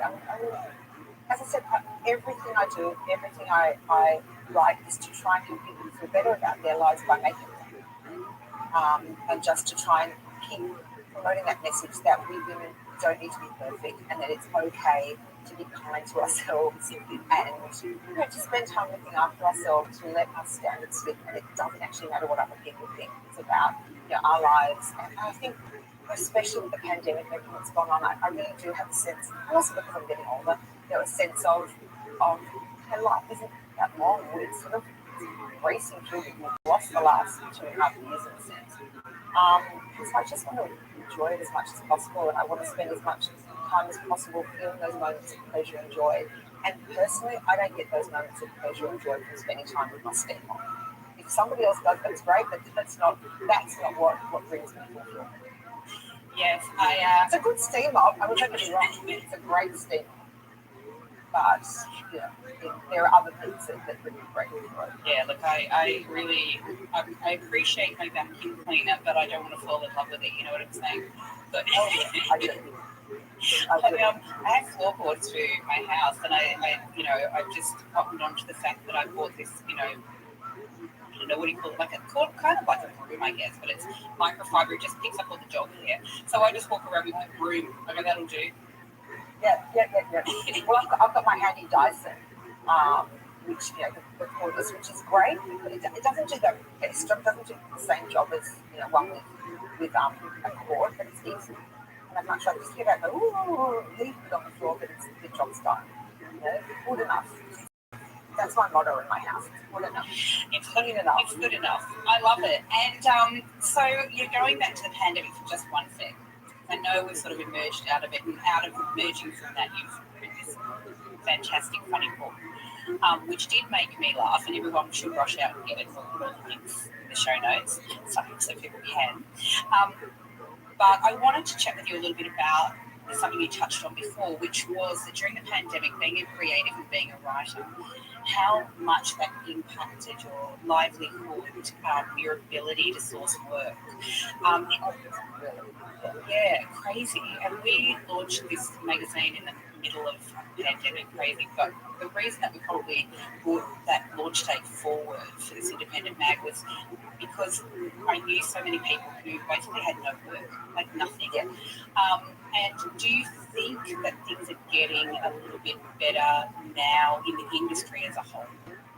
Yeah, my experience was, and can talk to a lot of other creatives as well, 2020 was really, really difficult.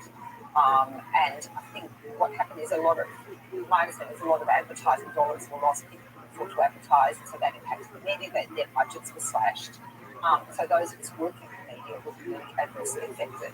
And that was really hard. It seemed to start to pick up again in 2021, and then this year is much better again.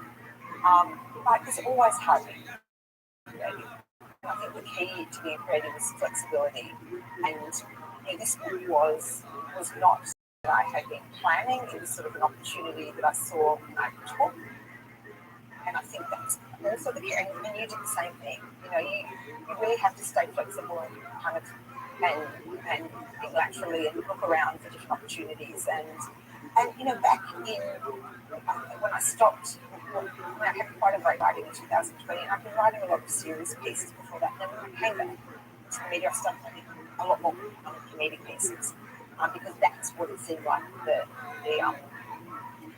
the calls for the audience wanted, the editors wanted, and I think people needed a bit of levity. So I think it's just good to be flexible, to keep your eyes open. I was very prepared, when I thought that I wasn't getting a lot of work, I was prepared to go back to copywriting, which I used to do a lot of, and I'd always be prepared to go back to copywriting.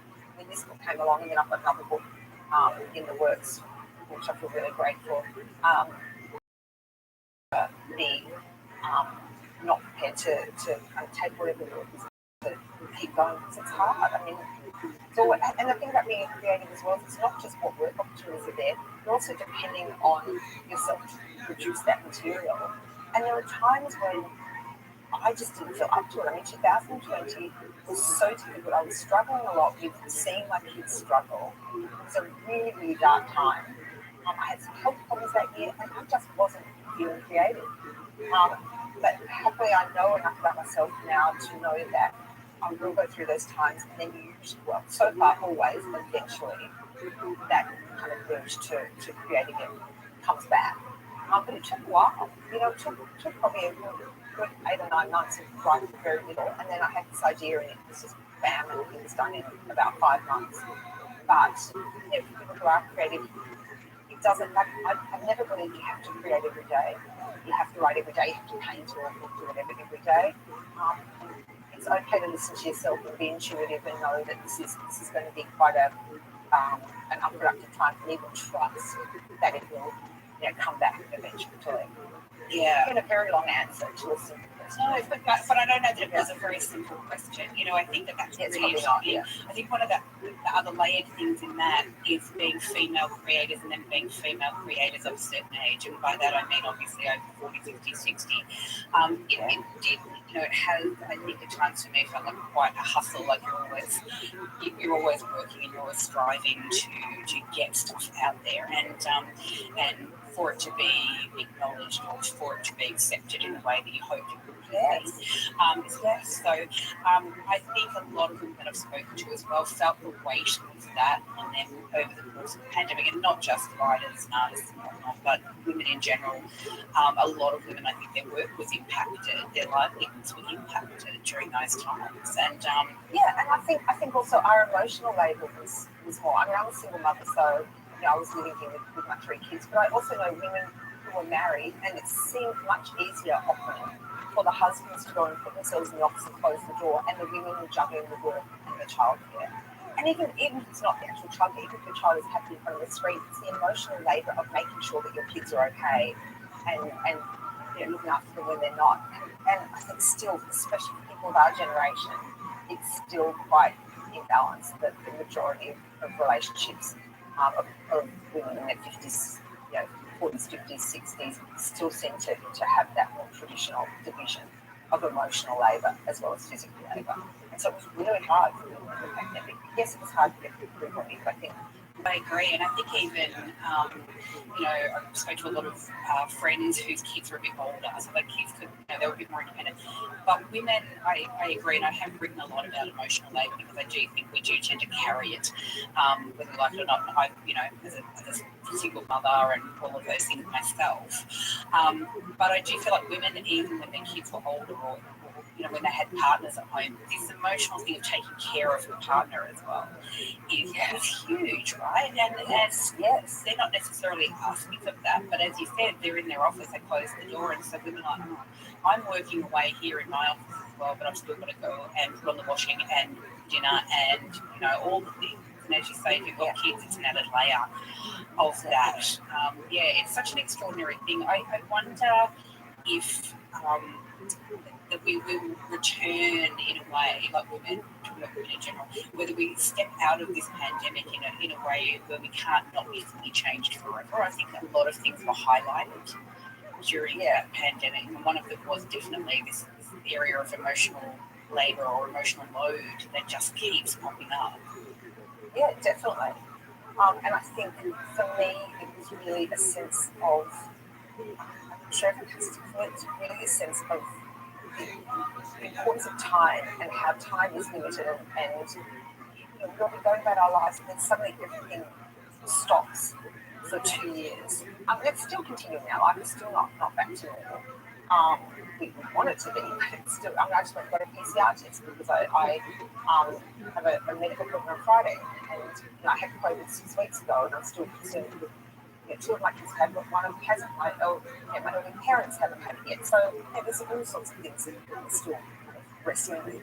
But this sense of time and time is limited, and really looking at what's important to us. And I think a lot of us really reviewed our relationships in the last couple of years, and friendships, and who we wanted to spend time with when we could eventually get out, who we wanted to spend time with on Zoom calls when we were doing Zoom. It was a real chance. There was a lot of chance for reflection and working out what actually brought us joy and what didn't.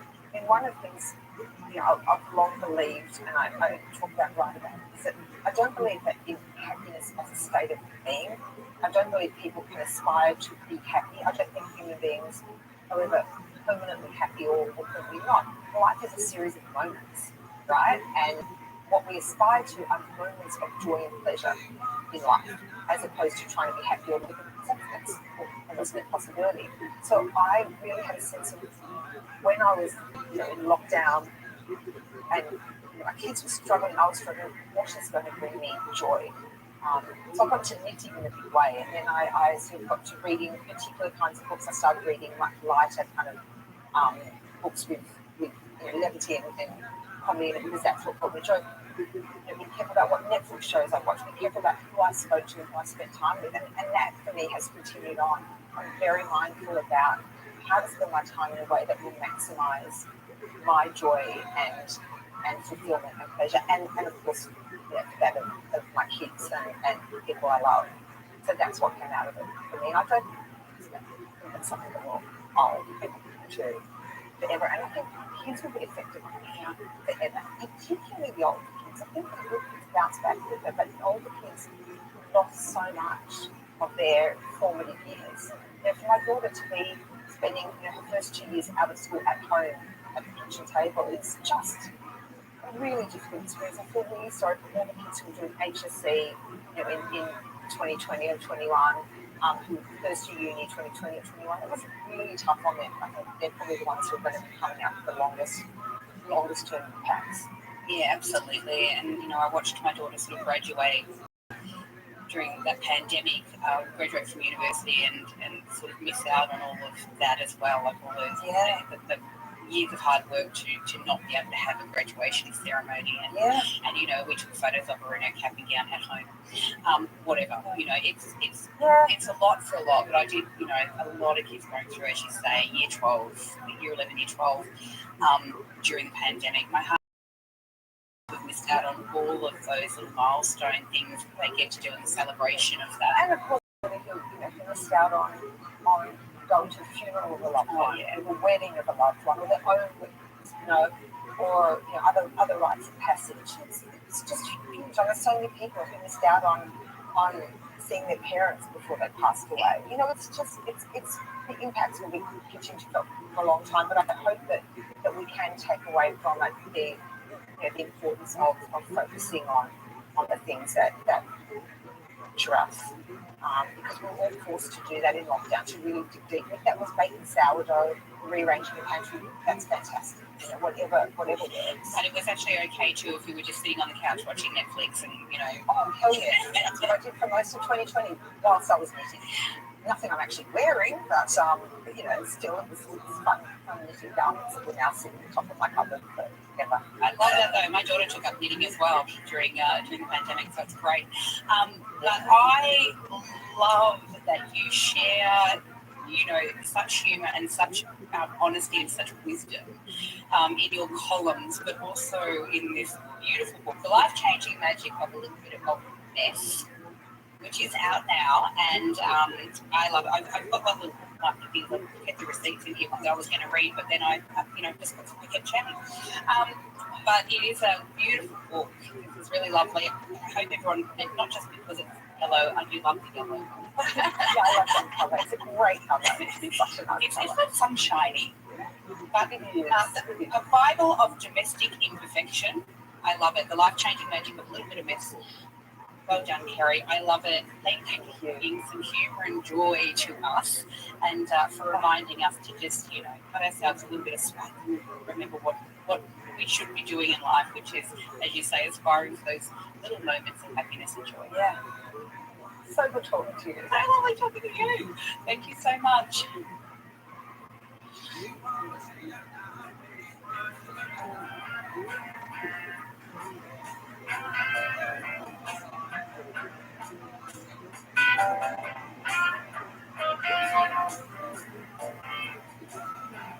Thanks for listening to the Good Girl Confessional Podcast. The Good Girl Confessional Podcast is brought to you by WB40, Women Beyond 40 magazine.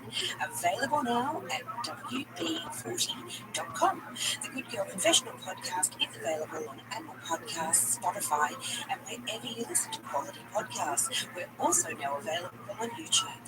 We chat with really interesting women about their hard-won wisdom, but it really helps us if you can subscribe, like, and share the podcast. Thanks so much for your support. Bye for now.